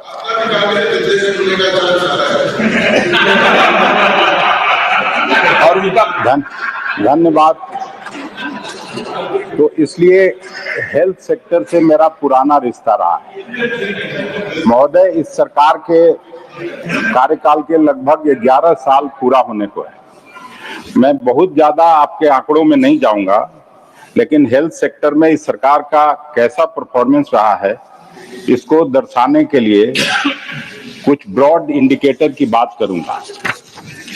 साल 2017 में यह सरकार राष्ट्रीय स्वास्थ्य नीति लेकर के आई थी और उसमें कहा गया था कि साल 2025 तक हेल्थ सेक्टर का जीडीपी का 2.5% खर्च किया जाएगा। हालांकि WHO के अनुसार हेल्थ पर जीडीपी का कम से कम 5% खर्च होना चाहिए। लेकिन इस साल के बजट को भी देखें तो हेल्थ पर इस सरकार का टोटल खर्च है जीडीपी का 1.28%। तो यह है आपकी पहली उपलब्धि। दूसरा एक आंकड़ा जो बहुत चौंकाने वाला है, अगर हम 2025 को 2010 से कंपेयर करें तो नॉन कम्युनिकेबल डिजीज से होने वाली मौतों की संख्या पिछले 15 सालों में भारत में लगभग 12% तक बढ़ गई। इसका सबसे बड़ा कारण यह है कि जिस तेजी से हमारे देश में लोग जीवन शैली आधारित रोगों का शिकार हो रहे हैं, वह दुनिया में सबसे ज्यादा है। कम्युनिकेबल डिजीज की बात करें तो राष्ट्रीय जो टीबी है, तपेदिक उन्मूलन कार्यक्रम का लक्ष्य आपने रखा था कि 2025 तक देश में टीबी का पूरी तरह से उन्मूलन कर दिया जाएगा, इस टीबी से को समाप्त कर दिया जाएगा। लेकिन अभी भी दुनिया के 25% टीबी रोगी भारत में है। साल 2023 में कुल 25,37,000 तपेदिक के मामले सामने आए थे, जो 2022 की तुलना में 1,15,000 से भी ज्यादा थे। तपेदिक से होने वाली मौतों के मामले में भी भारत में स्थिति दूसरे देशों की तुलना में सबसे ज्यादा खराब है। इसके अलावा जिस तरह से हर साल बरसात के बाद पूरे देश में डेंगू का आतंक फैल रहा है, यह भी पिछले 10-12 साल में देखने में आया है। और चिंता की बात यह है कि डेंगू की रोकथाम के लिए सरकारी स्तर पर कोई बृहद कार्यक्रम मेरी जानकारी में नहीं है। रूटीन तौर पर नेशनल हेल्थ मिशन में इसका जिक्र जरूर आता है। कुपोषण की बात करें महोदय, तो कुछ मामलों में हमारी स्थिति हमारे पड़ोसी मुल्कों बांग्लादेश, नेपाल और पाकिस्तान से भी खराब है। 17 जुलाई 2023 को इंडिया टुडे ने एक न्यूज आइटम पब्लिश किया था, जिसमें कहा गया था कि यूनिसेफ और WHO की एक ज्वाइंट स्टडी के अनुसार भारत में 4 में से 3 व्यक्ति को हेल्दी फूड मैसर नहीं है। जाहिर सी बात है कि जब एक साधारण आदमी रोजमर्रा के खर्चे के लिए पूरा संघर्ष कर रहा है, तो वह हेल्दी फूड की बात कहां से सोच पाएगा। फिर चेयर पर आज आप बैठी हैं, महिलाओं में एनीमिया अभी भी एक भारी समस्या बनी हुई है और मेरी जानकारी के अनुसार 45% महिलाएं आज भी एनीमिया से ग्रसित हैं। प्रधानमंत्री आयुष्मान भारत योजना की दिन रात आप लोग चर्चा करते रहते हैं, लेकिन उसमें भी जमीनी हकीकत क्या है? प्राइवेट हॉस्पिटल में इलाज करने में आयुष्मान कार्ड धारक को दिन में तारे नजर आ रहे हैं। कहीं हॉस्पिटल लाभार्थी को परेशान करता है तो कहीं डाटा मिसमैच होता है। हम लोगों के सामने तो लगातार ऐसे मामले आते ही रहते हैं। पता नहीं मंत्री जी और सरकार की जानकारी में यह सब बात आती है कि नहीं। इसी तरह जन औषधि केंद्र में जो जेनेरिक दवाइयां मिलती हैं, उनकी क्या स्थिति है, यह भी किसी से छिपा नहीं है। जेनेरिक दवाइयां खाते जाइए और बीमारी वैसे के वैसे बनी रहती है। पीछे इस प्रकार की भी कई रिपोर्ट आई है कि जन औषधि केंद्रों में सही तरीके से दवाओं का भंडारण नहीं होता है और कई बार तो एक्सपायरी दवाइयां भी दे दी जाती हैं। दरअसल प्रधानमंत्री जन औषधि केंद्र का जो पूरा कंसेप्ट है, हालांकि यह यूपीए के टाइम में शुरू हुआ था, लेकिन अभी ऐसा लगता है कि इसमें सारा जोर इस बात पर है कि दवाई की क्वालिटी चाहे जो भी हो, उसे सस्ती कीमत पर उपलब्ध कराया जाए। मेरे हिसाब से तो हेल्थ का जो बेसिक कंसेप्ट है वही इसके खिलाफ है। हेल्थ सेक्टर में एक और चीज है जो आज के समय में बहुत चिंताजनक रूप से बढ़ रही है। मैं मेंटल हेल्थ इशू की बात कर रहा हूँ। WHO की इस रिपोर्ट के बारे में जो बातें सामने आई है, उसके अनुसार भारत में लगभग 14% लोग मानसिक समस्याओं के शिकार हैं और मेंटल हेल्थ प्रोफेशनल्स की संख्या प्रति 1 लाख लोगों पर केवल 0.3 है। मैं मंत्री जी से आग्रह करूंगा कि इस समस्या की गंभीरता को देखते हुए मेंटल हेल्थ पर एक नेशनल प्रोग्राम बनाने के बारे में विचार किया जाए और इसको उचित प्रायोरिटी दी जाए। अब हम थोड़ा सा, चूंकि बिहार से आते हैं, तो बिहार की बात करना चाहेंगे। यह तो सबको जानकारी है कि हेल्थ सेक्टर में बिहार की दुर्दशा है, लेकिन मैं कुछ स्पेसिफिक आंकड़े देकर अलग अलग सेंट्रल स्कीम में बिहार का क्या हाल है, इसको सदन से अवगत कराना चाहता हूं। कैग ने नवंबर 2024 में बिहार के पब्लिक हेल्थ इंफ्रास्ट्रक्चर के बारे में जो ऑडिट रिपोर्ट दी है, मैं केवल उसी के आधार पर अपनी बात यहाँ रखूंगा। इस रिपोर्ट में बताया गया है कि बिहार में हेल्थ सेक्टर में कुल मिलाकर 49% पद खाली पड़े हुए हैं, मतलब आधा पद खाली है। राज्य में एलोपैथिक डॉक्टरों की आवश्यकता है 1,25,000 और डॉक्टर की उपलब्धता केवल 58,000 है, मतलब आधे से भी कम है। इस तरह से नर्सों की भी घोर कमी है। अधिकांश सब डिस्ट्रिक्ट हॉस्पिटल में ऑपरेशन थिएटर नहीं है। इतना ही नहीं, रिपोर्ट में यह भी पाया गया है कि अस्पतालों के पास जो एम्बुलेंस है उनमें इक्विपमेंट नहीं है। किसी भी कम्युनिटी हेल्थ सेंटर के पास ब्लड स्टोरेज यूनिट नहीं है और जहां ब्लड स्टोरेज यूनिट है भी, वहां पर उसके लिए मैन पावर नहीं है। जिला अस्पतालों में आवश्यक और जीवन रक्षक दवाओं का घोर अभाव है। क्योंकि अस्पतालों में टेक्नीशियन नहीं है, इसलिए जो वेंटिलेटर हैं भी वह ऐसे ही खराब इधर उधर पड़ा हुआ है। यह सब बात मैं कोई अपनी ओर से नहीं कह रहा हूं, यह सारी चीज कैग की रिपोर्ट का हिस्सा है। प्रति व्यक्ति हॉस्पिटल के बेड्स की बात करें तो बिहार में 1 लाख की आबादी पर 25 हॉस्पिटल बेड्स हैं, जबकि नेशनल एवरेज 141 है। हर ब्लॉक में स्वास्थ्य उपकेंद्रों का भवन बन के खड़ा है, लेकिन कहीं डॉक्टर या स्टाफ का आता पता नहीं है। मैंने खुद कुछ स्वास्थ्य उपकेंद्रों का जायजा लिया तो पता चला कि डॉक्टर की पोस्टिंग ही नहीं हुई, तो कोई आएगा कहां से। विभाग की अक्षमता का हाल ये है कि हेल्थ बजट का 30% से ज्यादा खर्च ही नहीं हो पा रहा है। बिहार में मातृ मृत्यु दर जो MMR है और शिशु मृत्यु दर IMR राष्ट्रीय औसत से कहीं ज्यादा है। 2023 की राष्ट्रीय स्वास्थ्य रिपोर्ट के अनुसार बिहार में मातृ मृत्यु दर 174 प्रति 1 लाख लाइव बर्थ है, जबकि राष्ट्रीय औसत 100 के आसपास है। शिशु मृत्यु दर भी 34 प्रति 1000 जन्म के करीब है। यह दर्शाता है कि राज्य में ग्रामीण क्षेत्रों में चिकित्सा सुविधाओं की भारी कमी और अस्पतालों की अपर्याप्तता इन समस्याओं का मुख्य कारण है। बिहार में टीकाकरण दर 75% से भी कम है, जो राष्ट्रीय औसत से काफी कम है। इसी तरह औसत आयु के मामले में भी बिहार नेशनल एवरेज से पीछे है। और इम्यूनाइजेशन की जब बात करते हैं तो वहां अगर सही में कोई आपकी तरफ से स्टडी करे तो रूटीन इम्यूनाइजेशन का भी काम ठीक से नहीं हो पाता है। बिहार में स्वास्थ्य मंत्रालय की जो योजनाएं हैं उनका भी ढंग से क्रियान्वयन नहीं हो पाता है। उदाहरण के लिए एक जो प्रधानमंत्री बंधन योजना है उसमें बिहार में केवल 25% आवेदकों को ही उसका लाभ मिलता है, बाकी 75% एप्लीकेशन किसी न किसी ग्राउंड पर रिजेक्ट कर दिया जाता है और उस ग्राउंड का कोई कारण नहीं बताया जाता है। अब जाहिर है कि बिहार में जानकारी का अभाव तो है, लोग उतना पूछताछ भी नहीं करते हैं।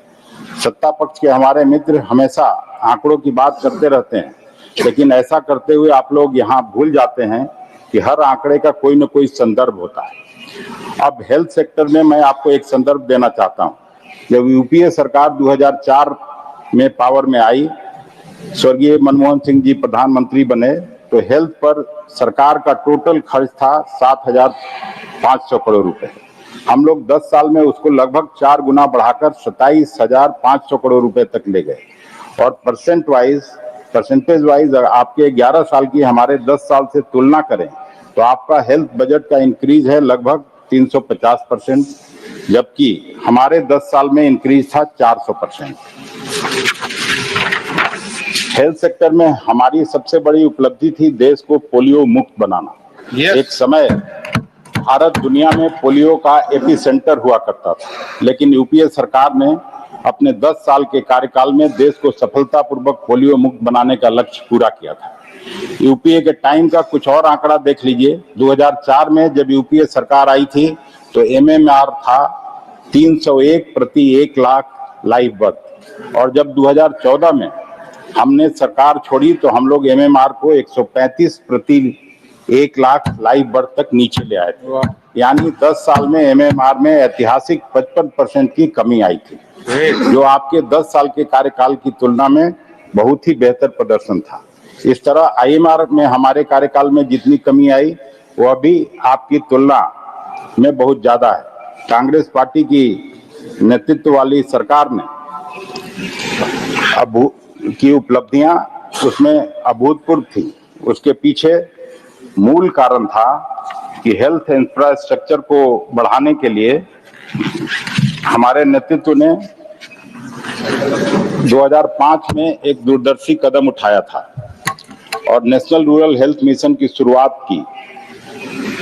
नेशनल रूरल हेल्थ मिशन के बारे में वर्ल्ड बैंक और WHO ने कहा था कि ये भारत के हेल्थ इंफ्रास्ट्रक्चर की तस्वीर बदलने वाला ट्रांसफॉर्मेटिव स्टेप है, और आज भी आपके समस्त रूरल हेल्थ प्रोग्राम का फ्रेमवर्क यही NRHM है। अब आप खुद ही फैसला कर लीजिए कि काम तब ज्यादा हो रहा था या अब ज्यादा हो रहा है। एक और मुद्दा है मेडिकल एजुकेशन का।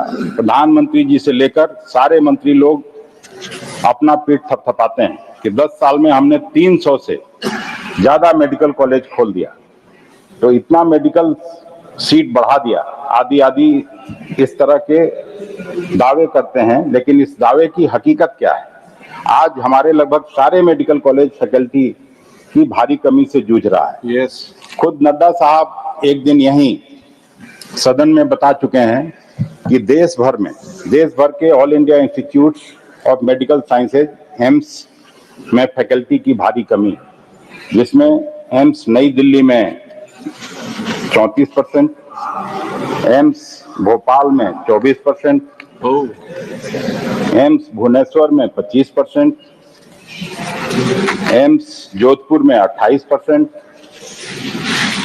एम्स रायपुर में 38%, एम्स पटना में 27%, एम्स ऋषिकेश में 39%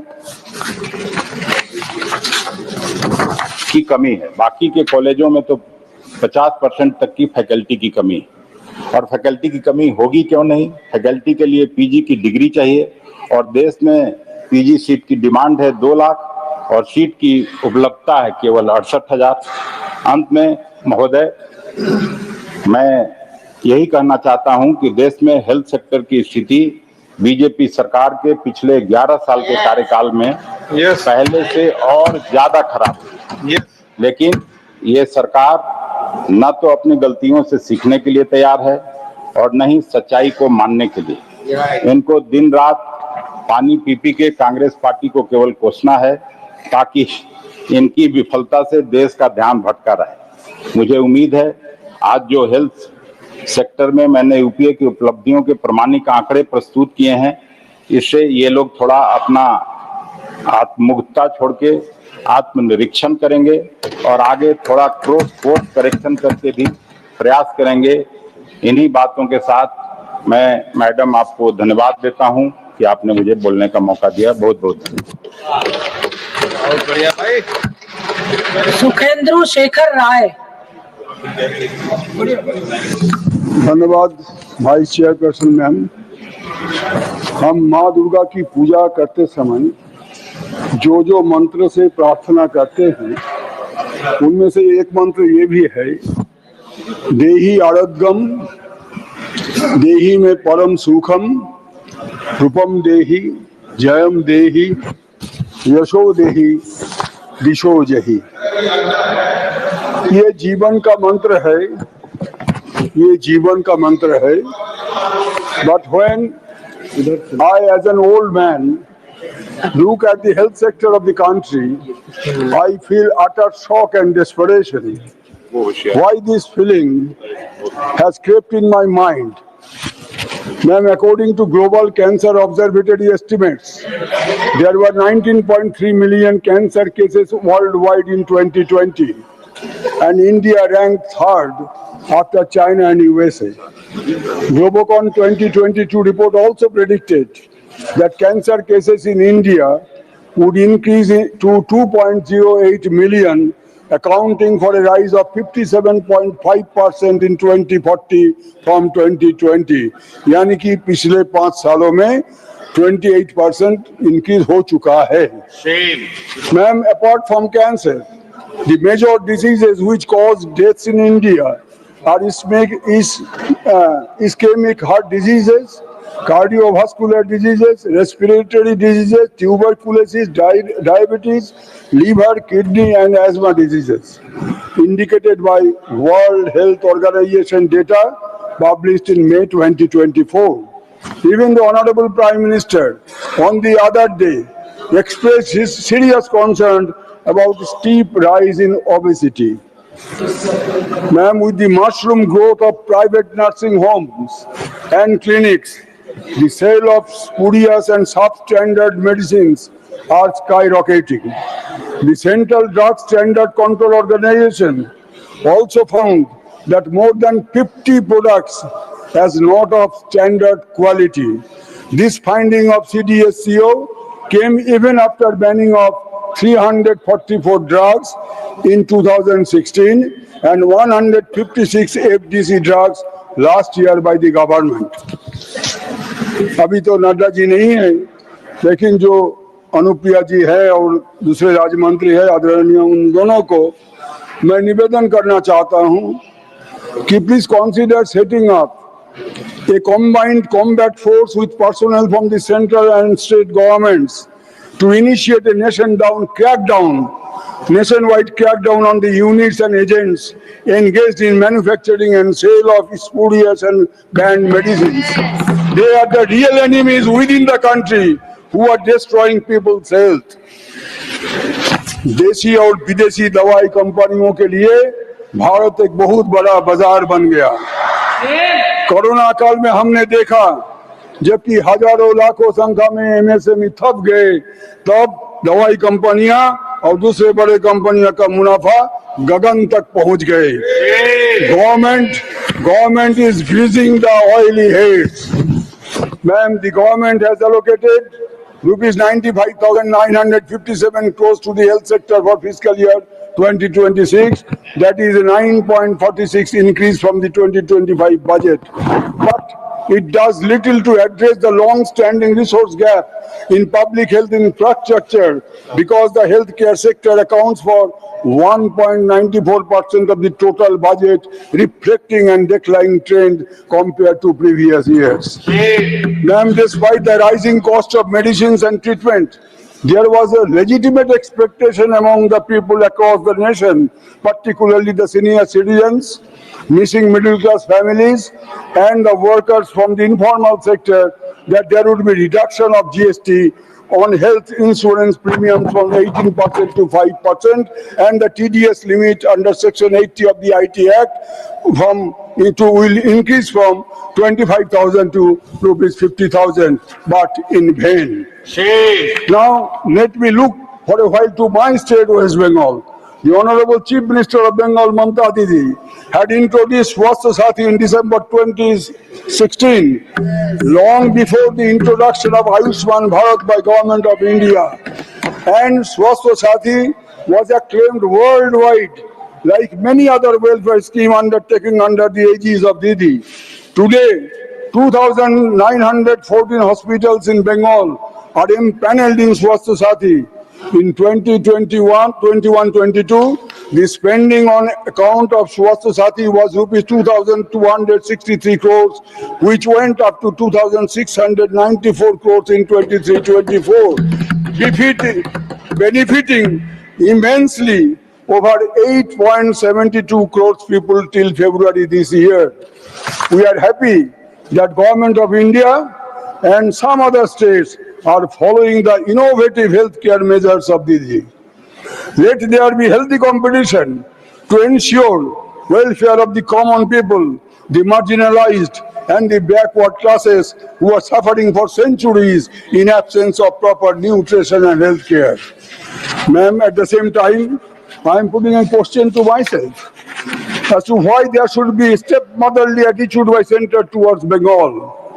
West Bengal is an integral part of India, that is Bharat, which is a union of states, as envisaged in the very first article of the Constitution of India. It was never and can never be a unitary state.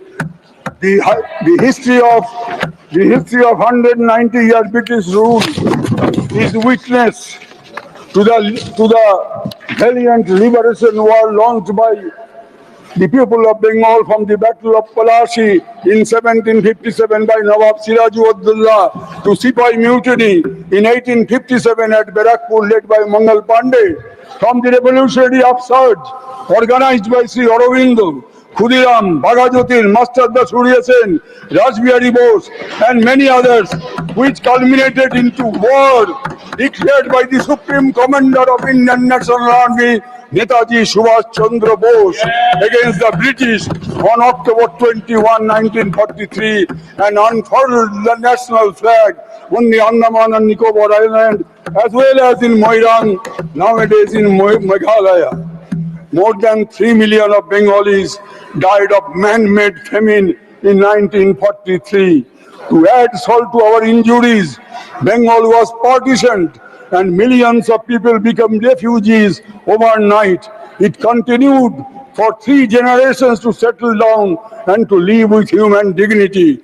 Why should we be discriminated against even after 75 years of independence? Let me quickly refer to the funding under National Health Mission and PMMYV program by the central government.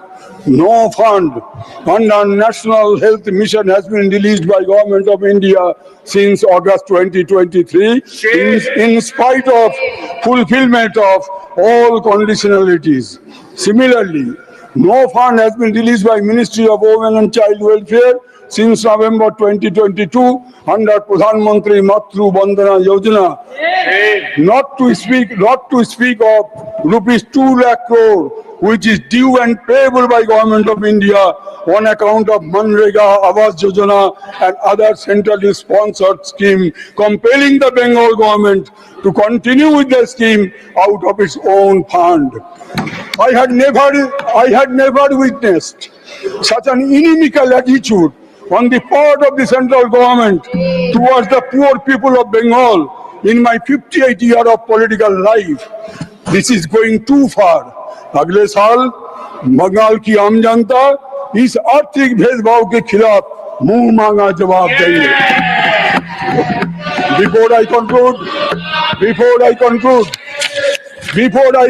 I would urge upon the government to take care of the increasingly environmental hazards, rampant use of dangerous chemical components in fertilizer, insecticide, pesticides in farming. Organic farming continues to be a beast. हम जहर P रहे हैं, पानी में जहर, पवन में जहर, खाद्य में जहर. क्यों ये? क्योंकि ये अमृत काल नहीं है, जहर काल है. सरकारी नेता लोग हमें वेद उपनिषद शास्त्र के बारे में हमेशा बोलते हैं.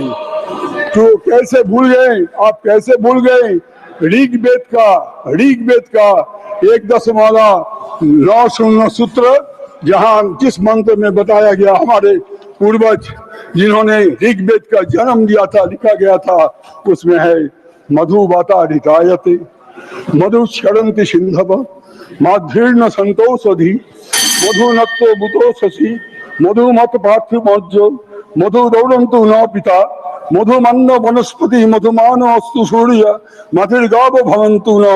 ओम शांति शांति शांति. May the winds blow sweetly, may the rivers flow sweetly, may the hearts be to us sweet and beneficial. May there be sweetness during the day and night. May the heaven be sweet to us. May the fruit-bearing trees be sweet to us. The sun be sweet and benevolent to us. Om Shanti. आप चिल्लाइए मत. अगर हिम्मत है तो government को बोलिए पर्यावरण को रक्षा करे, नहीं तो कोई दवाई से कुछ नहीं होने वाला है. ये बीमारू देश.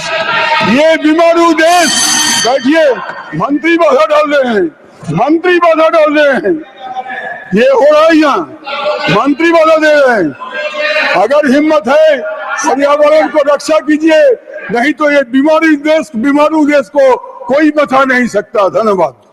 श्री संदीप कुमार पाठक. धन्यवाद ऑनरेबल चेयर मैडम. आज हेल्थ मिनिस्ट्री और हेल्थ और वेलफेयर डिपार्टमेंट के विषय में चर्चा पर मुझे भाग लेने का जो मौका दिया गया है, इसके लिए मैं सदन का और आपका आभारी हूं. ऑनरेबल चेयर मैडम, हेल्थ का विषय एक ऐसा विषय है जिसको अगर हम राज्य के मैटर और केंद्र सरकार के मैटर में अगर बांट कर देखें तो ये देश कभी बर्दाश्त नहीं कर पाएगा. हमारे बच्चे, हमारे परिवार के लोग इस भावना से प्रताड़ित होते रहेंगे. इसलिए यह विषय किसी राज्य का नहीं है, यह विषय सिर्फ केंद्र का नहीं है, यह विषय इस पूरे देश का है. ऑनरेबल चेयर सर, इससे पहले कि मैं आगे की बात रखूं, मैं 2-3 चीजें आपके समक्ष लाना चाहता हूं. 2014 में गवर्नमेंट रन मास स्टरलाइजेशन कैंपेन छत्तीसगढ़ में 10 महिलाओं की मौत हो जाती है. पहले दिन वो सर्जरी कराकर जाते हैं, घर पहुंचने के बाद उनकी मौत हो जाती है. गोरखपुर के बीआरडी मेडिकल कॉलेज में 63 बच्चों की मौत हो जाती है. कारण क्या है कि ऑक्सीजन की जो सप्लाई है वो बंद हो जाती है, ऑक्सीजन कम पड़ जाता है. इसी हॉस्पिटल में 2016 में टोटल 5000 से ज्यादा बच्चों की मौत होती है। इसी हॉस्पिटल में एक साल पहले 2014 में 6000 से ज्यादा बच्चों की मौत होती है। ऑनरेबल चेयर सर, आप नांदेड़ के सरकारी हॉस्पिटल में देखें कि एक दिन में 33 लोगों की मृत्यु होती है और उनमें से 12 बच्चे होते हैं। कारण क्या होता है? कारण यह है कि मेडिकल स्टाफ है वो सफिशिएंट नहीं थे, डॉक्टर्स अवेलेबल नहीं थे, दूसरे डिस्ट्रिक्ट से रश आ गया। ये आज भारत देश की हेल्थ व्यवस्था या सिस्टम की एक पिक्चर है जो हम सबके सामने है। इससे मुझे लगता है कि हम सबको अपराध बोध से ग्रसित हो जाना चाहिए। और अगर हमें अभी भी इस बात का खुद पे ये नहीं है कि दुख नहीं हो रहा है, तो मुझे लगता नहीं है कि हम इस काबिल हैं कि इस देश को एक अच्छा स्वास्थ्य और एक अच्छा परिवार दे पाए। ऑनरेबल चेयर सर, निश्चित रूप से इन परिस्थितियों से निपटने के लिए सरकार कोई टारगेट बनाई होगी। अगर टारगेट बनाए हैं तो कोई प्लानिंग किए होंगे, अगर प्लानिंग किए होंगे तो उस पे कुछ बजट दिए होंगे, अगर बजट दिए होंगे तो उसका एग्जीक्यूशन करने की प्रक्रिया शुरू किए होंगे। क्या वो टारगेट सफिशिएंट है? क्या वो प्लानिंग सफिशिएंट है? क्या वो बजट सफिशिएंट है? क्या एग्जीक्यूशन सफिशिएंट है? ये प्रश्न है जिसके बारे में आज हम सब डिस्कस कर रहे हैं। मैं फिर से ये कहना चाहता हूं कि आज का ये डिस्कशन पक्ष या विपक्ष के प्रिज्म पे ना होकर देश के पक्ष में होना चाहिए। ऑनरेबल चेयर सर, 2017 में सरकार एक नेशनल हेल्थ पॉलिसी लेकर आती है। इस पॉलिसी में यह बताया जाता है कि भाई इस देश में रहने वाले हर एक व्यक्ति को अच्छी और क्वालिटी वाली हेल्थ मिले, यही फ्रेमवर्क था पूरा। इसमें आप अगर देखेंगे कि सरकार ने एक प्लान बनाई, इस प्लान में 2 प्रमुख पैरामीटर्स थे। एक तो था नेशनल हेल्थ मिशन और दूसरा ये लेकर आए आयुष्मान स्कीम लेकर आए। नेशनल हेल्थ मिशन का क्या आइडिया था? नेशनल हेल्थ मिशन का आइडिया ये था कि केंद्र सरकार नेशनल हेल्थ मिशन के माध्यम से सरकारों को इंफ्रास्ट्रक्चर डेवलपमेंट करने के लिए पैसे देगी और ये पैसे प्राइमरी हेल्थ सेंटर और सेकेंडरी हेल्थ सेंटर जो जिला अस्पताल होती है उसके इंप्रूवमेंट के लिए होनी चाहिए। आज स्थिति क्या है? आज स्थिति अगर ये देखें, किसी भी आप पब्लिक हॉस्पिटल में चले जाइए, जिला में या प्राइमरी हेल्थ सेंटर में, या तो हॉस्पिटल ही नहीं है, अगर हॉस्पिटल है तो डॉक्टर नहीं है, अगर डॉक्टर है तो दवाई नहीं है, अगर दवाई है तो टेस्टिंग नहीं है, और अगर ये सारी चीजें उपलब्ध है तो वहां भर्ती करने के लिए बेड अवेलेबल नहीं है। और ये किसी एक राज्य की स्थिति नहीं है, ये पूरे देश की स्थिति है। ऑनरेबल चेयर साहब, अगर इसको मैं क्वांटिफाई करूं बड़े सिंप्लीफाइड में, ज्यादा नंबर्स नहीं देना चाहूंगा, ये पूरी परिस्थिति को अगर मैं क्वांटिफाई करना चाहूं तो क्वांटिफाई करने के लिए एक ही चीज कह सकता हूं कि सरकार ने अपने खुद का एक सर्वे कराया। इस सर्वे में ये कहा गया सभी हेल्थ इंस्टीट्यूशन को कि भाई अपना सेल्फ असेसमेंट करो।